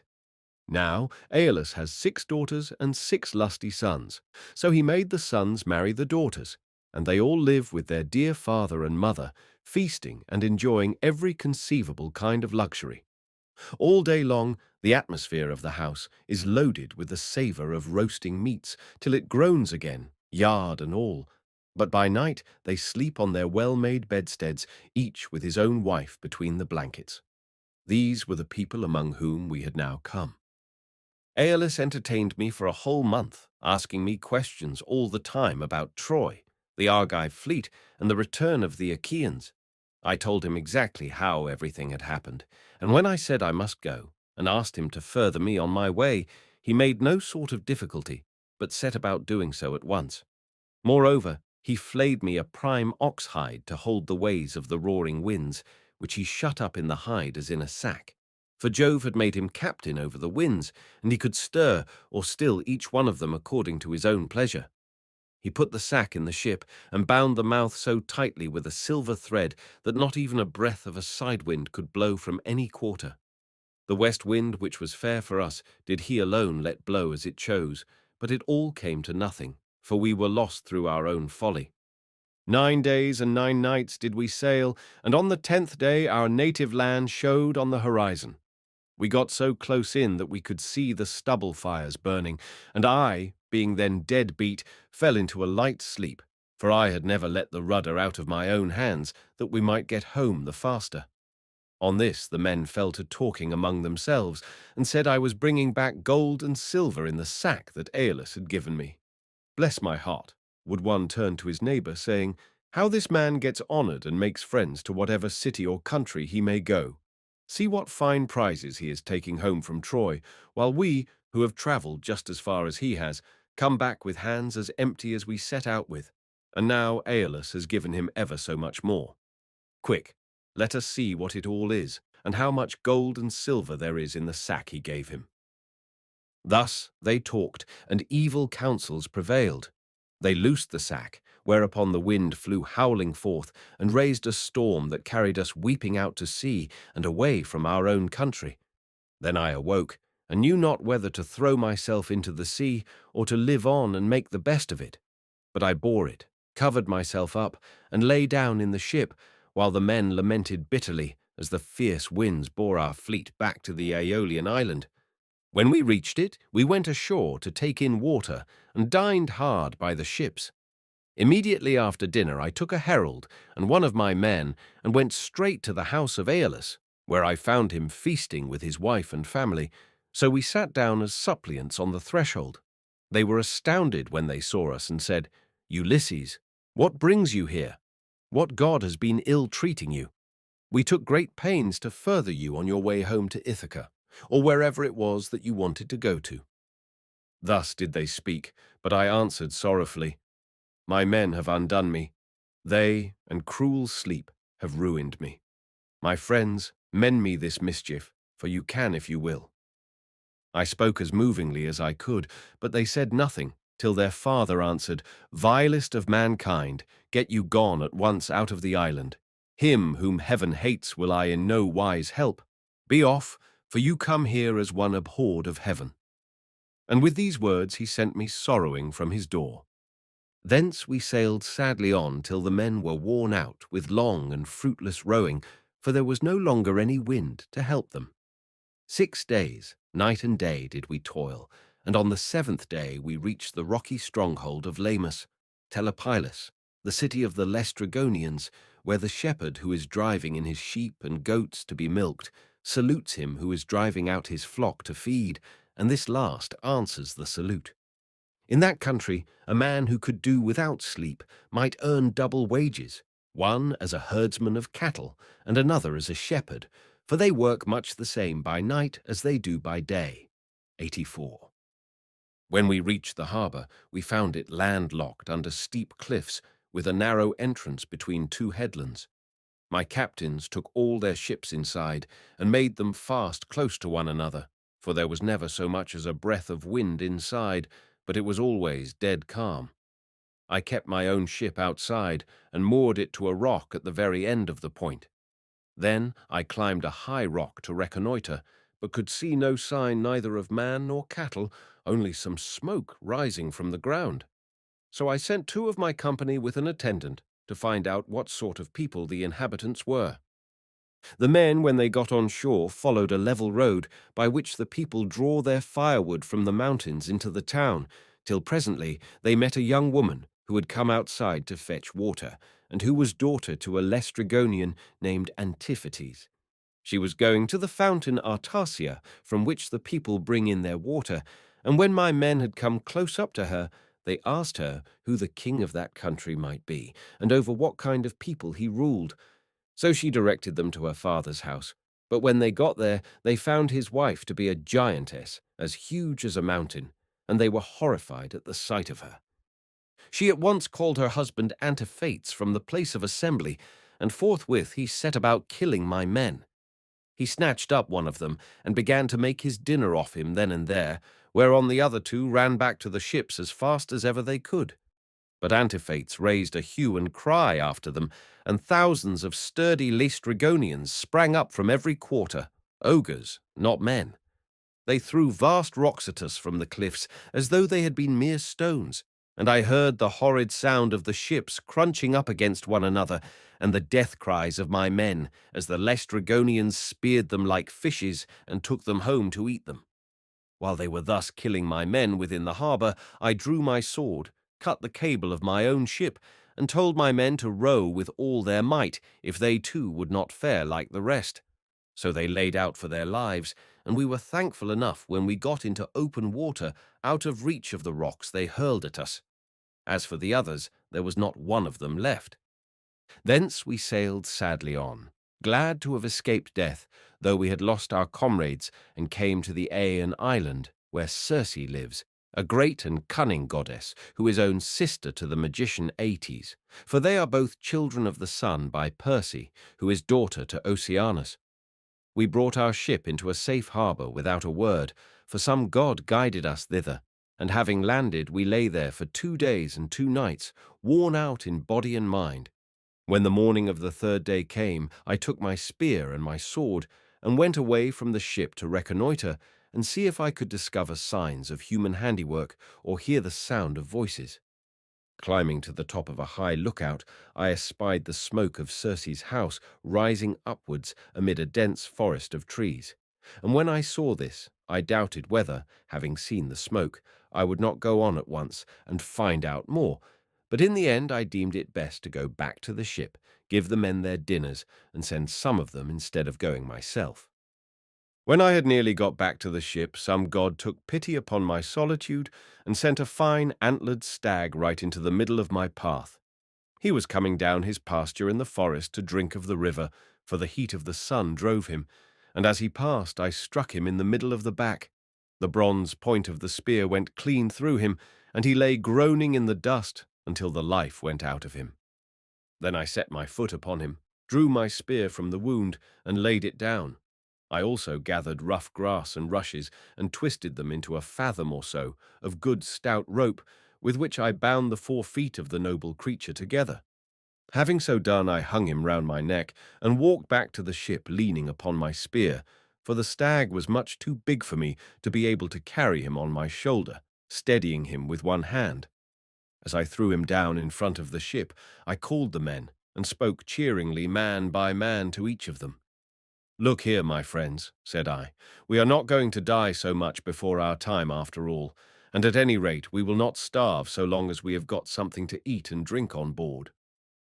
On this they uncovered their heads upon the seashore and admired the stag, for he was indeed a splendid fellow. Then, when they had feasted their eyes upon him sufficiently, they washed their hands and began to cook him for dinner. Thus, through the livelong day to the going down of the sun, we stayed there eating and drinking our fill. But when the sun went down and it came on dark, we camped upon the seashore. When the child of morning, rosy-fingered dawn appeared, I called a council and said, "My friends, we are in very great difficulties. Listen therefore to me. We have no idea where the sun either sets or rises, 85, so that we do not even know east from west. I see no way out of it. Nevertheless, we must try and find one. We are certainly on an island, for I went as high as I could this morning and saw the sea reaching all round it to the horizon. It lies low, but towards the middle I saw smoke rising from out of a thick forest of trees." Their hearts sank as they heard me, for they remembered how they had been treated by the Laestrygonian Antiphates and by the savage ogre Polyphemus. They wept bitterly in their dismay, but there was nothing to be got by crying, so I divided them into 2 companies and set a captain over each. I gave one company to Eurylochus, while I took command of the other myself. Then we cast lots in a helmet, and the lot fell upon Eurylochus. So he set out with his 22 men, and they wept, as also did we who were left behind. When they reached Circe's house, they found it built of cut stones on a site that could be seen from far in the middle of the forest. There were wild mountain wolves and lions prowling all round it, poor bewitched creatures whom she had tamed by her enchantments and drugged into subjection. They did not attack my men, but wagged their great tails, fawned upon them, and rubbed their noses lovingly against them. As hounds crowd round their master when they see him coming from dinner, for they know he will bring them something, even so did these wolves and lions with their great claws fawn upon my men, but the men were terribly frightened at seeing such strange creatures. Presently they reached the gates of the goddess's house, and as they stood there they could hear Circe within, singing most beautifully as she worked at her loom, making a web so fine, so soft, and of such dazzling colours as no one but a goddess could weave. On this Polites, whom I valued and trusted more than any other of my men, said, "There is someone inside working at a loom and singing most beautifully. The whole place resounds with it. Let us call her and see whether she is woman or goddess." They called her, and she came down, unfastened the door, and bade them enter. They, thinking no evil, followed her, all except Eurylochus, who suspected mischief and stayed outside. When she had got them into her house, she set them upon benches and seats, and mixed them a mess with cheese, honey, meal, and Pramnian wine. But she drugged it with wicked poisons to make them forget their homes, and when they had drunk, she turned them into pigs by a stroke of her wand, and shut them up in her pigsties. They were like pigs, head, hair, and all, and they grunted just as pigs do, but their senses were the same as before, and they remembered everything. Thus then were they shut up squealing, and Circe threw them some acorns and beech masts, such as pigs eat, but Eurylochus hurried back to tell me about the sad fate of our comrades. He was so overcome with dismay that though he tried to speak, he could find no words to do so. His eyes filled with tears, and he could only sob and sigh, till at last we forced his story out of him, and he told us what had happened to the others. "We went," said he, "as you told us, through the forest, and in the middle of it there was a fine house built with cut stones in a place that could be seen from far. There we found a woman, or else she was a goddess, working at her loom and singing sweetly. So the men shouted to her and called her, whereon she at once came down, opened the door, and invited us in. The others did not suspect any mischief, so they followed her into the house, but I stayed where I was, for I thought there might be some treachery. From that moment I saw them no more, for not one of them ever came out, though I sat a long time watching for them. Then I took my sword of bronze and slung it over my shoulders. I also took my bow and told Eurylochus to come back with me and show me the way. But he laid hold of me with both his hands and spoke piteously, saying, "Sir, do not force me to go with you, but let me stay here, for I know you will not bring one of them back with you, nor even return alive yourself. Let us rather see if we cannot escape at any rate with the few that are left us, for we may still save our lives." "Stay where you are, then," answered I, "eating and drinking at the ship, but I must go, for I am most urgently bound to do so." With this I left the ship and went up inland. When I got through the charmed grove and was near the great house of the enchantress Circe, I met Mercury with his golden wand, disguised as a young man in the heyday of his youth and beauty, with the down just coming upon his face. He came up to me and took my hand within his own, saying, "My poor unhappy man, whither are you going over this mountain top, alone and without knowing the way? Your men are shut up in Circe's pigsties, like so many wild boars in their lairs. You surely do not fancy that you can set them free. I can tell you that you will never get back, and will have to stay there with the rest of them. But never mind. I will protect you and get you out of your difficulty. Take this herb, which is one of great virtue, and keep it about you when you go to Circe's house. It will be a talisman to you against every kind of mischief. And I will tell you of all the wicked witchcraft that Circe will try to practice upon you.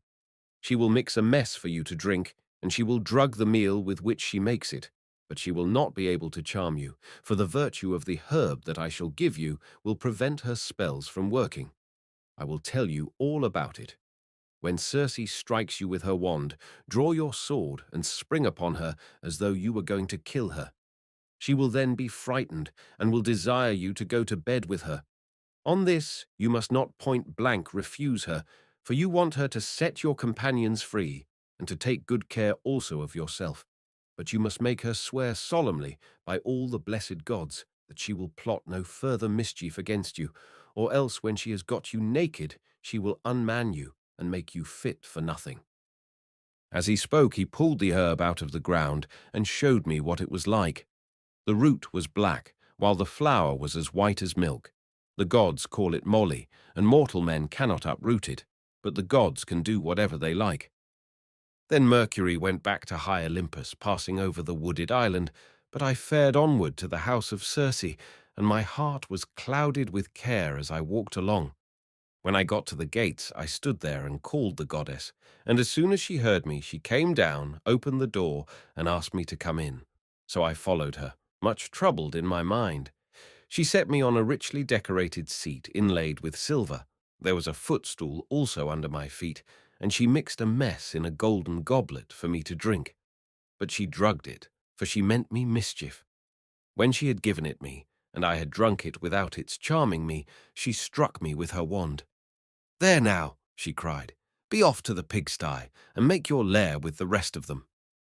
But I rushed at her with my sword drawn as though I would kill her, whereon she fell with a loud scream, clasped my knees, and spoke piteously, saying, "Who and whence are you?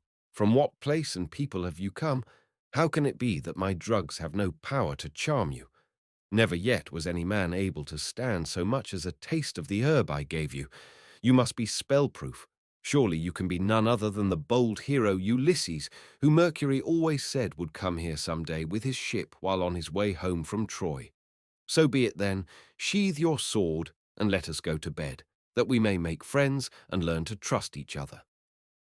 And I answered, "Circe, how can you expect me to be friendly with you when you have just been turning all my men into pigs? And now that you have got me here myself, you mean me mischief when you ask me to go to bed with you, and will unman me and make me fit for nothing. I shall certainly not consent to go to bed with you unless you will first take your solemn oath to plot no further harm against me." So she swore at once as I had told her, and when she had completed her oath, then I went to bed with her. Meanwhile her 4 servants, who are her housemaids, set about their work. They are the children of the groves and fountains, and of the holy waters that run down into the sea. One of them spread a fair purple cloth over a seat, and laid a carpet underneath it. Another brought tables of silver up to the seats, and set them with baskets of gold. A third mixed some sweet wine with water in a silver bowl, and put golden cups upon the tables, while the fourth brought in water, and set it to boil in a large cauldron over a good fire which she had lighted. When the water in the cauldron was boiling, she poured cold into it, till it was just as I liked it, and then she set me in a bath, and began washing me from the cauldron about the head and shoulders, to take the tire and stiffness out of my limbs. As soon as she had done washing me and anointing me with oil, she arrayed me in a good cloak and shirt, and led me to a richly decorated seat inlaid with silver. There was a footstool also under my feet. A maidservant then brought me water in a beautiful golden ewer, and poured it into a silver basin for me to wash my hands, and she drew a clean table beside me. An upper servant brought me bread, and offered me many things of what there was in the house, and then Circe bade me eat. But I would not, and sat without heeding what was before me, still moody and suspicious. When Circe saw me sitting there without eating, and in great grief, she came to me and said, "Ulysses, why do you sit like that, as though you were dumb, gnawing at your own heart, and refusing both meat and drink? Is it that you are still suspicious? You ought not to be, for I have already sworn solemnly that I will not hurt you." And I said, "Circe, no man with any sense of what is right can think of either eating or drinking in your house until you have set his friends free and let him see them. If you want me to eat and drink, you must free my men and bring them to me that I may see them with my own eyes." When I had said this, she went straight through the court with her wand in her hand and opened the pigsty doors. My men came out like so many prime hogs and stood looking at her, but she went about among them and anointed each with a second drug, whereon the bristles that the bad drug had given them fell off, and they became men again, younger than they were before, and much taller and better looking. They knew me at once, seized me each of them by the hand, and wept for joy till the whole house was filled with the sound of their hullaballooing, and Circe herself was so sorry for them that she came up to me and said, "Ulysses, noble son of Laertes, go back at once to the sea where you have left your ship, and first draw it onto the land. Then hide all your ship's gear and property in some cave, and come back here with your men." I agreed to this, so I went back to the seashore, and found the men at the ship weeping and wailing most piteously. When they saw me, the silly blubbering fellows began frisking round me, as calves break out and gambol round their mothers, when they see them coming home to be milked after they have been feeding all day, and the homestead resounds with their lowing. They seemed as glad to see me as though they had got back to their own rugged Ithaca, where they had been born and bred. "Sir," said the affectionate creatures, "we are as glad to see you back as though we had got safe home to Ithaca. But tell us all about the fate of our comrades." I spoke comfortingly to them and said, "We must draw our ship onto the land, and hide the ship's gear with all our property in some cave. Then come with me, all of you, as fast as you can to Circe's house, where you will find your comrades eating and drinking in the midst of great abundance." On this the men would have come with me at once, but Eurylochus tried to hold them back and said, "Alas, poor wretches that we are, what will become of us? Rush not on your ruin by going to the house of Circe, who will turn us all into pigs or wolves or lions, and we shall have to keep guard over her house. Remember how the Cyclops treated us when our comrades went inside his cave, and Ulysses with them. It was all through his sheer folly that those men lost their lives." When I heard him, I was in 2 minds, whether or no to draw the keen blade that hung by my sturdy thigh and cut his head off, in spite of his being a near relation of my own. But the men interceded for him and said, "Sir, if it may so be, let this fellow stay here and mind the ship, but take the rest of us with you to Circe's house." On this we all went inland, and Eurylochus was not left behind after all, but came on too, for he was frightened by the severe reprimand that I had given him. Meanwhile, Circe had been seeing that the men who had been left behind were washed and anointed with olive oil. She had also given them woolen cloaks and shirts, and when we came, we found them all comfortably at dinner in her house. As soon as the men saw each other face to face and knew one another, they wept for joy and cried aloud till the whole palace rang again. Thereon Circe came up to me and said, "Ulysses, noble son of Laertes, tell your men to leave off crying. I know how much you have all of you suffered at sea, and how ill you have fared among cruel savages on the mainland, but that is over now. So stay here and eat and drink till you are once more as strong and hearty as you were when you left Ithaca. For at present you are weakened both in body and mind. You keep all the time thinking of the hardships you have suffered during your travels, so that you have no more cheerfulness left in you." Thus did she speak, and we assented. We stayed with Circe for a whole 12-month, feasting upon an untold quantity both of meat and wine. But when the year had passed in the waning of moons, and the long days had come round, my men called me apart and said, "Sir, it is time you began to think about going home. If so, you are to be spared to see your house and native country at all." Thus did they speak, and I assented. Thereon, through the livelong day to the going down of the sun, we feasted our fill on meat and wine. But when the sun went down and it came on dark, the men laid themselves down to sleep in the covered cloisters. I, however, after I had got into bed with Circe, besought her by her knees, and the goddess listened to what I had got to say. "Circe," said I, "please to keep the promise you made me about furthering me on my homeward voyage. I want to get back, and so do my men. They are always pestering me with their complaints as soon as ever your back is turned."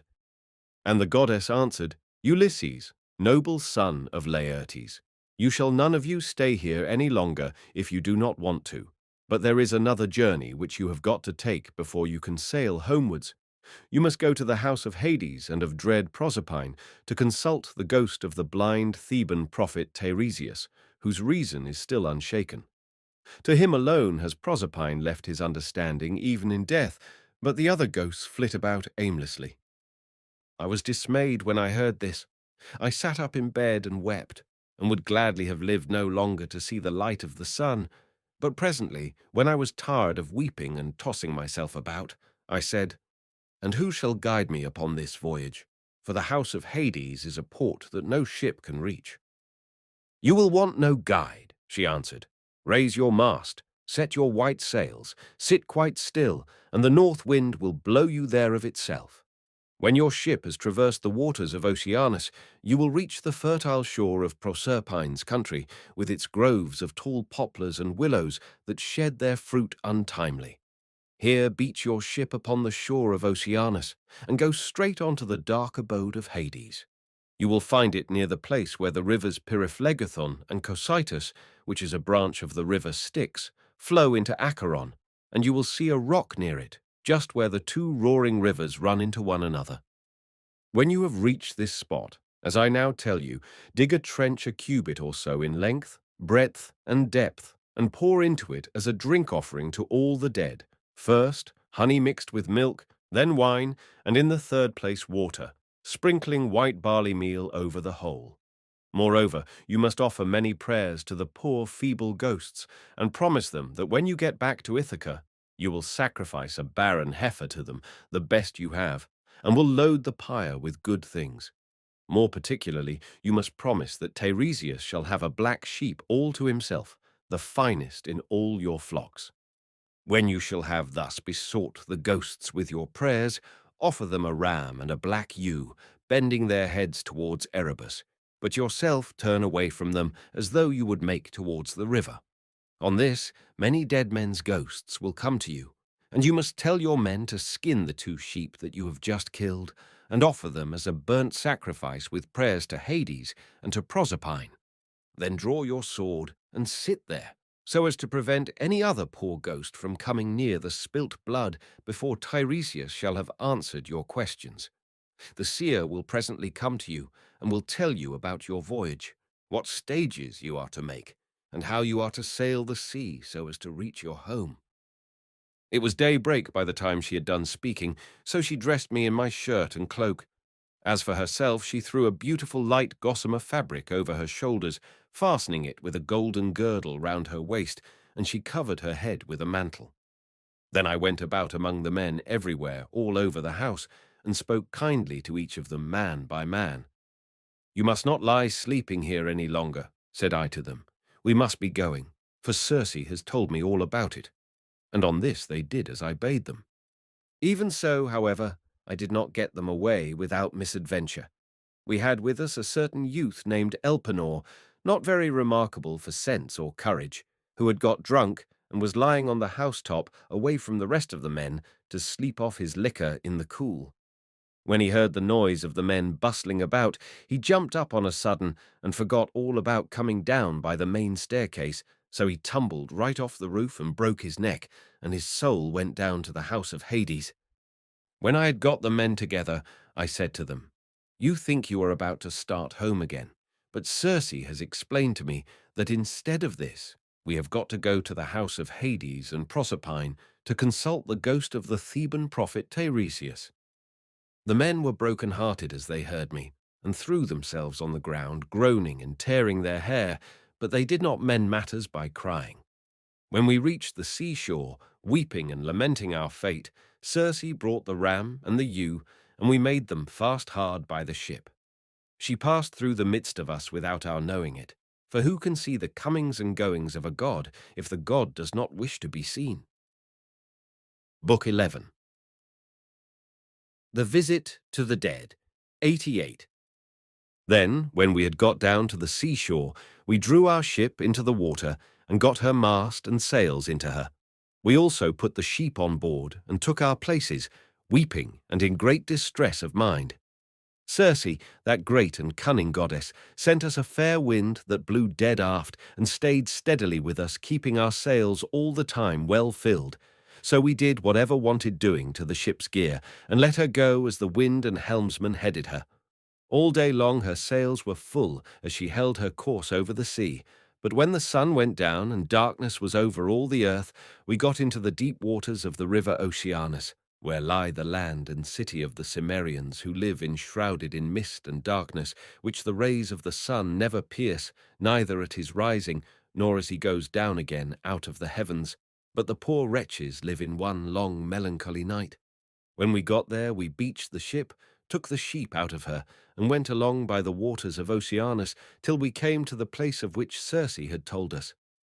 Here Perimedes and Eurylochus held the victims, while I drew my sword and dug the trench a cubit each way.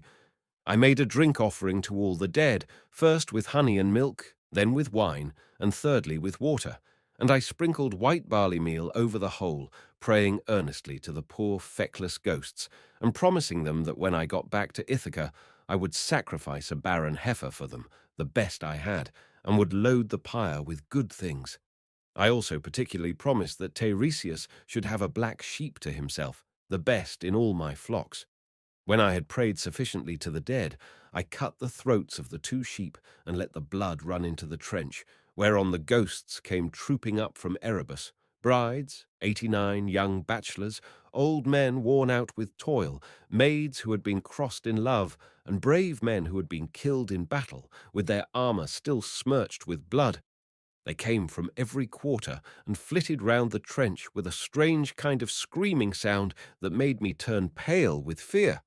When I saw them coming, I told the men to be quick and flay the carcasses of the 2 dead sheep and make burnt offerings of them, and at the same time to repeat prayers to Hades and to Proserpine. But I sat where I was with my sword drawn, and would not let the poor feckless ghosts come near the blood till Tiresias should have answered my questions. The first ghost that came was that of my comrade Elpenor, for he had not yet been laid beneath the earth. We had left his body unwaked and unburied in Circe's house, for we had had too much else to do. I was very sorry for him, and cried when I saw him. "Elpenor," said I, "how did you come down here into this gloom and darkness? You have got here on foot quicker than I have with my ship." "Sir," he answered with a groan, "it was all bad luck, and my own unspeakable drunkenness. I was lying asleep on the top of Circe's house, and never thought of coming down again by the great staircase, but fell right off the roof and broke my neck, so my soul came down to the house of Hades. And now I beseech you by all those whom you have left behind you, though they are not here, by your wife, by the father who brought you up when you were a child, and by Telemachus, who is the one hope of your house, do what I shall now ask you. I know that when you leave this limbo, you will again hold your ship for the Aeaean island. Do not go thence, leaving me unwaked and unburied behind you, or I may bring heaven's anger upon you. But burn me with whatever armor I have, build a barrow for me on the seashore, that may tell people in days to come what a poor unlucky fellow I was, and plant over my grave the oar I used to row with when I was yet alive and with my messmates. And I said, My poor fellow, I will do all that you have asked of me. Thus, then, did we sit and hold sad talk with one another, I on the one side of the trench with my sword held over the blood, and the ghost of my comrade saying all this to me from the other side. Then came the ghost of my dead mother, Anticlea, daughter to Autolycus. I had left her alive when I set out for Troy, and was moved to tears when I saw her. But even so, for all my sorrow, I would not let her come near the blood till I had asked my questions of Tiresias. Then came also the ghost of Theban Tiresias, with his golden scepter in his hand. He knew me and said, Ulysses, noble son of Laertes, why, poor man, have you left the light of day and come down to visit the dead in this sad place? Stand back from the trench and withdraw your sword that I may drink of the blood and answer your questions truly. So I drew back and sheathed my sword, whereon, when he had drank of the blood, he began with his prophecy. You want to know, said he, about your return home, but heaven will make this hard for you. I do not think that you will escape the eye of Neptune, who still nurses his bitter grudge against you for having blinded his son. Still, after much suffering, you may get home if you can restrain yourself and your companions when your ship reaches the Thrinacian island, where you will find the sheep and cattle belonging to the sun, who sees and gives ear to everything. If you leave these flocks unharmed and think of nothing but of getting home, you may yet after much hardship reach Ithaca. But if you harm them, then I forewarn you of the destruction both of your ship and of your men.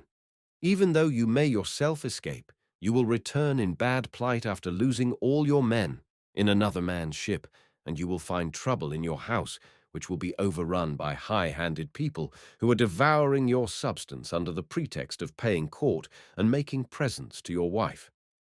When you get home, you will take your revenge on these suitors, and after you have killed them by force or fraud in your own house, you must take a well-made oar and carry it on, till you come to a country where the people have never heard of the sea and do not even mix salt with their food, nor do they know anything about ships and oars that are as the wings of a ship. I will give you this certain token, which cannot escape your notice. A wayfarer will meet you, and will say it must be a winnowing shovel that you have got upon your shoulder.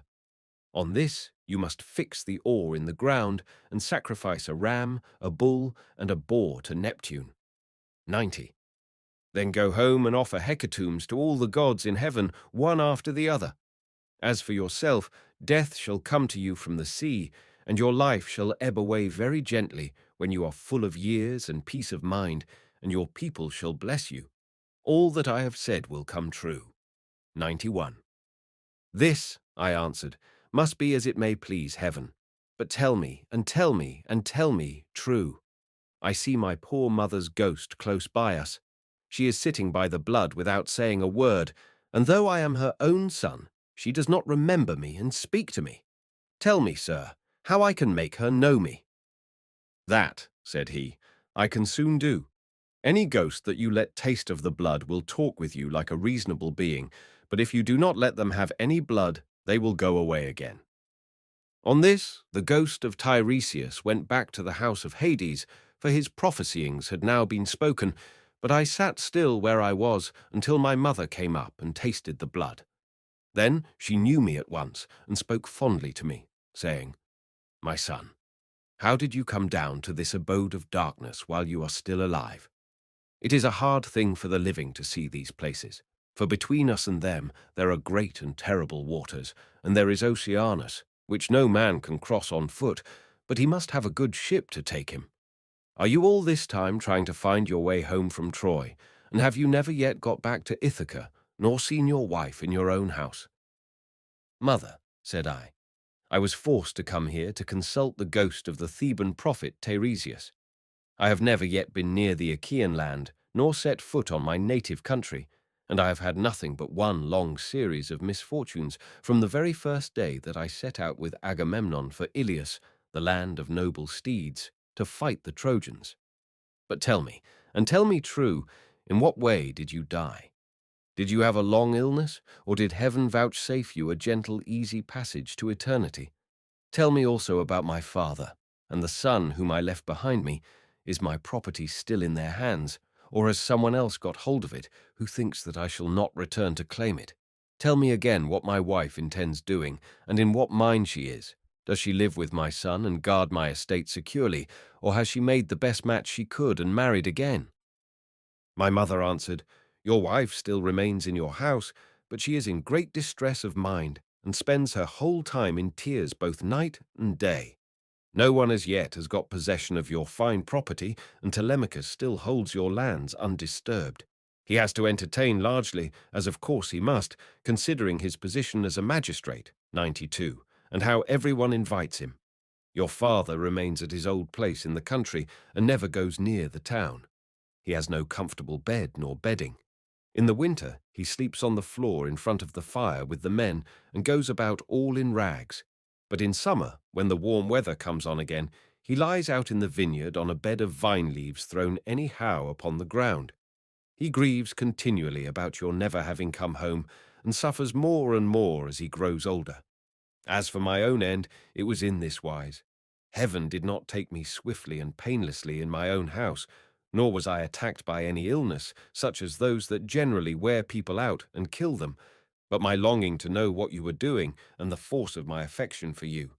This it was, that was the death of me. 93. Then I tried to find some way of embracing my poor mother's ghost. Thrice I sprang towards her and tried to clasp her in my arms, but each time she flitted from my embrace as it were a dream or phantom, and being touched to the quick, I said to her, "Mother, why do you not stay still when I would embrace you? If we could throw our arms around one another, we might find sad comfort in the sharing of our sorrows, even in the house of Hades. Does Proserpine want to lay a still further load of grief upon me by mocking me with a phantom only?" "My son," she answered, "most ill-fated of all mankind, it is not Proserpine that is beguiling you, but all people are like this when they are dead. The sinews no longer hold the flesh and bones together. These perish in the fierceness of consuming fire as soon as life has left the body, and the soul flits away as though it were a dream. Now, however, go back to the light of day as soon as you can, and note all these things that you may tell them to your wife hereafter." Thus did we converse, and anon Proserpine sent up the ghosts of the wives and daughters of all the most famous men. They gathered in crowds about the blood, and I considered how I might question them severally. In the end, I deemed that it would be best to draw the keen blade that hung by my sturdy thigh, and keep them from all drinking the blood at once. So they came up one after the other, and each one, as I questioned her, told me her race and lineage. The first I saw was Tyro. She was daughter of Salmoneus and wife of Cretheus, the son of Aeolus. 94. She fell in love with the river Enipeus, who is much the most beautiful river in the whole world. Once, when she was taking a walk by his side as usual, Neptune, disguised as her lover, lay with her at the mouth of the river, and a huge blue wave arched itself like a mountain over them to hide both woman and god, whereon he loosed her virgin girdle and laid her in a deep slumber. When the god had accomplished the deed of love, he took her hand in his own and said, "Tyro, rejoice in all good will. The embraces of the gods are not fruitless, and you will have fine twins about this time 12 months. Take great care of them. I am Neptune, so now go home, but hold your tongue and do not tell anyone." Then he dived under the sea, and she in due course bore Peleus and Neleus, who both of them served Jove with all their might. Peleus was a great breeder of sheep, and lived in Iolcus, but the other lived in Pylos. The rest of her children were by Cretheus, namely Aeson, Phares, and Amythaon, who was a mighty warrior and charioteer. Next to her I saw Antiope, daughter to Asopus, who could boast of having slept in the arms of even Jove himself, and who bore him 2 sons, Amphion and Zethus. These founded Thebes with its 7 gates and built a wall all round it, for strong though they were, they could not hold Thebes till they had walled it. Then I saw Alcmena, the wife of Amphitryon, who also bore to Jove indomitable Hercules, and Megara, who was daughter to great King Creon, and married the redoubtable son of Amphitryon. I also saw fair Epicaste, mother of King Oedipodes, whose awful lot it was to marry her own son without suspecting it. He married her after having killed his father, but the gods proclaimed the whole story to the world, whereon he remained king of Thebes in great grief for the spite the gods had borne him. But Epicaste went to the house of the mighty jailer Hades, having hanged herself for grief, and the avenging spirits haunted him as for an outraged mother, to his ruing bitterly thereafter.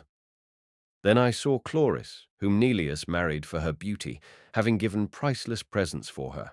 She was youngest daughter to Amphion, son of Iasus and king of Minion Orchomenus, and was queen in Pylos.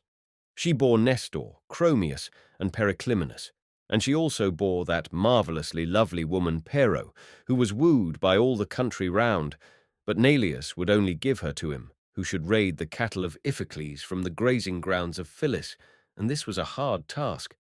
The only man who would undertake to raid them was a certain excellent seer, 95, but the will of heaven was against him, for the rangers of the cattle caught him and put him in prison. Nevertheless, when a full year had passed and the same season came round again, Iphicles set him at liberty, after he had expounded all the oracles of heaven. Thus, then, was the will of Jove accomplished. And I saw Leda, the wife of Tyndarus, who bore him 2 famous sons, Castor, breaker of horses, and Pollux, the mighty boxer. Both these heroes are lying under the earth, though they are still alive, for by a special dispensation of Jove they die and come to life again, each one of them every other day throughout all time, and they have the rank of gods. After her I saw Iphimedeia, wife of Aloeus, who boasted the embrace of Neptune. She bore 2 sons, Otus and Ephialtes, but both were short-lived. They were the finest children that were ever born in this world, and the best-looking, Orion only excepted, for at 9 years old they were 9 fathoms high and measured 9 cubits round the chest. They threatened to make war with the gods in Olympus, and tried to set Mount Ossa on the top of Mount Olympus, and Mount Pelion on the top of Ossa, that they might scale heaven itself, and they would have done it too if they had been grown up, but Apollo, son of Leto, killed both of them, before they had got so much as a sign of hair upon their cheeks or chin. Then I saw Phaedra, and Procris, and fair Ariadne, daughter of the magician Minos, whom Theseus was carrying off from Crete to Athens, but he did not enjoy her, for before he could do so, Diana killed her in the island of Dia on account of what Bacchus had said against her. I also saw Maera and Climon, and hateful Eriphyle, who sold her own husband for gold, but it would take me all night if I were to name every single one of the wives and daughters of heroes whom I saw, and it is time for me to go to bed, either on board ship with my crew, or here. As for my escort, heaven and yourselves will see to it." Here he ended, and the guests sat all of them enthralled and speechless throughout the covered cloister. Then Arete said to them, "What do you think of this man, O Phaeacians? Is he not tall and good-looking, and is he not clever? True, he is my own guest, but all of you share in the distinction. Do not be in a hurry to send him away, nor niggardly in the presents you make to one who is in such great need, for heaven has blessed all of you with great abundance." Then spoke the aged hero Echeneus, who was one of the oldest men among them. "My friends," said he, "what our august queen has just said to us is both reasonable and to the purpose. Therefore be persuaded by it. But the decision, whether in word or deed, rests ultimately with King Alcinous." "The thing shall be done," exclaimed Alcinous, "as surely as I still live and reign over the Phaeacians. Our guest is indeed very anxious to get home. Still, we must persuade him to remain with us until tomorrow, by which time I shall be able to get together the whole sum that I mean to give him. As regards his escort, it will be a matter for you all, and mine above all others as the chief person among you." And Ulysses answered, "King Alcinous, if you were to bid me to stay here for a whole 12 months, and then speed me on my way, loaded with your noble gifts, I should obey you gladly, and it would redound greatly to my advantage, for I should return fuller-handed to my own people, and should thus be more respected and beloved by all who see me when I get back to Ithaca." "Ulysses," replied Alcinous, "not one of us who sees you has any idea that you are a charlatan or a swindler. I know there are many people going about who tell such plausible stories that it is very hard to see through them, but there is a style about your language which assures me of your good disposition. Moreover, you have told the story of your own misfortunes and those of the Argives, as though you were a practiced bard. But tell me, and tell me true, whether you saw any of the mighty heroes who went to Troy at the same time with yourself and perished there. The evenings are still at their longest, and it is not yet bedtime. Go on, therefore, with your divine story, for I could stay here listening till tomorrow morning, so long as you will continue to tell us of your adventures."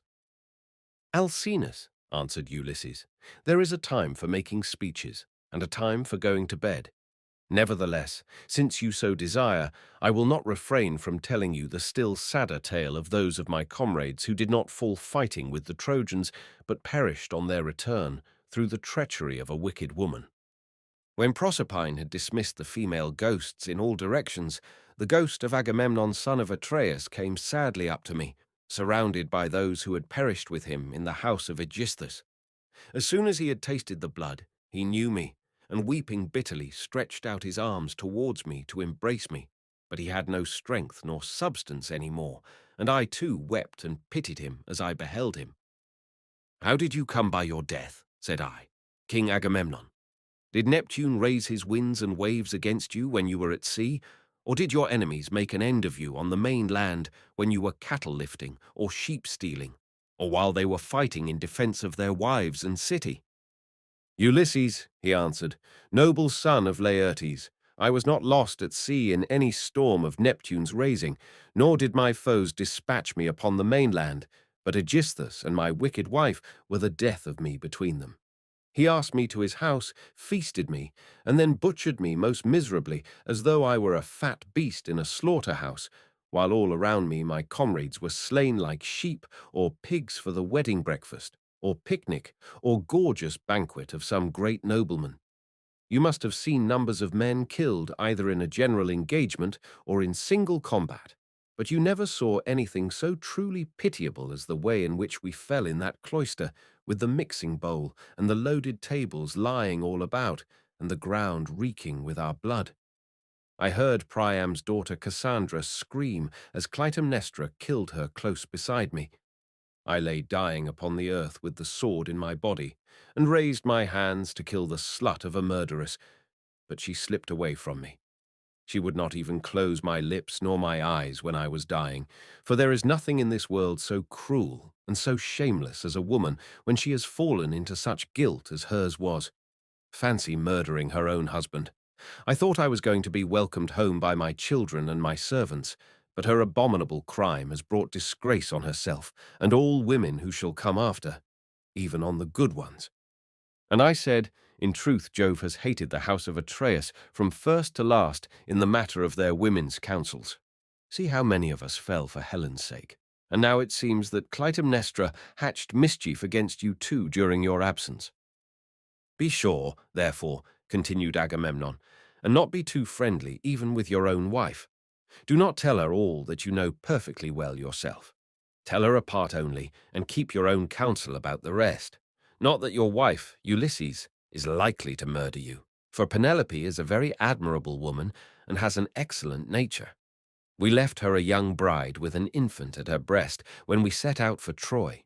This child, no doubt, is now grown up happily to man's estate, 96, and he and his father will have a joyful meeting and embrace one another as it is right they should do, whereas my wicked wife did not even allow me the happiness of looking upon my son, but killed me ere I could do so. Furthermore, I say, and lay my saying to your heart. Do not tell people when you are bringing your ship to Ithaca, but steal a march upon them, for after all this there is no trusting women.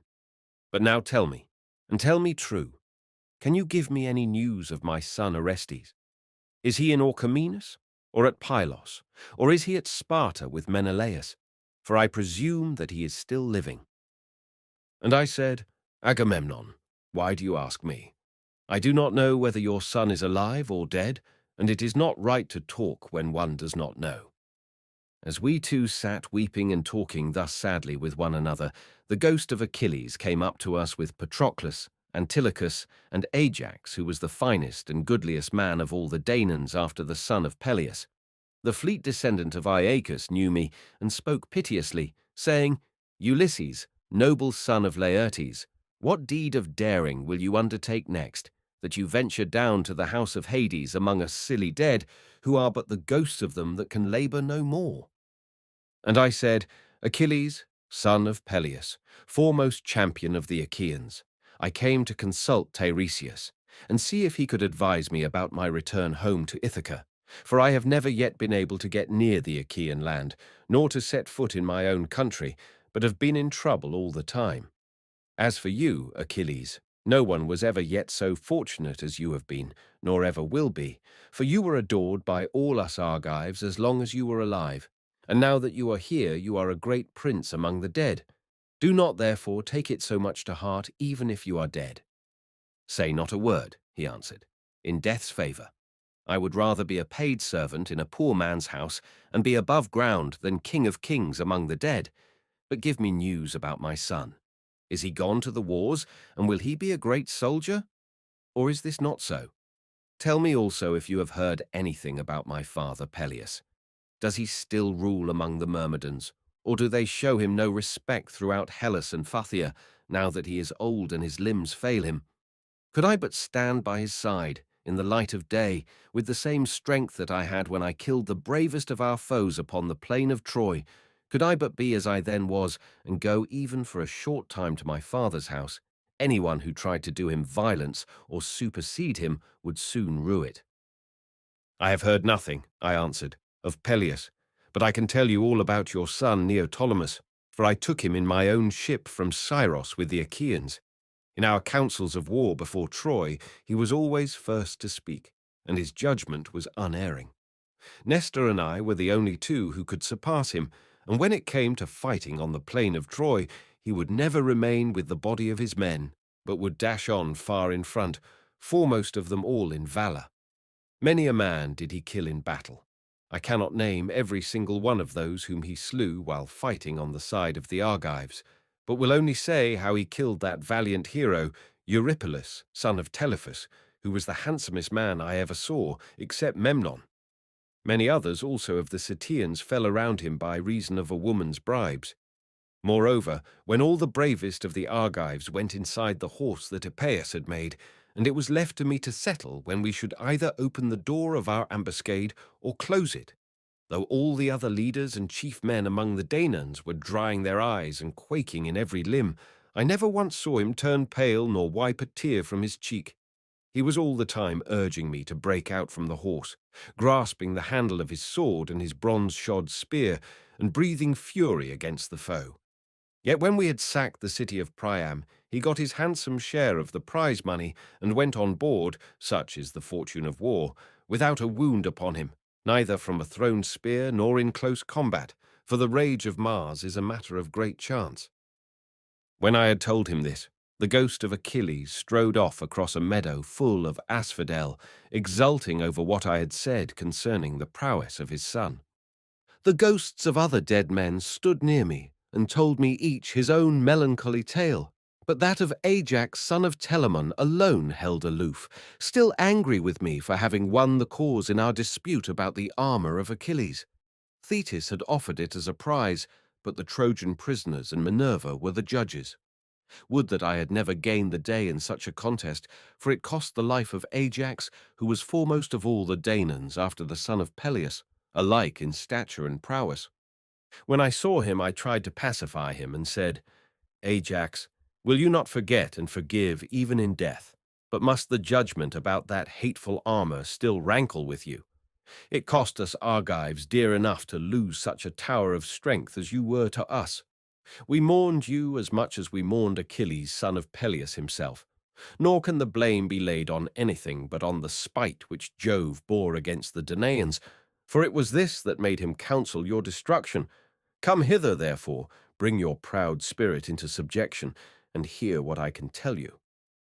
He would not answer, but turned away to Erebus and to the other ghosts. Nevertheless, I should have made him talk to me in spite of his being so angry, or I should have gone on talking to him, only that there were still others among the dead whom I desired to see. Then I saw Minos, son of Jove, with his golden scepter in his hand, sitting in judgment on the dead, and the ghosts were gathered, sitting and standing round him in the spacious house of Hades, to learn his sentences upon them. After him I saw huge Orion in a meadow full of asphodel, driving the ghosts of the wild beasts that he had killed upon the mountains, and he had a great bronze club in his hand, unbreakable for ever and ever. And I saw Tityus, son of Gaia, stretched upon the plain and covering some 9 acres of ground. 2 vultures on either side of him were digging their beaks into his liver, and he kept on trying to beat them off with his hands, but could not, for he had violated Jove's mistress Leto as she was going through Panopeus on her way to Pytho. I saw also the dreadful fate of Tantalus, who stood in a lake that reached his chin. He was dying to quench his thirst, but could never reach the water, for whenever the poor creature stooped to drink, it dried up and vanished, so that there was nothing but dry ground, parched by the spite of heaven. There were tall trees, moreover, that shed their fruit over his head, pears, pomegranates, apples, sweet figs, and juicy olives. But whenever the poor creature stretched out his hand to take some, the wind tossed the branches back again to the clouds. And I saw Sisyphus at his endless task, raising his prodigious stone with both his hands. With hands and feet he tried to roll it up to the top of the hill, but always, just before he could roll it over onto the other side, its weight would be too much for him, and the pitiless stone would come thundering down again onto the plain. Then he would begin trying to push it uphill again, and the sweat ran off him, and the steam rose after him. After him I saw mighty Hercules, but it was his phantom only, for he is feasting ever with the immortal gods, and has lovely Hebe to wife, who is daughter of Jove and Juno. The ghosts were screaming round him like scared birds flying all whithers. He looked black as night, with his bare bow in his hands, and his arrow on the string, glaring around as though ever on the point of taking aim. About his breast there was a wondrous golden belt, adorned in the most marvellous fashion, with bears, wild boars, and lions with gleaming eyes. There was also war, battle, and death. The man who made that belt, do what he might, would never be able to make another like it. Hercules knew me at once when he saw me, and spoke piteously, saying, "My poor Ulysses, noble son of Laertes, are you too leading the same sorry kind of life that I did when I was above ground? I was son of Jove, but I went through an infinity of suffering, for I became bondsman to one who was far beneath me, a low fellow who set me all manner of labours. He once sent me here to fetch the hellhound, for he did not think he could find anything harder for me than this. But I got the hound out of Hades and brought him to him, for Mercury and Minerva helped me." On this, Hercules went down again into the house of Hades, but I stayed where I was in case some other of the mighty dead should come to me. And I should have seen still other of them that are gone before, whom I would fain have seen, Theseus and Pirithous, glorious children of the gods. But so many thousands of ghosts came round me and uttered such appalling cries that I was panic-stricken lest Proserpine should send up from the house of Hades the head of that awful monster Gorgon. On this I hastened back to my ship and ordered my men to go on board at once and loose the hawsers. So they embarked and took their places, whereon the ship went down the stream of the river Oceanus. We had to row at first, but presently a fair wind sprang up,